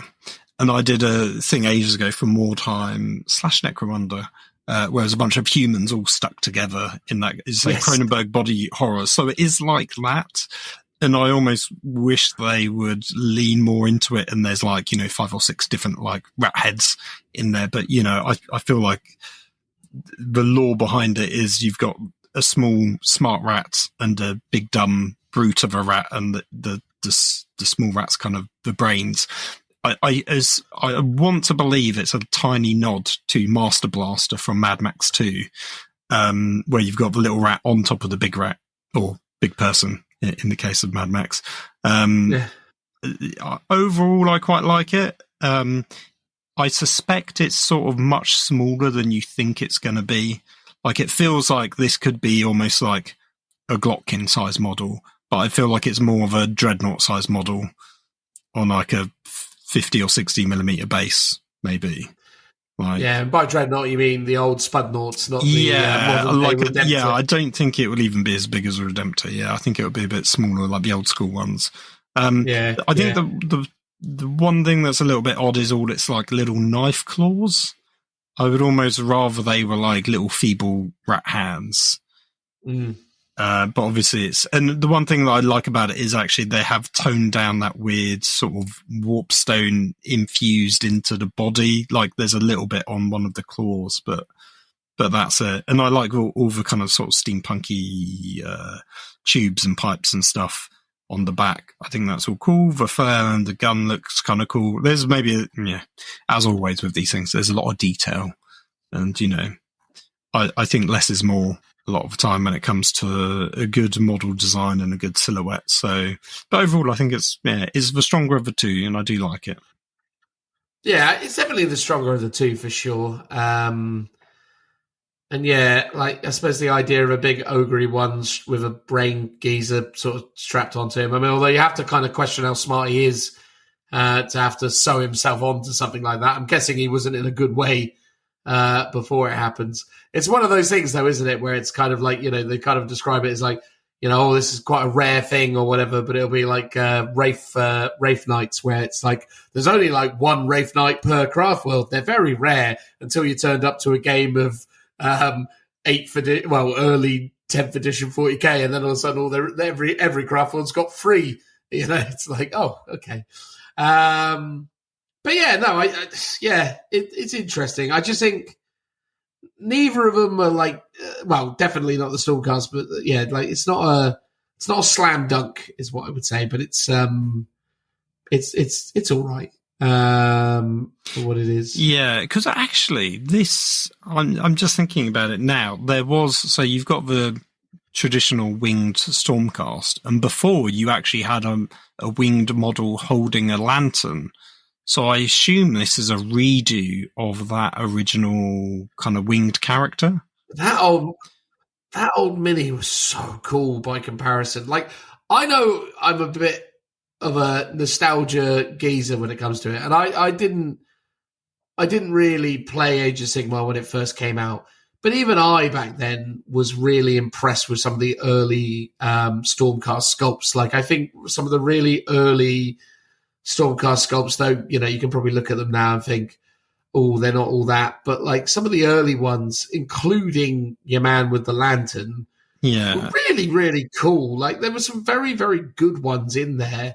So it is the Knight Azeroth, so it is actually a resculpt basically. But the pose of the original one is you had the scrolls kind of coming out the back, and that was like the flight stand, so that goes down to the ground. He's got in the left hand, he's got the lantern held forwards. In his right hand, he's got a sword that he's sort of about to like sort of strike with. He's like pulling it back, and then his wings are like up in the air. So he actually looks like he's flying, and I sort of feel like that pose is just one a much better silhouette.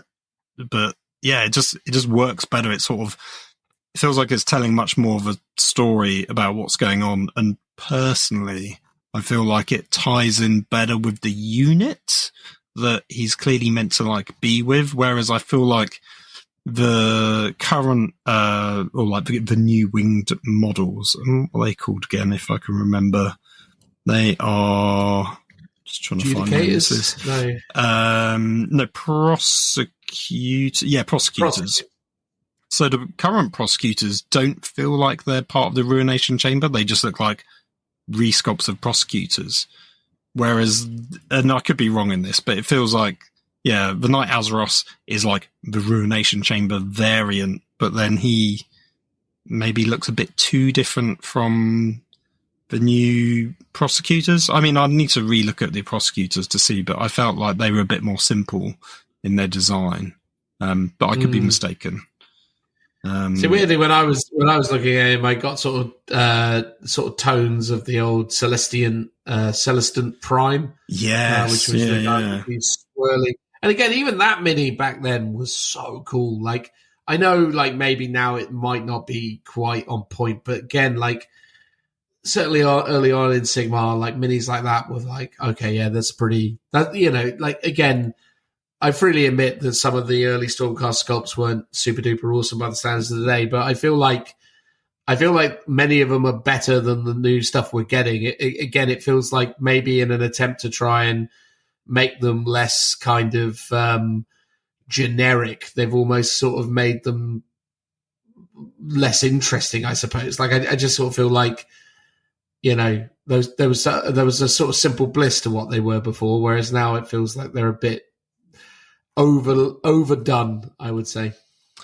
Yeah, it's weird. It sort of mirrors what they're doing with a lot of the Primaris Marines, where they've taken what was rather generic and bland, and I say that not in a bad way, because I like the simplicity of the original, like plain armor, and now they're giving you the more elite units, like the Stern Guard, where they've got the robes, they've got the purity seals everywhere. I do feel like this new Ruination Chamber just has almost too many elements of, like those kind of older elite Space Marines with mostly it's the purity seal thing. It's just like, it's just too similar in my mind, even though it's like an obvious trope to go down, like, pinning scrolls on people. Okay. But yeah, I also feel like the downside is the prosecutors, the new ones, the poses are so cool, like with their spears or trident. Like I feel like they're really flying and dynamic and really interesting. And then this guy's just seems a bit dull in comparison in terms of its pose. Well, it's weird though, isn't it? It's super weird to be in a situation where they are basically redoing minis but making them worse.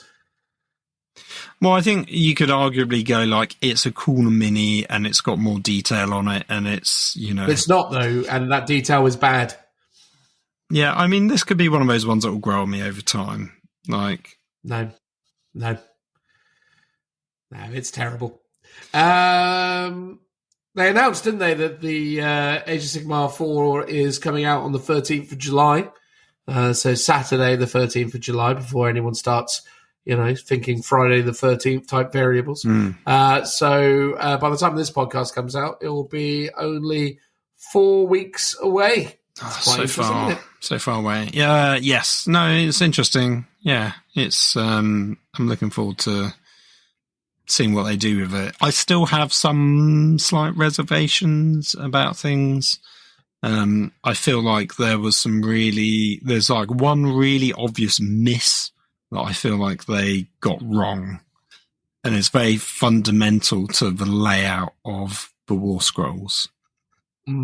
It basically, I don't know for the life of me why they decided to put the ward save as a keyword right down at the very bottom with all the other keywords and not integrate it into the design of the little radial, like the little circle with the like 3 segments or 4 segments for the character traits. And next to save, just do like a little pop out to represent the ward save. Much like how on the 40k one where you've got your save in your stat line, and then just below it, you've got your M1 save. Makes perfect sense. And it's like, I just don't know why they haven't done that for AOS. Yeah, I do agree with you. I think, as always with these things, the way they present that information is always interesting. And I think a lot of the time, once you get to a point where you kind of learn it and understand where those things are represented, you just kind of get used to it. But I do agree with you that the 40k methodology of making that invulnerable save much clearer and much more visible makes sense. But again, a ward save is very different from an invuln save in terms of its function, because a ward save effectively is a feel no pain as opposed to an invulnerable save. True, but because they don't have invuln saves, but it's not. No. It's not far off. No, I agree. I'm just saying that it's different. True, and a feel no pain is like an ability. Yeah. I think the thing is like it's sort of much of a muchness. Once you learn your army and your data sheets and you're in the thick of it, you just kind of get used to it. I think this is my thing. Sincerely, I genuinely think that 3rd edition Age of Sigmar is a really, really good game. I'm not going to suggest that I think the current General's Handbook is bad, but I think things like Merciless Blizzard and some of the spells that they've added and the overall emphasis on those spells have definitely created a weird balance. But, you know, again, I'm in a weird position because I only played it for a year and a half so far, and I joined during, obviously, the last GHB, and then the bulk of my playtime with AOS 3 has been with this year of the GHB, which has been this, magic focus one. And I have obviously observed that Blizzard is very strong, and, you know, that feels like a mistake. But I have also played a lot of like rulebook missions for AOS, and I found those really fun and really rewarding.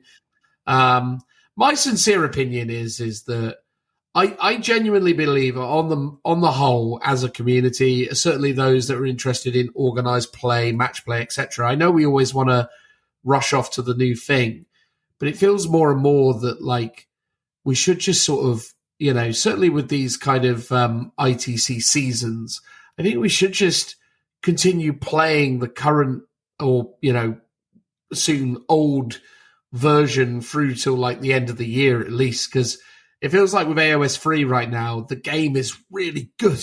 Like, it's got loads of really fun rules, loads of really cool stuff. Everything works the way you want it to. There's nothing horrifically bad or overly silly about it right now. Yes, there are some power creep issues or some, you know, armies that are very strong at the moment.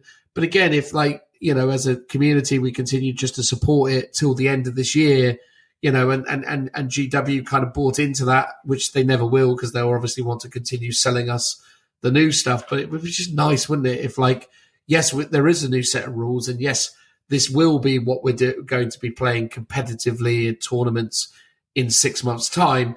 But until the end of 24, we're going to continue just finishing up with third and give people an opportunity to really kind of, you know, move on to the next edition and to kind of give Games Workshop the opportunity to somewhat finesse those rules outside of the competitive space necessarily. And I don't know, I just sort of feel like it just sort of feels like more and more that, you know, it's in a weird way, it sort of feels like a shame to walk away from third edition AOS just now because I picked up the new campaign book recently, the new Chaos one. Yeah. Which is I can't remember. Hounds of Chaos. Hounds of Chaos. But it's literally the last one. It's book 5 in that series. And basically, Games Workshop saying, here it is, you've got a month to play everything that's in there if you want to play it, which isn't really much time at all.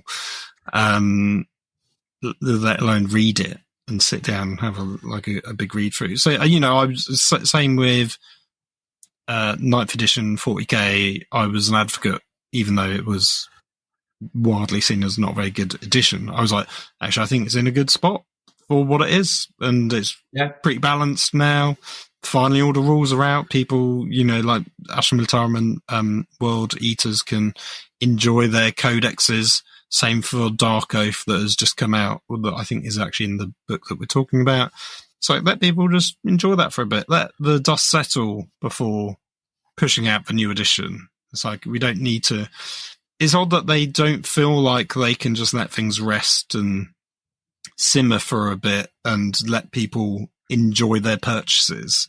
And instead it needs to be oh, hey, look at this new shiny thing, guys. Don't look at the thing you just bought. Look at this new thing instead that you can buy very soon. And, I don't like it. It feels a bit anti-consumer, a little bit. Yeah, I don't know. It's interesting. I mean, because I knew full well when buying that book that I was basically buying something that would be made redundant. Oh, 100%. Yeah, I'm under no illusions that we are all aware of that, but I just feel like it would be nice to have all of those books out, give us 6 months to actually play it all and enjoy it, and then bring out the new edition. Because again, though, I've read through a bit of it. I haven't really gotten too deep into the lore side of it, but the rules in it are super fun. All the new Dark Earth stuff's super cool. The new character, the Chaos Lord character, or the new basically Varangar character, super cool. Yeah. Really interesting rules. Great set of abilities. Definitely want to see that character in that form have an opportunity to shine. I know Richie picked it up, so I'm probably going to at some point get to play it before 4th edition rolls around, and I'm excited to see that because it does sound really super interesting. It's just, like I say, it's sort of a weird thing because the rules are really good, and it feels like Jervis, the kind of archetype of 3rd edition, really did a good job, and the game is really good. And I think as a community in the AOS scene, I don't know, it's very different to the 40k scene. The 40k scene, we were all chomping at the bit to get 10th edition because we were so burned out on 9th. We were like, what is going on? Give us a new edition, sort this out. But all of us were expecting to get 9th edition streamlined. That's what everyone was expecting. No one was expecting 10th edition to be what it ended up being. And, the result of that is that, it's been quite polarizing, and you can obviously observe that within ourselves. Although I feel our situation is less of a rejection of 40k and more of just a general excitement of 3rd edition AOS. And, in a way, it's funny because I talk to people like Richie, for example, and his position at the moment is I really hope they don't ruin Age of Sigmar, because if they do, I think I'm pretty much done with this. Because, he's really over 40k, and and I'm always like, well, you can play Heresy, I suppose. And he's like, Marines on Marines, just can't do it. Or more that I don't think he wants to paint another Marine army is more his perspective. But anyway, there are that new Mechanicum. They are sexy, mate. They are damn sexy. But but I've heard it from other AOS players. There's a lot of concern because I think people do realise right now, and this is something as 40k players I don't think many of us can relate to all that much. There is a genuine sentiment amongst a lot of AOS players that the current version of the game is really good, and they kind of like it is. And I honestly, I struggle to remember a time with 40k where people felt that way. You know what I mean? I think it's quite a rarity when people are like, don't change it. Like, it's a good addition. And obviously, I think if you are a hardcore AOS player, you probably can see there are niggles here and there that need improving. Arguably, you could say that a lot of 4 is, even though they've said it's a ground up rewrite, it's a lot of similar mechanics. They're just presenting it in very different ways. And that they've, finessed some bits here and there, and not probably the missions where big changes have happened. And also, things like sub-factions have gone. They've become effectively detachments like in 40k. I think overall, though, it could be fine. I do worry that there are some bits, and I've said it before, where I think they've just over-engineered stuff. So sometimes, and I can't think of the exact example, but you've got abilities either on the data sheet or the war scroll, or the army-wide ones. And rather than saying that, but basically, I think that if it has like the core keyword and it's like a fight ability, the idea is that you can't use that ability and also fight. You use this instead of fighting, let's say, in this example.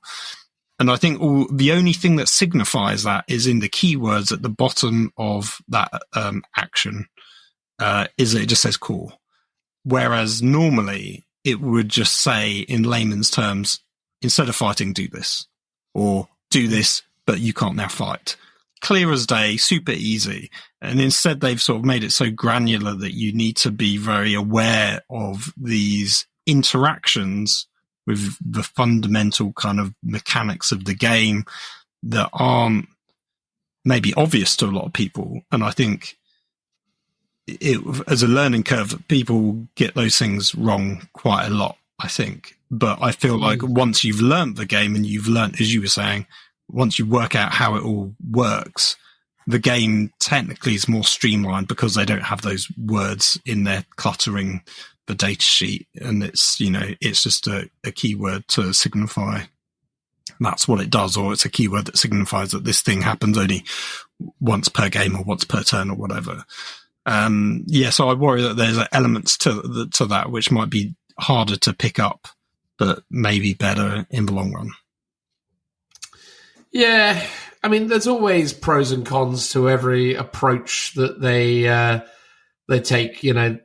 For every winner, there is almost certainly, equal or, some at least losers. And I think AOS 4 is definitely in an interesting spot. And as I say, I've got the good fortune of playing a lot of different people across the country and hearing lots of different voices and opinions on things. And I think there is a fair amount of trepidation. So we'll see what happens, man. But I still remain optimistic about AOS 4. I think, at the time of recording, none of the kind of main factions that I've been playing have been faction focused yet. Cruel Boys will be faction focused tomorrow, so I'm hopeful it's them, and then Iron Jaws coming soon. So, I can get a feel for what's coming down the pipe with those. But I've just been loving AOS lately. I had a great game of Age of Sigmar 3 last night against a guy called Ash, who plays at my local club in Egham. We had a fantastic tournament practice game. He asked me to bring like a really tooled up army, so I actually tried hard with Big War for a change. I took no less, Phil, than 15 Gore Grunters. Oh, wow. Didn't realize you had that many. No more Crushers in this list either. What? No. I know. How did that work out without them? Mate, it's just a really strong... So it basically... I can't pretend I didn't go. He was like, I want a tournament practice, and he's like, Dan, you seem to be the most knowledgeable on Age of Sigmar here, and obviously, you do all right. Can you bring something that's really tooled up? So I immediately went online and started looking for like, what is the best Orruk War Clans armies? It turns out one of the ones that's been doing well at the moment, I completely see why, is you basically take 15 Gore Grunters. You take Gobsprat because he is like just shutting down magic phases all the time. You take 3 Andorian Locusts, so you take one of each of the different sorcerers that you get access to. take a couple of brutes, 1 unit of gut rippers, and a war chanter, and basically you just have this really like punchy, speedy army, but you don't one drop it at all. So the army was like something mad, like 12 drops, but you just organize them into different things just to buff them all up, because you just literally like, I don't care if I go first because I'll score 5 points easy, and I don't care if I go second because I'll score 5 points easy. Because the thing is with Uruk War Clans is they've just got so many easy battle tactics, especially if your general is a Cruel Boys, because the two Cruel Boys ones are score 10 wounds without taking 10 wounds back, which is like super easy for the army to do. Or make sure all your Cruel Boys units, of which there is a sum total of 3 Cruel Boys units in the entire army, make sure all your Cruel Boys units are within 3 of a piece of terrain. It's like, sure. I thought there, and I can't remember which is, because they obviously gave you like the new free, let's say, gimme battle tactics. But I thought they then changed it to say that you could like only take the big war ones and not the other sub-faction ones, or something along those lines. No, they changed it so you can only use the sub-faction ones if your warlord, or sorry, general is of that sub-faction. Okay, so even though you've mostly got Oryx, Ironjaws, you're taking a Cruel Boys warlord to get access to those. Yeah. I see. Yeah. Okay. Oh, God, that's very tournamenty. Oh, very tournamenty. But no, it's a great game. Played it really well. His army was mad, by the way, though, Phil. His army is something like 17, 18 beasts of Nurgle. Wow. And a bunch of it's a mad list. He 3D prints loads of these like frog minis, and he's just got a big box of frogs. And I was going to say the Beasts of Nurgle mini would be very repetitive if you had that many of them. Yeah, no, he's just 3D printed a bunch of frogs, and it's a really fun list. And he apparently, I knew he was terrorizing all the other AOS players at the club, because he's beaten like everyone with it. Except for me, Phil. Oh. Except for me. Did you take him down?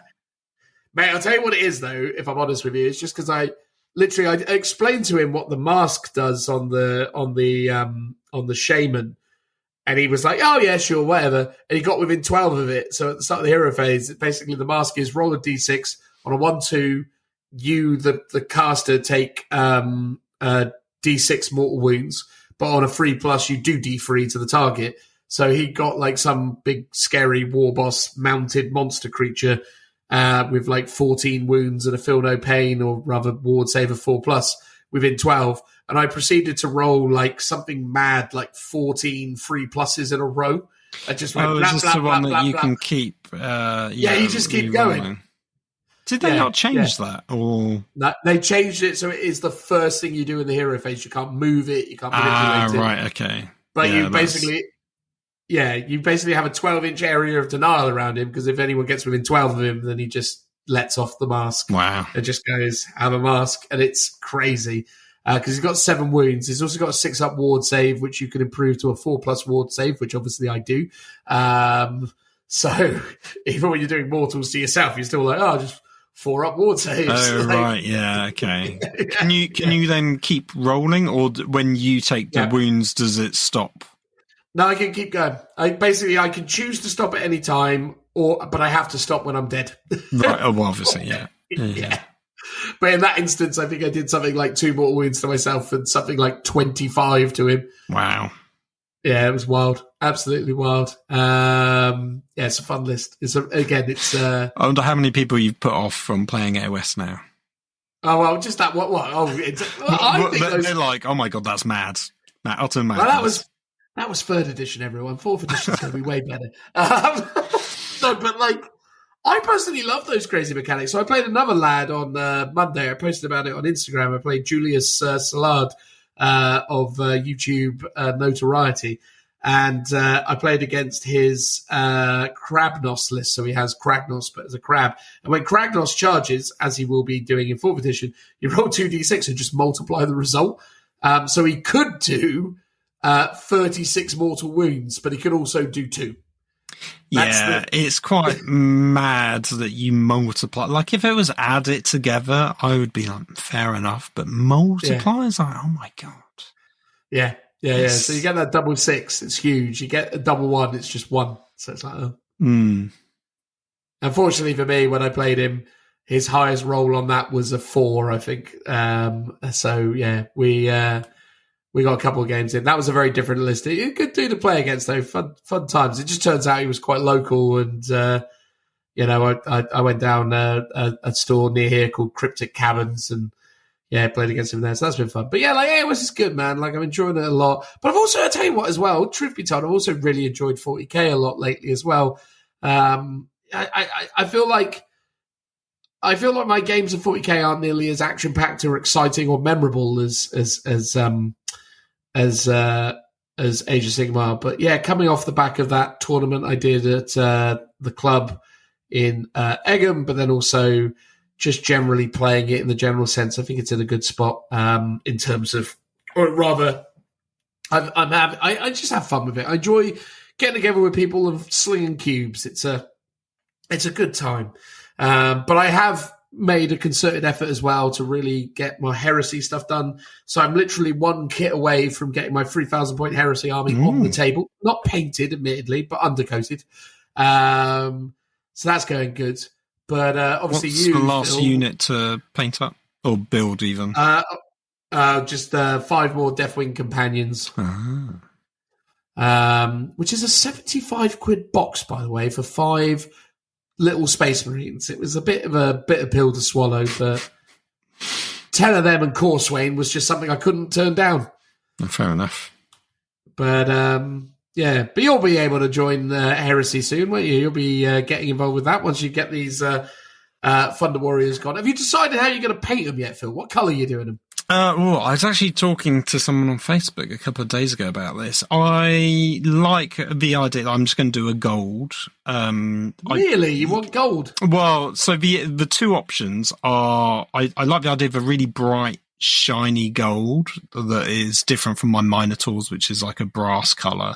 But I do want it to also be weathered, so a lot of dry brushing and chipping and oil washes over the top. So I want some of the gold to be really shiny, but then some of it's still quite weathered and like very heavily chipped instead of just traditional edge highlighting. The other option is like a real like dull iron color where it's just like really metallic silver, but very dark. But then obviously the edges got the highlights on. And I sort of like that just because it'll be much more, it'll just, give it a bit more of like a knightly fantasy, like medieval vibe to it. However, I feel like because they are Thunder Warriors, they should be gold because that's what they're meant to be. It's the lightning vibe.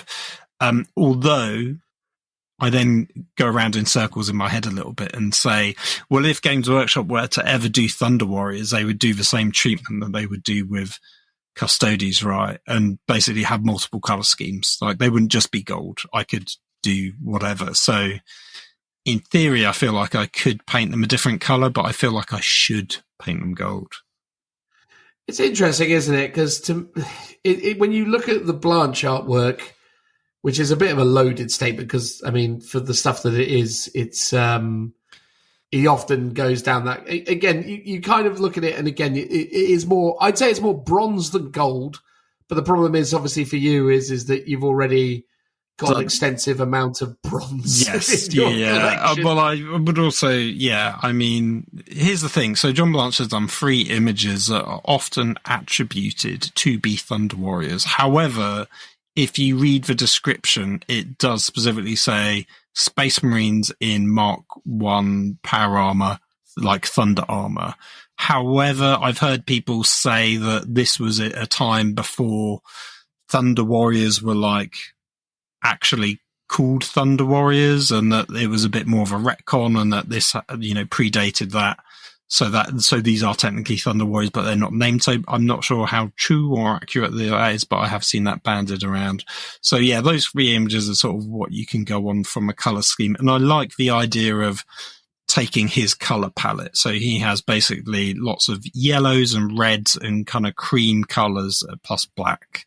Like he doesn't do blues, he doesn't do greens, things like that. So in terms of my color schemes, I like the idea of red predominantly for like the Tarouges, or like if I did a plume on a helmet or something. And the ones I'm working on at the moment are like the Warden-esque figures, which are using is it Vanquishers? Yeah, Vanquishers. Well, a mixture of Vanquishers and I had like these 2 character minis, which were like the librarian-esque wizards, because they've got the same robes. So basically robes along the bottom, like skirts, and then some robes coming out the back, and doing them red, I guess, as well. And that weirdly looks like Wardens, because Wardens on Custodes have like the bottom half of red robes. So visually they should look a bit similar to them as well. So, but yeah, I suppose go on.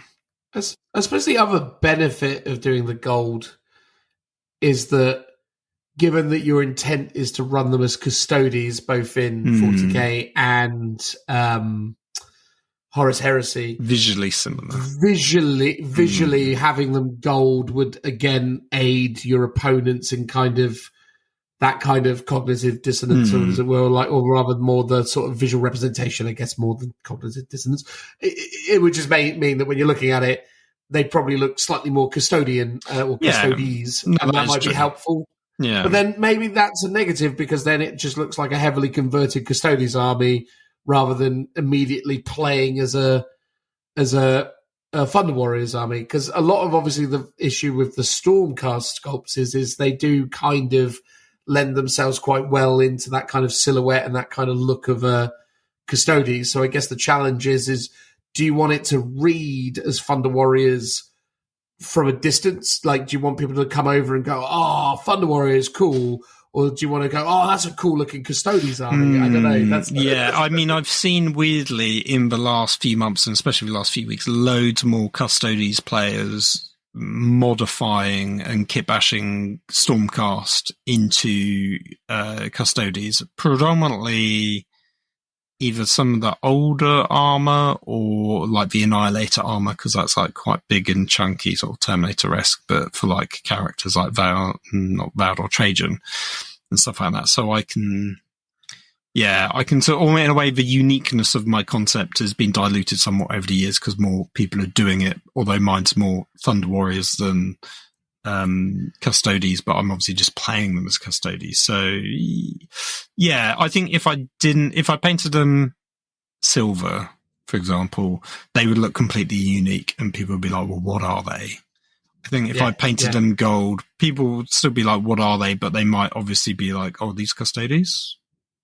They might still be like, are these Space Marines? I mean, because they're a bit of both in terms of visual aspects, because they've got like the power packs on them and stuff like that.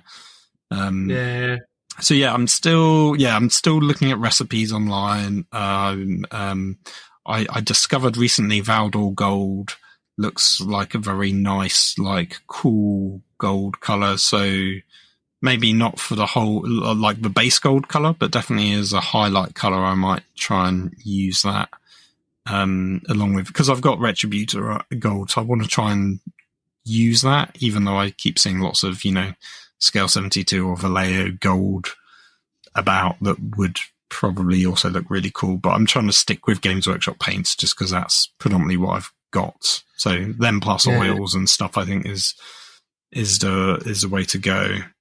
I think the thing that's interesting about it is like, I think if you, because again, you see a lot of artwork where it's kind of like a grey blue, almost like a like Space Wolf grey type color, but maybe a bit drabber than that, and maybe that's something that could be an option. But like you say, like the majority of the artwork, the majority of the imagery is gold.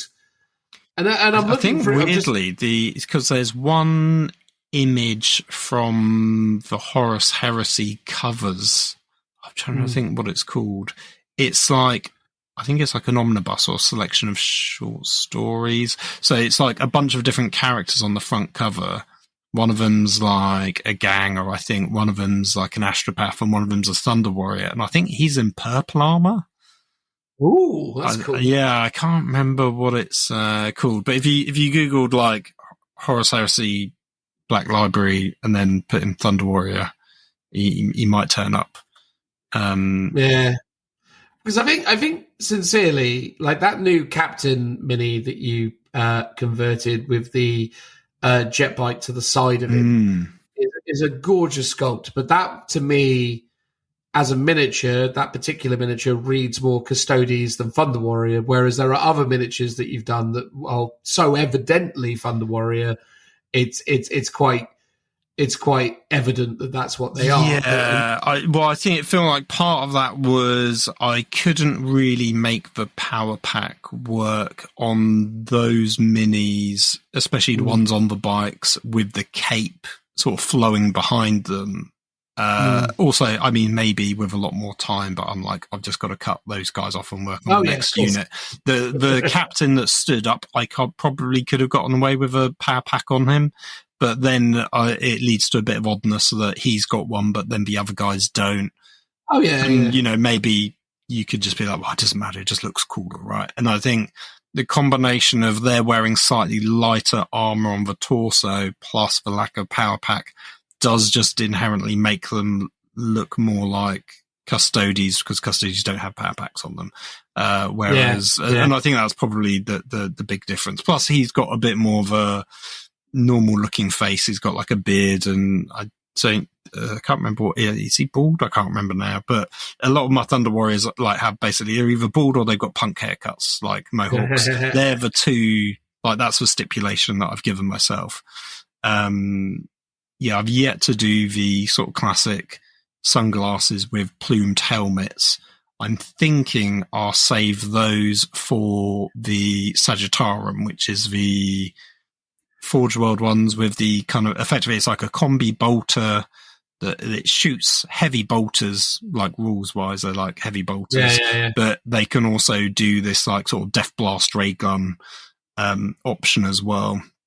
And because of that, I like the idea that that's why they would have the shades on and the extra armor, because it's this almost more like experimental weapons. So I think I'll save that unit to be the one that looks more like the classic Thunder Warrior. Yeah. I think that's the thing though, mate. It's not like to suggest that I think that, you know, there's anything wrong with having miniatures within that kind of are more sleek and whatever. Because I think that's the thing about Thunder Warriors, even though they were from a time where, you know, everything was a bit more brutish, etc., that there obviously would be different kind of body types and different types of,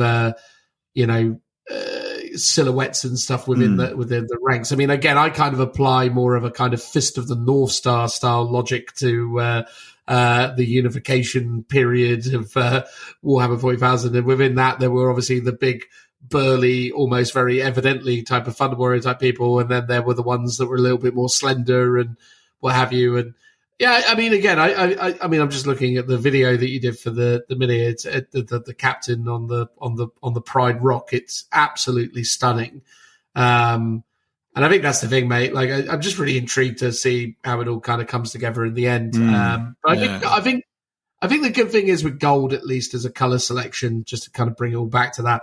I think with gold, at least like as a metallic, it's sort of one of those things that you can kind of maybe it's easier just to kind of lay down some color initially and get some washes and some things on it and get it to a good high tabletop standard ready for the event. And then it will give you the flexibility to go back in the future and make more. Yes, true. Yeah, I could sort of, skip out on some of the highlights maybe and work on them at a later date if needed. Also, I think, so they've got sort of the plate mail, but they've also where all the, was it carapace? No, the under armor of what you would have as a Space Marine, all the joints, sort of like the Stormcast have these weird rubberized joints, so behind the knee, behind the elbows, stuff like that. So all of those I cut out and I replaced with green stuff and I sculpted in chainmail. So that would be underneath the plate mail.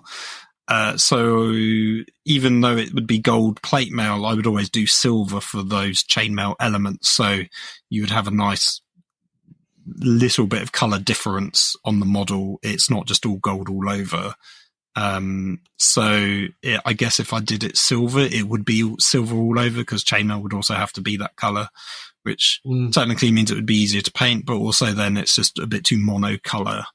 But then maybe you would just play around more with like rust elements and stuff like that, which I guess I could do with like verdigris and stuff, even though, yes, gold doesn't really, I don't know, gold can discolor, I guess, maybe, but not in the same way that bronze would, I don't think.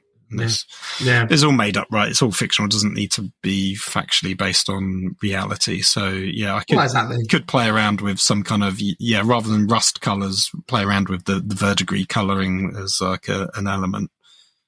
I mean, the desert wastes of Terra post everything that kind of went on, pretty heavily irradiated, right? Like, I mean, I'm pretty sure gold will, undergo all sorts of interesting weathering effects in those conditions. Yeah, no, exactly. Yeah, I like the idea of a kind of an orangey, deserty, or maybe a yellowy kind of, base elements. Maybe like red for rock. Although I've got a lot of like kind of concretey elements on some of the bases as well, so maybe that would have to be more grey, like traditional colours, and then they are quite urban in their sort of lots of rubble and kind of like you say, lots of details of like, destroyed bits of building, like rebar and stuff like that. Yeah. But equally, though, there's no reason why that couldn't be more red anyway, though, and then gives you the option to add in a few little metallic options, because obviously as, the kind of rad wasteland kind of reclaims these elements, it would just sort of, swish all together. And again, it could be a really interesting kind of thing from a color scheme perspective. If you've got that kind of red, decaying, metallic, heavily rusted kind of ground, and then they themselves have this kind of slightly more prestigious gold kind of maintained thing, but it becomes, I don't know, it could be a nice thing against each other. But I suppose the question then becomes about whether or not you want to try and have it that they can synergize with models that you have in other ranges, whether or not you want it. No. So I made that decision a long time ago, like whether I do sort of traditional muddy bases with the brown trim like on the rim to then match in with my Minotaurs, which also matches in with my Krieg and all my Inquisition stuff. No, I was like, I want this to be completely different. It's going to have, black rims, and that's why I also want to really push for basing detail to not just be texture paint, because that's what I always do and sort of just cheat. It's like, texture paint, maybe a skull here and there. With my Minotaurs, I pushed it a bit more, so it was lots more skulls. And I used some like dried grass type stuff from the garden that dried out, and I applied that in places as like more naturalistic tufts, because I didn't like the tufts that I had at the time, although I've got some better ones now that I use for my Nighthaunt. And so that's why this time I was like, okay, all out. It's like baking powder mixed with super glue mixed with cork plus like sort of rebar-y type, was it like H-bars, like plastic bits and stuff like that. And it takes a long time actually to do the bases, so that'll be... No, it looks like it. Yeah, and but it's coming along. Like I said, I've got I've got 3 units left to make. I'm halfway through doing 2 of them, so I'm doing 5-man Warden squad plus another Blade Champion, because I had an idea in the back of my head for another Blade Champion, so I'm building him at the moment. And then after that, I've got 4 guys to build up, because I've got 1 already for my Pythorite Spear Squad, which is the belly cannon guys. So I've done their backpacks. Ideally, I'm wanting the new Liberators for them, because I've used up a lot of the Vindicator leg poses already throughout my army, so I don't want a triple duplication in those, and I don't really want to have to repose it. So so I'm working on these guys. Hopefully by the time those are finished, if the Liberators aren't out by then, I need to panic a little bit and then work out what I'm going to do for that last unit. We'll see. Mate, I'm sure you'll do great. Don't you panic. You're You'll make it work. I believe in you. But time's ticking away. I'm like, oh my gosh, it's like 3 months to go. Well, let's save you a little bit of time and call time on this episode 182. I think it is 182. Yeah, sounds about right. Sounds about right. Yeah. Cheers, everyone. Goodbye. Bye-bye. Bye-bye. Bye-bye. Bye.